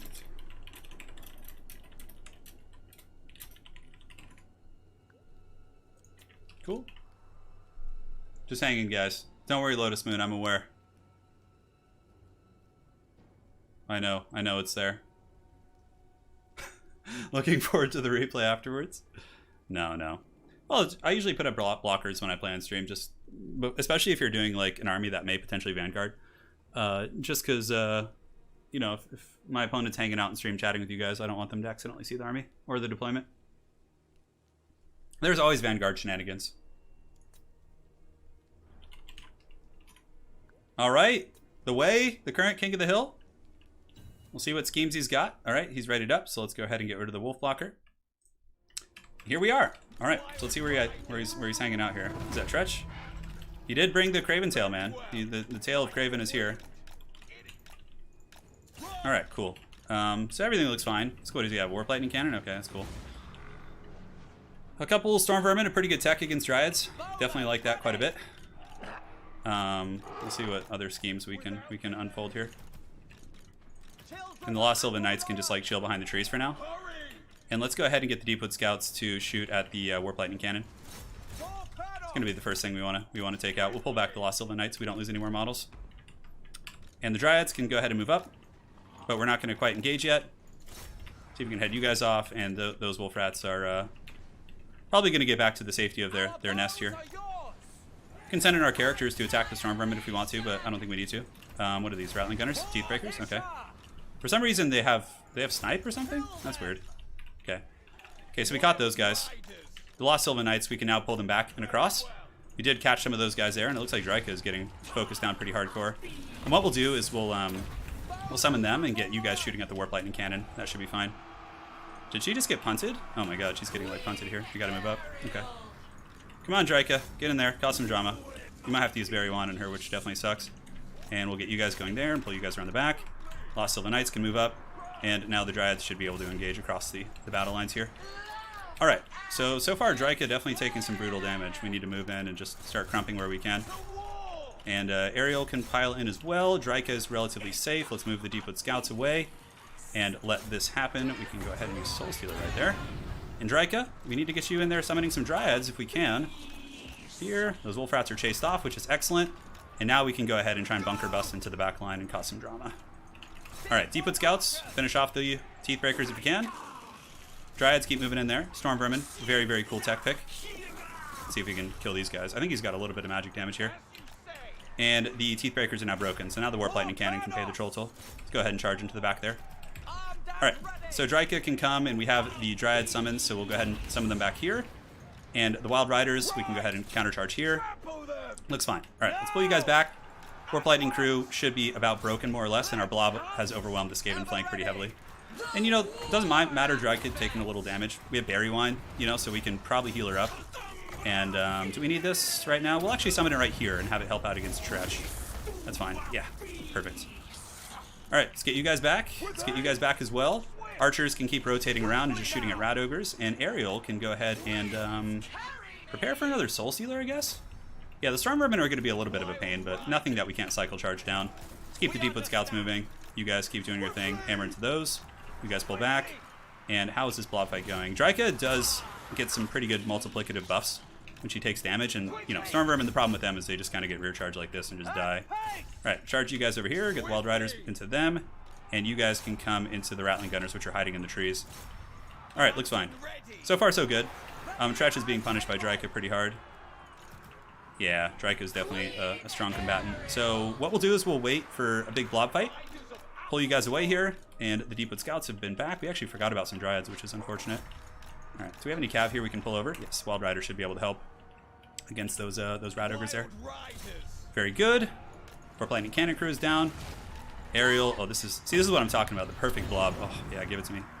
Give it to me, precious. Tretch died pretty badly to your girl there. Your girl, Dryka.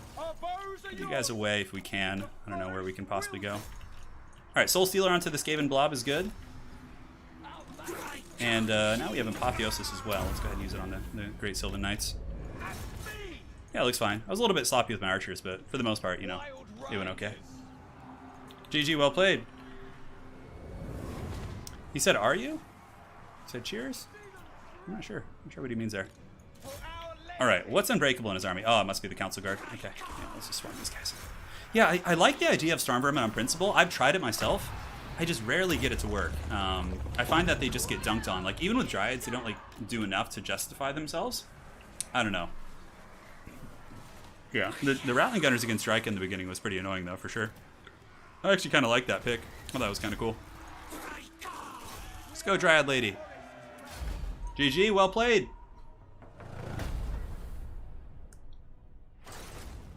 All right. Yeah, I mean, he memed himself pretty hard by picking Tretch, for sure. But I liked the rest of the build in principle, like the Storm Vermin to counter Dryads. Didn't really have too much to kill my archers, except for my own shitty micro. But yeah, we caught a couple Wolf Rats, too, with the Glade Riders, which I thought was good. Yeah. All right, well played.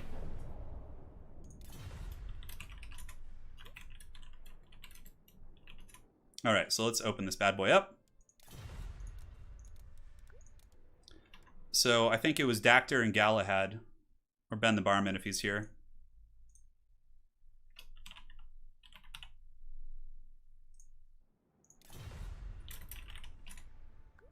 So Dactyr, okay, Professor Pone. You know what, we can do 2 FFAs, that's fine. Yeah, we'll do 2. Hopefully we can get at least Dactyr here.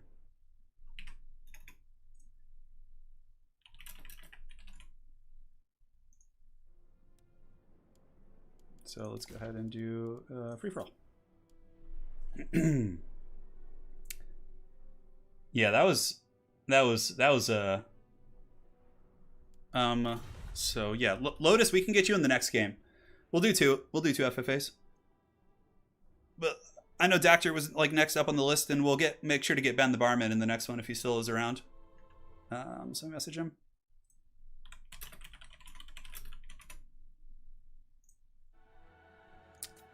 Galahad, I believe, is on the list also. Let's see, hold on. Yeah, Galahad was there too. So, okay, Galahad is played.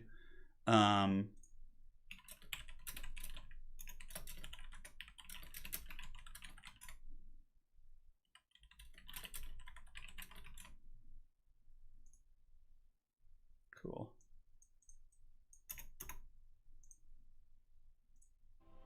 Should be fine. Yeah, Galahad was on the list. This is fine here. Okay, so let's do a small map. Do troll country here. I will go with... Who do we want to play? 4 Rune Lords or bust.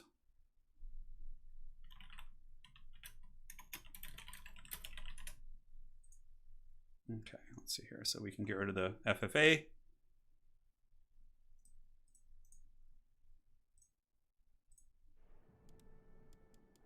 Who do you guys want to see? You know, let's go lizards. Yeah, lizards could be fun. I don't think we've seen much lizards today. Let's do this. Let's go lizardmen. Yeah, we're doing lizards. I never play them. Get rid of the condom wolf. All right.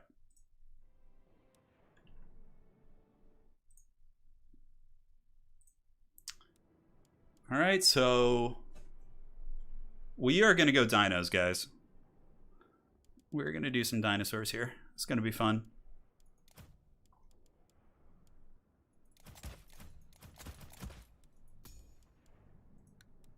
We'll do ladder unit caps, which is fine.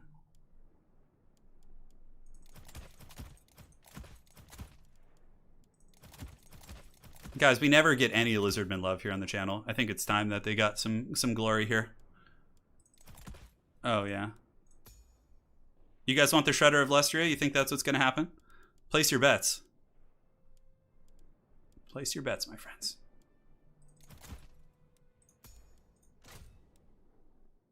How can I save a little money? God, it's also expensive. Jeez.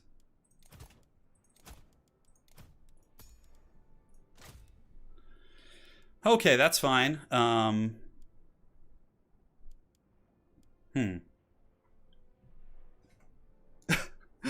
You're not too confident in how this will go? Yeah, I know. I know. It's going to be good.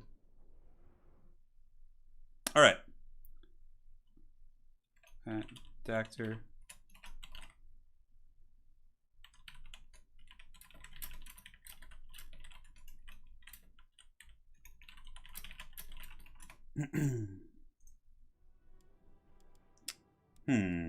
How do we want to play this? So Empire Lizards, Dark Elves from Pwn. That's probably going to be some trolly shit. Knowing the Pwnster.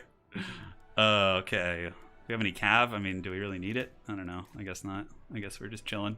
Don't worry, guys. This is going to be fun. You guys are going to get the most glorious Lizardman FFA you've ever had. Who do we want to get as our lord? Oh, there's so many cool choices.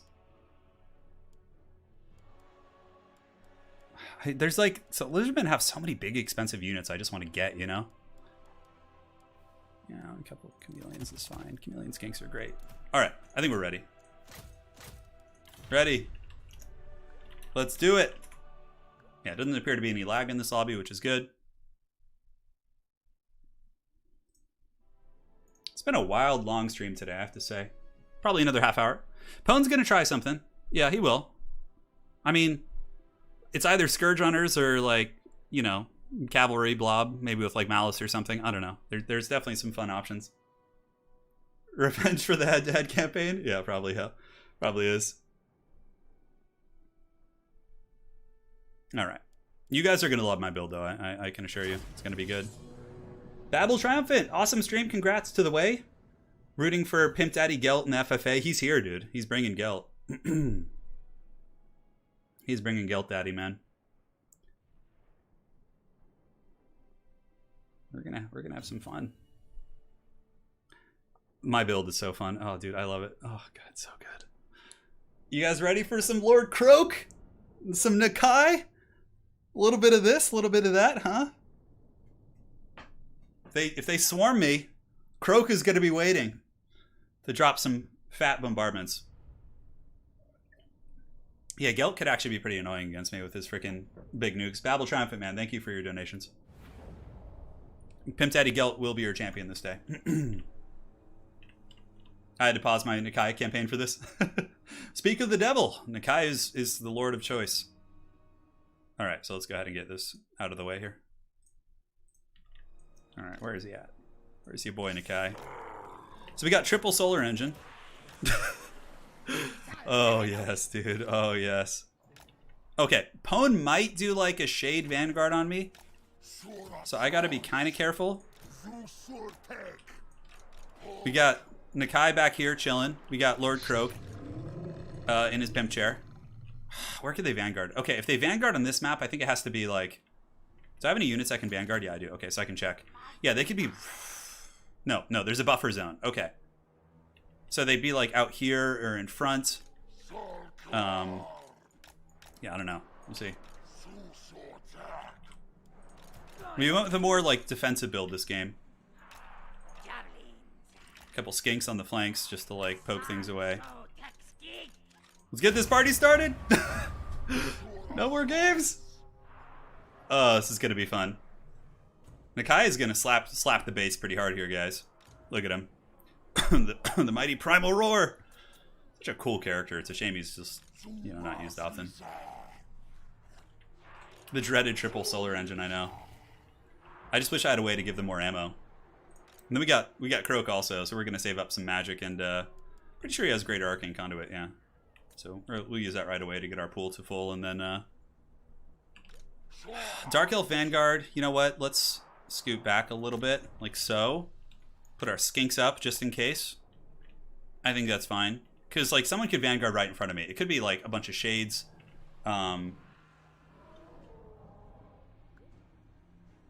Okay. No Vanguards. Oh, hold on. Never mind. There are some Vanguards, but we're totally fine because we have laser dinos, and laser dinos do not care for these guys. All right, let's move you guys out here. Let's pop the... Wait, did I not bring the Arcane Conduit? Lovely. The trees are just blocking us. There we go. That's what I'm talking about. And the little skinks will do some fat damage, too. That poor Bastillodon's going to take it, but the Javelin should get some good value. Pull the Chameleons over, too. Yeah, you can see... Oh my god! Those laser dinos are just always friendly firing things, dude! Alright, let's like, scatter them so they don't, like, friendly fire my dudes as much. Oh god, there's 2 armies coming for me, I think. We'll see. Alright, so they're taking Javelins. We're definitely doing well in this trade. Nobody's going to want to, like, move into my force, that's for sure. Yep, more friendly fire. Lovely. Let's move some spears to buffer just in case he decides to pursue here. Alright, so we got the solar engines. Looks like he's charging into the skinks, which is okay. Nakai can go over there and start poking and stroking. And we can send our little dudes to start doing some work here. So shoot here, and shoot here. Start blasting his dudes as they advance. The tree obstruction is real on this map. Alright, let's pull you guys back. Is there any way we can get better engagements? I don't think so. Let's see if we can eventually get through some of the trees. Nope, we're just getting owned so hard by the tree line. God damn. Alright, let's switch over here. Nakai, we don't want to overchase, but we'll move some spears just to buffer. We could use a nuke to see if he's paying attention here. Like a small one. Oh, a little bit of... Oh, no, don't cast that. Alright, let's see if we can get him here. Okay, so we got some shots on the Necropolis Knights there. Let's move you guys, get you guys buffering behind. And, oh, I think Pwn dodged it. Yeah, well played. He was paying attention. Pwn is the Dark Elves, right? Yeah, I think so. Okay. Oh, you know, we're getting some work in there. It's good. Little skinks can go poke these Necropolis Knights. Just keep buffering where we can. Let's pull our other Javelins over there to try and do their thing. And Nakai is waiting also. Very good. Alright, solar engines, let's put them in group 3. Now we can start shooting into the Medusa here. Not the Medusa, but the big boy. Nakai, maybe go start clubbing on the Siren of Red Ruin. Buff you guys in, pull you back. Croak can come over here, you can come over here. Alright, so the solar engine's definitely missing a lot of their shots, but that's okay. Let's get you guys here and get you guys throwing into them. A little bit of lag, unfortunately. We do have some bombardments, but I need to wait so I can get like better ones here. So let's go ahead and pop the Primal Roar. Yep, looks like we're doing okay. Chameleon Skinks, pull you guys back. Get you spears going into those Necropolis Knights. And Nakai should be able to pound town this lady relatively well. Let's actually push in and attack here, see what we can do. Oh man, we're getting swarmed real good like. Alright, let's move our solar engines this way. Nakai needs to definitely get some work done here. Let's pop the Primal Roar. 1, 2, and we have another one we could pull in to help Nakai. Looks like maybe. Hard to tell. Alright, let's rotate over here. So Croak Daddy Needs to try and drop some nukes, although I don't think his nukes do much against like cav type units. Let's see if Pone's paying attention to the trees. We'll use a big one. And that should do it. Yeah, okay, here it comes. Oh! Give it to us, baby! Oh, did we get him? Oh, yeah, that killed like half the health off those Witch Elves there, which is good. So let's just blob in here and see if we can kill these freaking Necropolis Knights, even with our Bastiladons. We're doing pretty good on points. Alright, so let's just blast him here, like right in the face. Nakai gets in there as well. More spears in there. And now we can drop the big fat shield, which hopefully will help. Oh my god, there's so many Sepulchral Stalkers back there. I don't know if this does any damage to these type of units, though, is my concern. Okay, so we need to, like, exit us out of here, because now we're getting flanked with so many angles. We've killed the Necropolis Knights, more or less, which is good. They're, like, out of steam. So let's take a bit of a vacation with our army. Move over this way. If we can swarm the Necropolis Knights, we might... Not even Necropolis Knights, but we need the Empire and Dark Elves to fight, because I'm getting swarmed really hard. Yeah, you know what? Let's pile into these guys. We have plenty of Winds of Magic. But Croak isn't going to be too helpful here. Let's move in. Get the spears in there, too. Nakai's got his beat stick. The solar engines. Let's get him shooting for a second. Sorry about the lag, guys. Yeah, we're going in. We need some spear support. Come on, spears. Yeah, now the solar engines can like start shooting point blank and hopefully do some work. You know, I'm curious. I'm gonna do this just to see if it like forces a reaction out of him, and I also want to test it against, because I've like can't remember the last time I used this freaking ability. Yeah, it forced them to scatter, which is good. Okay, that's what I'm talking about. Let's move you over here. There's gonna be a big nuke coming down right here. Let's do Primal Despair. Yep, final transmutation from Gelt. It hit Nakai and Croak, but it didn't hit all my solar engines, which is nice. So we'll keep moving you little dudes around here. Hi, Queen Khalida. Primal Roar will give us a big damage spike. And let's get all three of my Bastiladons and turn and fight. And yeah, we're not rampaging because of Primal Roar, but that's alright. Nakai seems to be doing some good work. We're doing okay on points. This rampage thing is not working out as well as I thought. I don't know if the solar engines can live. Maybe if we get shield the old ones or something. I don't know, yeah. We have some nukes. Let's go ahead and use like a baby nuke over here. Try and like just punish some of those Dark Riders. And we can Cold Blood Nakai just to keep him fighting. He's very heavily surrounded right now. Oh boy, okay. Okay, that did some damage. I'm happy with that. And now we're rampaging. Oh, Nakai, can we get away? I think I'm gonna die. I'm having to 2v1 these guys, which is hard. I think my solar engines are in trouble too. We'll try and waddle as far as we can. The Dark Elves are in decent shape. They should be able to catch us too. Yeah. Croak is rampaging currently from Witch Elves, which is kind of a funny thing if you ask me. Okay, let's keep moving. Let's keep moving. Let's go ahead and rip a shot right here. See if we can get like a big volley. Hopefully Croak, I can get like one more nuke off. I don't think it's going to happen though. He's in some big trouble. Alright, solar engines are going to be turning. Come on, solar engines. Rip it. Rip it real good. Oh, there you go. That was good. Alright, now we can charge in and probably kill these guys. I think 3 Bastiladons should be able to perform well against what's left here. We'll pull back the injured one. We got to just try and get whatever points we can, really. There's 3 left here. Yeah. So we have the 2 tanking, which is kind of cool. Khalida using the snake blast. We have some SARS rampaging as well. I think we're still obstructed, unfortunately. Okay, there we go. Classic solar engine shooting your buddies. All right, let's scatter. You know, there's a chance these guys might just start crumbling. Like this one could rally. Ooh, we have Sora Spears coming back too, which is really nice. You know, we're still holding on here. I think Wei is probably going to take it though, because he just has too much stuff left. Oh, come on, Bastiladon, hold, brother. Hold! Yeah, Kalida's pretty good in melee. She can do some work for sure. Let's see if this Bastiladon can get away. Might as well turn and fight. We're not going to get away here. But this guy is going to start shooting at the remnants of those units. Get those spears. If we could save all 3 of our Bastiladons, we might still have a way to win this game. Oh yeah, buddy. Give me that fresh kill. Because now we can start blasting Khalida. Is this thing going to crumble? Alright, let's shoot Khalida. Go here. Get the spears buffering. Yeah! Let's go! Let's go, dinos! Don't shoot the stupid tree! You had one job! Alright, Sora Spears, come on. Okay, Kalita definitely's got to be careful here. She could die. As long as these dinosaurs just stop shooting the frickin' trees. Okay, that was good. We got a little bit of damage there. Ooh, yeah. Now we charge her. Come on. Oh, go Bastillodon! With Sora Spear support, this one comes over the top. Prevents the escape. I need this Bastillodon to come back too. Okay.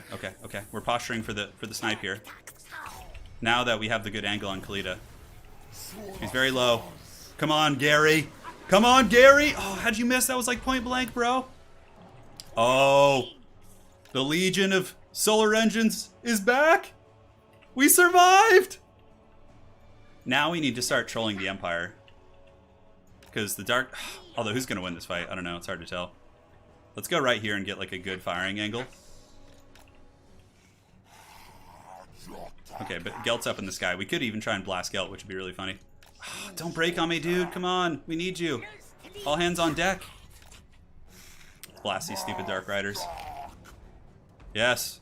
Be gone. Spawns of Darkness. Those halberds probably have the most points. You can start shooting at Gelts. Oh god, what are these? Oh god, those are grenade launchers! Fire everything! Oh no, the Bastillodons! Damn it. Damn it. Oh, come on. Run into the trees, my precious. There's no way. We're too far behind on points now. Yeah, you can see the... We tried. We did pretty good considering it was a 2v1 against us. But in the end, we couldn't quite hold out. Come on, Solar Engine. Let's go. Oh, look how slow it is to turn around. Oh, no. Okay, I think Gelt's going to win it. He was able to move in on 3 of us fighting and get some pretty good value. I mean, maybe Pwn can do it. If Pwn can beat him in combat. Oh, Malice Darkblade is here. Holy shit. How did we not see this? Gelt's got a really nice final transmutation on my army. It was painful. He got me real good with that. My poor Bastillodons are going to get waddled off the battlefield. Gary, come home. Gelt must have gotten huge value. I'm really curious to look. Malice Darkblade doing his big AoE spells here, but I think he's going to die to Gotrek. Yeah, Gotrek's pretty pissed off. We'll see what he can do. Yeah, Druki are looking to be bare bones. I mean, they still do have a Bloodrack Shrine, I guess. If Gotrek had lost to Malice, maybe. Oh, there's still a Hydra on the edge of the map, too. Maybe there's a chance that that Pwn can do this. With the Bloodrack Shrine? I don't know. Gelt is so pissed, though. Look at him. Staff of Valons and Arcane Conduit. Ooh, yeah.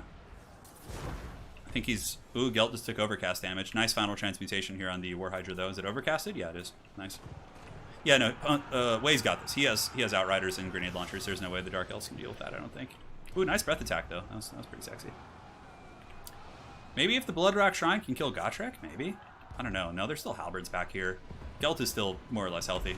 And you can see Pimp Daddy Gelt even getting down in the trees here and going after the Sorceress of Dark Magic. Yeah, she's trying. Is she broken? No, she's actually shaken. Oh my god, what the hell? Oh! Oh! We're back in it! Back in the game! Let's go.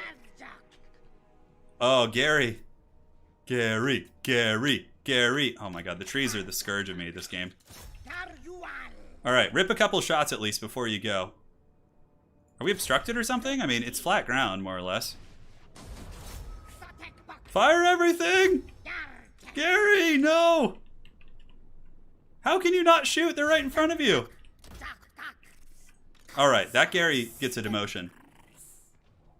Gary, no! Alright, they tried. Now it's just the Hydra versus the world. I'm a snake, says Galahad. Yeah, he had a full snake army. It was pretty scary, actually. What do we have here? We have Tattersouls. Getting tail whipped by this giant Hydra. Gary tried to make a heroic comeback, but then he just, like, failed. Like, just couldn't pull his shots. Maybe I should have used them in a more open field map. Look at Gotrek, dude, just hunting this Hydra down. That's so metal. Look at this shit.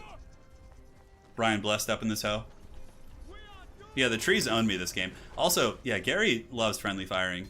Ooh, look at that. Even Gelt's getting down in there, dude.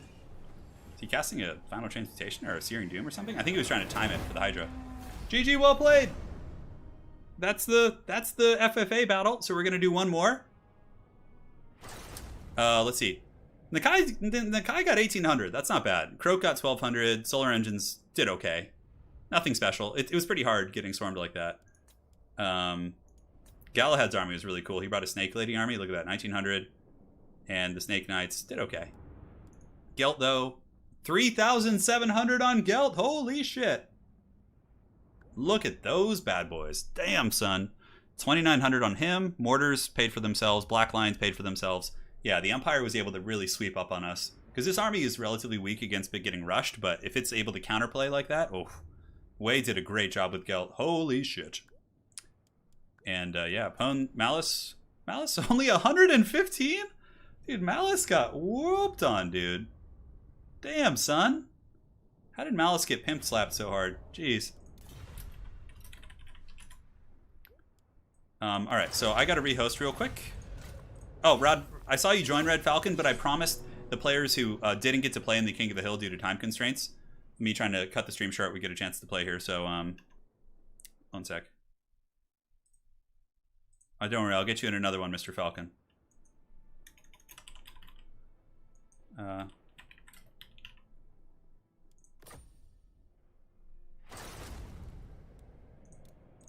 Alright.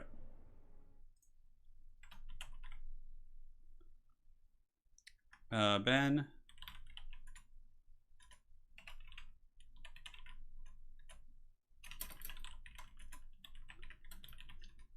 Alright. Malice got shot up by the Hellblaster. That's what happened? Okay. That's Red Falcon, are you in the Discord? I can get you in this one. Hold on. If I can find you.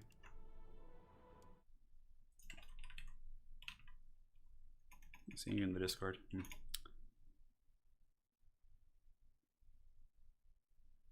And really only 1v1 Gotrek, yeah. Oh, so there's a bug from Zarkan not showing Malice's damage on the end screen. Oh, that's a shame.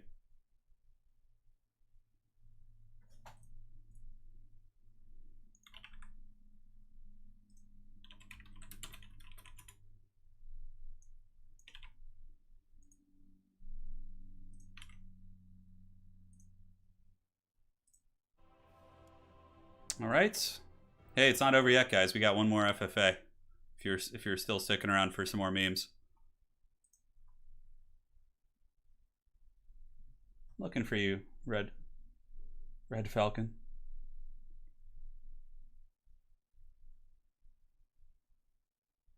Let me see.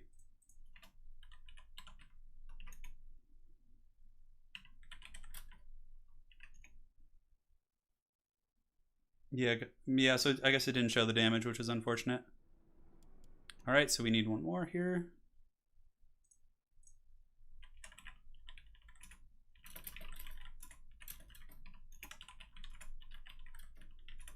Oh my god, please don't make me play Beastman. We'll do the Lost Temple here. I thought the defensive build would be good, but the trees were just too much. Yeah, Red Falcon, I saw you tried to join the last one, go ahead and shoot me a message in Discord, and I'll get an FFA game scheduled with you this week. We'll get it replayed up on the channel. Yeah, FFA is 4 players. All right, cool. I just had the rehost because I promised the players who didn't quite make the FFA list or the King of the Hill list they would get a chance to play. So here we are. All right, Lotus is going coast. You know what?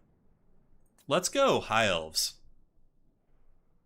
You guys want some High Elf action? I never play High Elves, man. Although there's not too many memes I can do with High Elves. I mean, there's some, I guess. It's mostly like comes down to monster spam and things like that. So we have, yeah, you know what? Let's go High Elves. Yeah, do you guys really want Beastmen? Beastmen are so miserable in FFA. I mean, yeah, they're mobile. You can do a really good hit and run builds with them, but I'm trying to think of something a little bit less micro intensive. Bowie, what's up? Yeah, we got a 4th right now. All right, let's see here.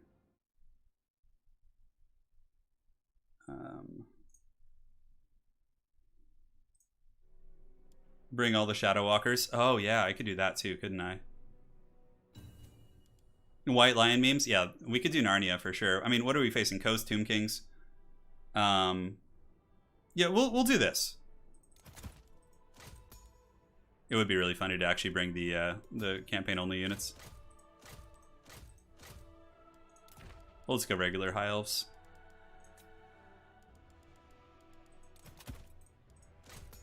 Alright, so it's fine. Looks good. Okay, so we got...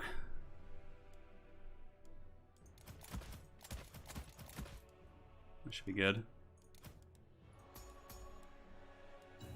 It's so bad. Oh, God. The mullet meant... I'm just playing all the factions I'm not good at right now. Yeah. Those would be kind of fun, actually. Which one's faster? Oh, yeah, that's way better. Holy shit. Why'd you pay more for that other one? No, thank you. No, thank you. All right. Looks fine. I can bring Alistair, but he's a campaign unit, so I'm trying to avoid that. So Coast Wood Elves, then Tomb Kings. So there could be Caskets, there could be Queen Bess, there could be so much shit that's just gonna suck to have to fight. So we'll do this, and then we can do... Yeah, man, I have so many freaking expensive units here. God, this is so haggard. Oh, this is actually a truly fitting situation.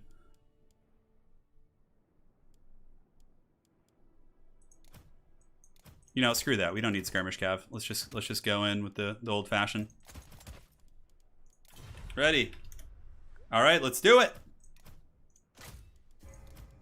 Sorry, I overspent. Let's do it now. Como topic. Thanks for the entertainment on the snowy night. We are afoot.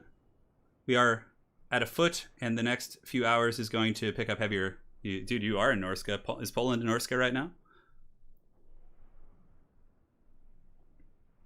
Jared Woods, that's funny. Bring the gray. Oh my god, you guys want the gray? That's really gonna hurt my army quality if I bring the gray. They're just... Don't they have snipe, though? Let me look. Hold on. I can never see them. I think they have snipe. Oh, you know what? We could do the gray. That's fine. Let's do it. Is there any way I can save some money? Jesus. Elves are so expensive. Let's get rid of that, too. We're gonna have to just put some chevrons into the spearman to make him a silver and guard. All right, guys, this is actually the last game on stream. I don't know how the stream got so out of control today, but so long. Star Dragon, no. You guys know it's gonna be the Grim Warden, right? Like, who else could it be? It's the Grim Warden, Eltharion, dude. He's like High Elf Karl Franz. Ugh. Yeah, artillery is gonna screw us for sure. Like, I'm just hoping we don't get rushed again. Oh, man. Yeah, my army was definitely choice for rushing, though, because I was so static I couldn't really run, so I would have rushed me, too, last game.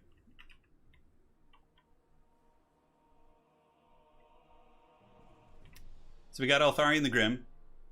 No lions today, actually. I brought something a little bit more interesting. Like, something that might have some teeth, I guess. If somebody tries to come at us with flyers, we'll wreck them. Because we have Eltharion with Tempest, and then we also have Handmaidens of the Everqueen. So we brought Handmaidens with Eltharion, and Lothern Sea Guard, and a couple other... We brought the Grey, some Phoenix Guard, things like that. Walmart Karl Franz, yes. It's discount Franz. It's like what Franz looks like on a fast food menu versus like what you actually get at the end of there.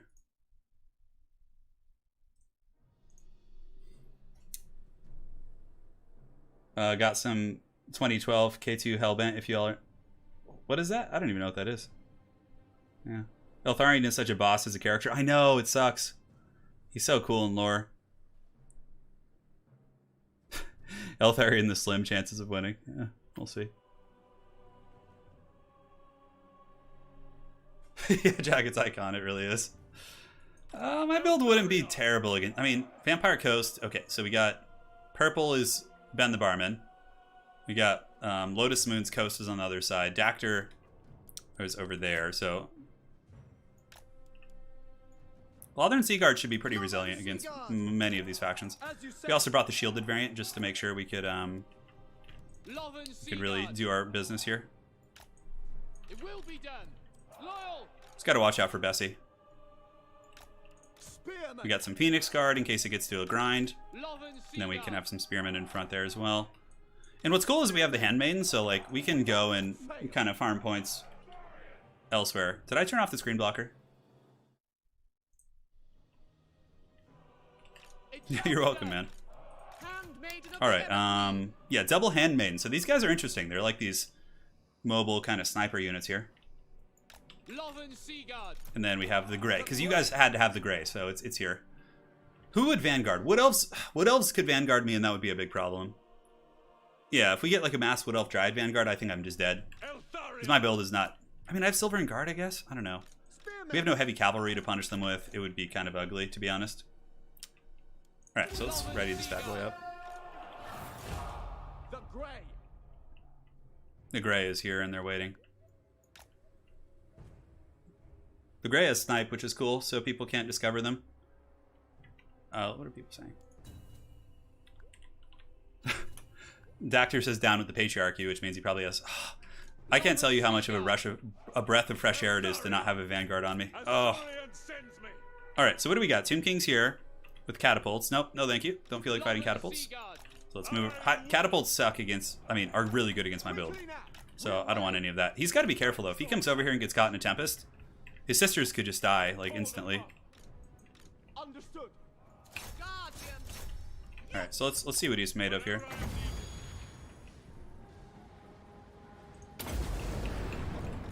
You better be careful, homie. Oh, you're in trouble. Someone's in a little bit of trouble. Oh, yeah. Oh, give me that Tempest value, baby. That was really good. Taking that much HP off those guys is value city. Tempest is such a strong ability. And we can actually keep the sisters at bay using the... yeah, look how much damage. It's like half health off both of them. Oh, that's so nice. So let's go ahead and scoot back a little bit, like this. Although the Tomb Kings are not coming for us, which is nice. We can pop aerial a couple times. Move our archers up as well. What do they have? Stock and Unspottable. That's nice. Yeah, okay. So they're kind of ignoring us now, which is okay, because we can creep up. How could we actually fight this army? Shopty Greypos. We're getting some good poke and stroke on her. Let's go ahead and shoot these Bladesingers. Bladesingers will yield some huge value too. Alright, looks good. I hope the Grey earns their value back. That'd be really cool. Alright, let's keep shooting there. We're going to save our Winds of Magic all the way up to 30. Ouch, yeah. There, he's popping one of my ladies here pretty good. Alright, that's fine. He had to use a heal. So it looks like he used his berry wine, I think. Alright, let's advance on the Tomb Kings, I guess. Oh god, this is gonna suck. Okay, we gotta pull back. Because, yeah, there's chariots coming. Chariots are gonna be really painful. Let's let the Vampire Coast fight over there. And now, what can we drop some shots on? We can drop some fire on those Ushapti Greypos. And the Grey can kind of creep over here. Maybe try and pick off the Ushapti Greypos a little bit as well. Alright, that's fine. So, yeah, they're in the trees here, which means we're going to be taking it pretty soon. Eltharion's chilling. Let's go ahead and put some hurt on these guys. How are we doing on points? We're doing pretty good, actually. Believe it or not. Okay, so we can advance here. That will cut off the Chariot's angle of attack. Is there anything Eltharion could just go for now? Let's actually see if we can reach there. No, don't waste ammo on that. Stop it. Don't shoot them. Let's give stock an Unspottable. Let's move up. Yeah, we're taking a lot of nasty fire now. I don't know if we can get back there. This feels like a bad engagement for us. Okay. You know what? Yeah, screw this. There's a freaking casket back there. There's chariots waiting to flank us. It's just all bad news bears. Plus, yeah, now the wood elves are flanking us too. So we need to like square up and get away from the caskets. Yeah, a little bit further and we should be fine. Definitely taking some big damage. Yeah, very wisely pulls out there. Now we can shoot here. So we'll Tempest this character. We'll shoot here. Eltharion will go in for the kill. Hopefully we can get some damage. Get you guys back here. Yeah, that's nice. We're getting some fat damage. Oh, but he has Tempest also. Oh, I didn't bring the heal. I brought Hand of Glory. Oh, God. That's so bad. I brought the wrong spell. Oh, I have no healing on Eltharion now. Oh, Anakin, please. Alright, so let's get the Phoenix Guard back here. Let's get Eltharion back. He needs to help deal with these chariots. And the Phoenix Guard should be able to go embrace, and then we can get all these archers to start shooting at the chariots here if we can. Wow, the sisters are actually doing some really good damage here. Okay. Oh man, Eltharion not having a heal sucks so bad. But we got what's her name down to like almost nothing. Yeah, that's a shame. All right, let's fire. Fire here. Get you guys back. And we can form like a spear wall here. God, not having heals on Eltharion sucks. Can't believe I screwed that up.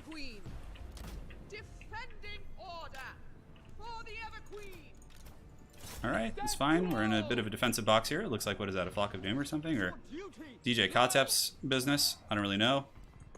Okay, so there's some dudes coming out of the trees now. Oh yeah, we're gonna get wrecked here. The chariots harassing us from one side, and then the blade singers coming here is gonna be really painful. Yeah, guys, we're done for. Rest in pepperonis. Yeah, getting nuked by Tomb Kings here. Sucks. Alright, Silver and Guard, just go hold. You see, because we can't run either, because chariots are gonna get us in the back.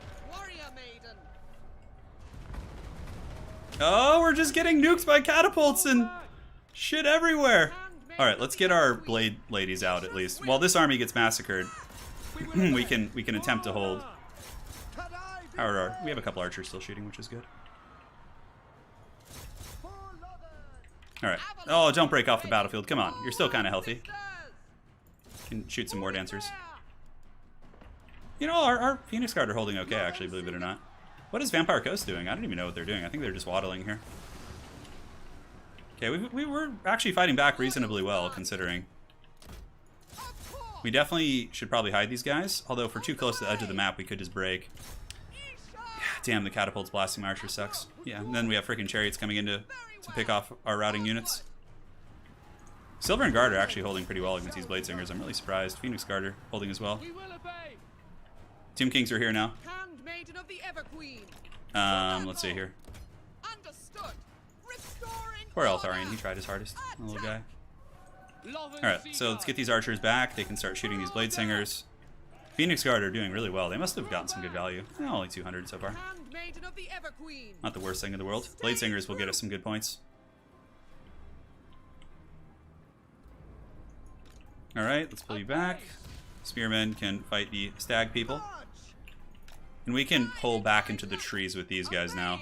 Yeah, because we have Tomb Kings flanking here. There's no way we could have survived this. Alright, let's pull back. Well, the Phoenix Guard, at least they're still fighting. Shit. We're up to 300-something points. We'll keep the Handmaidens of the Everqueen. And we'll, like, go in the trees, turn off fire at will.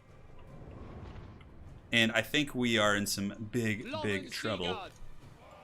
Shoot here, I guess. Shoot there. Scrap some points where we can. Silver and Guard are still around, so maybe we'll try and form ranks. Yeah, this is good. Give me some of them Blade Singers. I wonder if Vampire Coast is going to be... Ooh, Queen Bess is nuking that blob now, too. Yeah. Well, usually in FFAs, I like to play games that are... or builds that are very focused on like, Vanguard and mobility, because then you can't fall into situations like this. But today I wanted to try some different stuff. We'll keep those Spearmen in the trees. Man, those Phoenix Guard are doing great work. Definitely very happy with their performance. Are these Sisters of Thorn? Melee. Remnant of the Blade Singers. Alright, so do we go for some aggression here? We have Kotep in the back. He is guarded by spears. I think what we do is we wait in the trees. If we wait in the trees... Are we actually winning a fight here? What the hell's happening? Look at the Phoenix Guard, dude! They're still going strong! Like, maybe if I had my archers over here, I could kill the Sisters of Twilight. Who knows? It's pretty wild. Okay, let's pull back. We might actually be able to get an army again. Because now there's other fish to fry. There's a chance, too, if the Tomb Kings, like, commit a lot of resources elsewhere, we could come in and goon here with our two handmaidens. I don't think anybody's going to be able to kill Vampire Coast. I don't know. We'll see. Shoot there. Brace here. Get you guys going here. You guys can turn and face, and then we can halt to make sure they get the brace. I don't know if that'll help too much. Yeah, we could come for some light sniping here, but I also want them to forget about these characters. Are these Silver and Guard? Oh, they'll actually hold okay. Silver and Guard will probably kill a fair amount of Sisters. Holy shit, the Phoenix Guard is still going. Damn, 1,300 gold value. That's pretty sweet. Alright, so we can charge them. It's fine. We're in the fight to not get last place now. Yeah, Phoenix Guard will take bad fights here, but I figure if we just fight them, then the chariots will slam into the back, which will wreck the Bladesingers worse than us. Alright. So we need to wait for the battle to devolve a little bit before we come out and take our actions. Let's move over here. They're getting a little too close to us. They might discover us. We'll, like, hide in the corner of that forest. Okay, he's out of ammunition. We have some spearmen hiding in the trees here. Phoenix Guard did good. I'm proud of those guys, man. Alright. So Kotzap is back here. He's still protected by a fair amount. Yeah, the Great Bows are here. We need to wait for, like, the Tomb Kings fighting to get in there and get real nasty. The doctor says, what the fuck? Alright. Yeah, Noctilus is here. There's Gunnery Whites. Yeah, there's no way anybody's going to beat Lotus Moon's army. But I don't know if Lotus can catch up. Oh my god, was I discovered? I was discovered! Bring him down! Oh, holy shit, they're still here. Alright, let's move through the trees here. See what we can do. Ouch, was I discovered? Oh, we got some Silver and Guard here too. That's nice. Cut through the trees! Yes, good, Anakin, good. Looks like the Bladesingers are being wrecked by the Tomb King chariots. What do we have here? God, that coast army is so vast. You know who's gonna get it right now, right? This is gonna be some sweet vengeance for us. Alright, let's go! Let's go! Oh yeah, Ariel. Oh yeah. The wild hunt is on. You guys ready for this? Y'all ready for this? Ariel is definitely some fresh fish. Her little fairy form isn't super quick. Oh! Come on, you guys both have anti-large. Don't lose to this freaking thing. Oh my god, she just blasted us in the face! Oh no! Oh, that just did not go well. The fairy lady's too strong. Oh god, Anakin. I'm too weak. Alright, the last bastion of our people are marching. And then we can watch as Vampire Coast waddles after its prey. I thought we would be able to get, maybe get Ariel down, but it didn't look like it. Alright, Phoenix Guard. Are you up to the task? Spearman can turn around and fight there. Oh god, there's so many elves nearby. Oh no, a Soul Stealer's coming! I really thought they could finish her. Man, I guess I should have shot her with the bow a little bit more. Why are these spearmen silver? Oh, did I give them chevrons before the game? I think I did. Alright guys, I'm out. We tried. We were sandwiched once again. Next time I'll bring mobile builds for you guys. But, you know, we gotta mix things up every now and then. So now it's basically just coast. Holding against what's left of the Wood Elves. I don't know if there's enough points left for, I don't know if there's enough points left for the, Vampire Coast here, guys. They're waddling. They're waddling their best up the hill, but the haggardness of this battle's off the charts. Oh, I know. Tell me about it. Vampire Coast definitely is pretty decent in FFA. People don't like to engage them, so oftentimes you have to waddle. But the extra powder can give you really good long-term sustainability and things like that. There's still so many freaking chariots here from Ben the Barman, though. Lotus Moon's coming to take my third place spot. Yeah, we had an alright start until we forgot healing on Eltharion and everything pretty much went out the window. Sisters of Twilight going in for a pretty aggressive dive there. Yeah, Tomb Kings are out of ammo completely. Kotep's out of ammo. Like, this is kind of scary. I know. Lich 109, you're right. I should have played Beastman. It honestly would have gone way better. Yep. You got Ariel being swarmed by the Haggard Chariot Legion, as well as the crews of the Screaming Skull Catapults. If Dactyr had saved the Soul Stealer here, maybe he might be able to do something. Oh, that's a lot of bodies. Look at even Kotep's moving down. Yeah, they're both basically just running from Lotus Moon. They know the doom is coming. Ben the Barman is in pretty close second place. If he could be last man standing, I don't know if that's going to be possible though. Here the Sisters of Thorn are breaking down. It's going to be the Sisters versus the Ushabtis. Should be able to kill Ariel, potentially. Kotep's waddling, dude. Look at that. Holy shit. And here comes the Vampire Coast. Nobody wants to fight him. Poor Lotus Moon's just been like, oh, guys, we're still in it. Vengeance! Let's go, Spearman. Show these ladies who's boss. Oh, well, that went bad. All right, then. Well... Back to the High Elf Keep for you guys. Hopefully you get away. Oh no, I'm done after this. We've been streaming really, really long.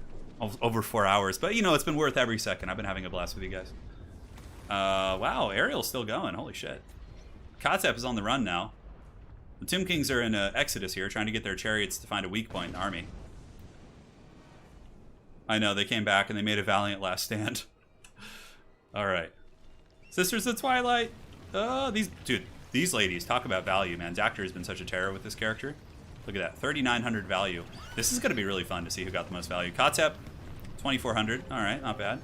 Let's see what Big Boy Noctilus is sitting at in terms of value. Lotus Moon, somebody play with me. 1,400 here. Oh, you know who probably wrecked house in value was Queen Best. Ooh, Sandstorm going down from Kotep. Nice Sandstorm, man. Holy shit. Really tore through those guys. Chariots are trying to penetrate in. I am eliminated. I am going to be a rock hard last place there with my Eltharion. How is Queen Best doing? Queen Best 2,400. So far the Sisters have gotten the best value. I honestly think Sisters of Twilight are so goddamn good in FFA.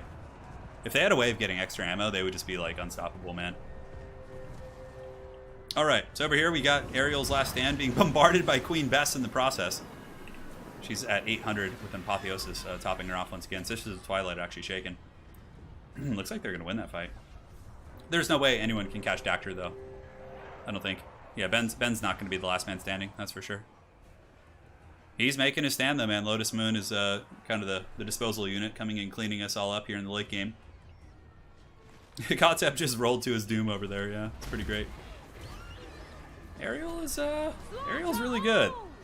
I would imagine she got some crazy good value, too. I think Skaven and Wood Elves are two of the best FFA factions. Ariel, 399 on value. Holy shit. Talk about value. It's like, even if you swarm her, she just like soul stealers you. It's like really, really good.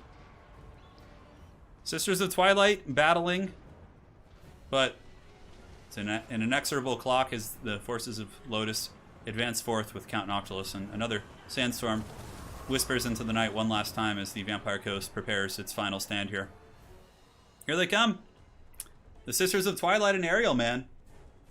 They've gotten some really, really good value. Holy shit, it's almost 7 o'clock at night. This stream has been crazy long.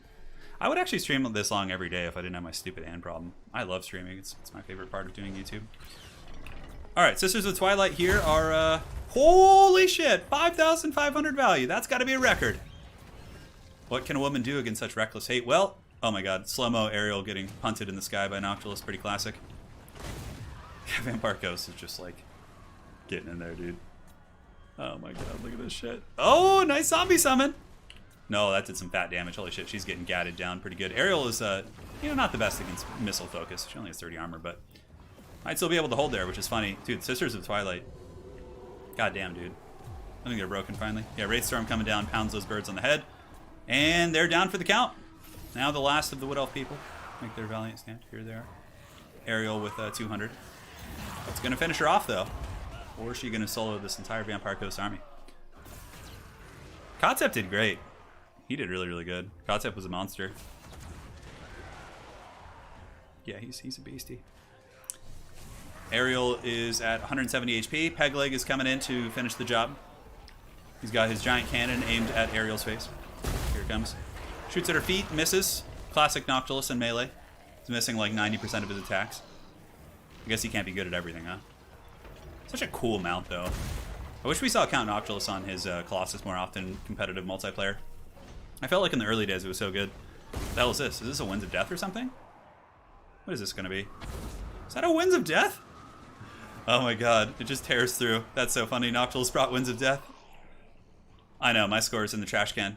Just like my build with Eltharion the Grim. I was so filled with hope, and then he just got crumped. He tried his best. No, I don't think there's any way Ariel could solve this. Not with like a gunnery wight popping her in the face. Down goes the Fairy Queen! Get her! So I can go eat my dinner. Oh, gunnery wight's got his cutlass out. The atomic stomp. Holy shit, she is just not dying. Okay, there you go, finally. Jesus. Very anticlimactic.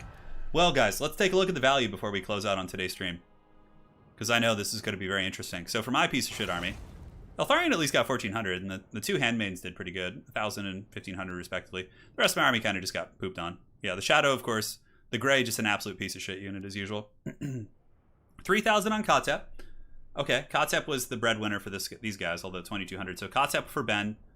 For Lotus, 29 here. Queen Bessie, 27. That's some pretty solid value on those two big boys. But by far, Dactyr, just handling business. Check this shit out.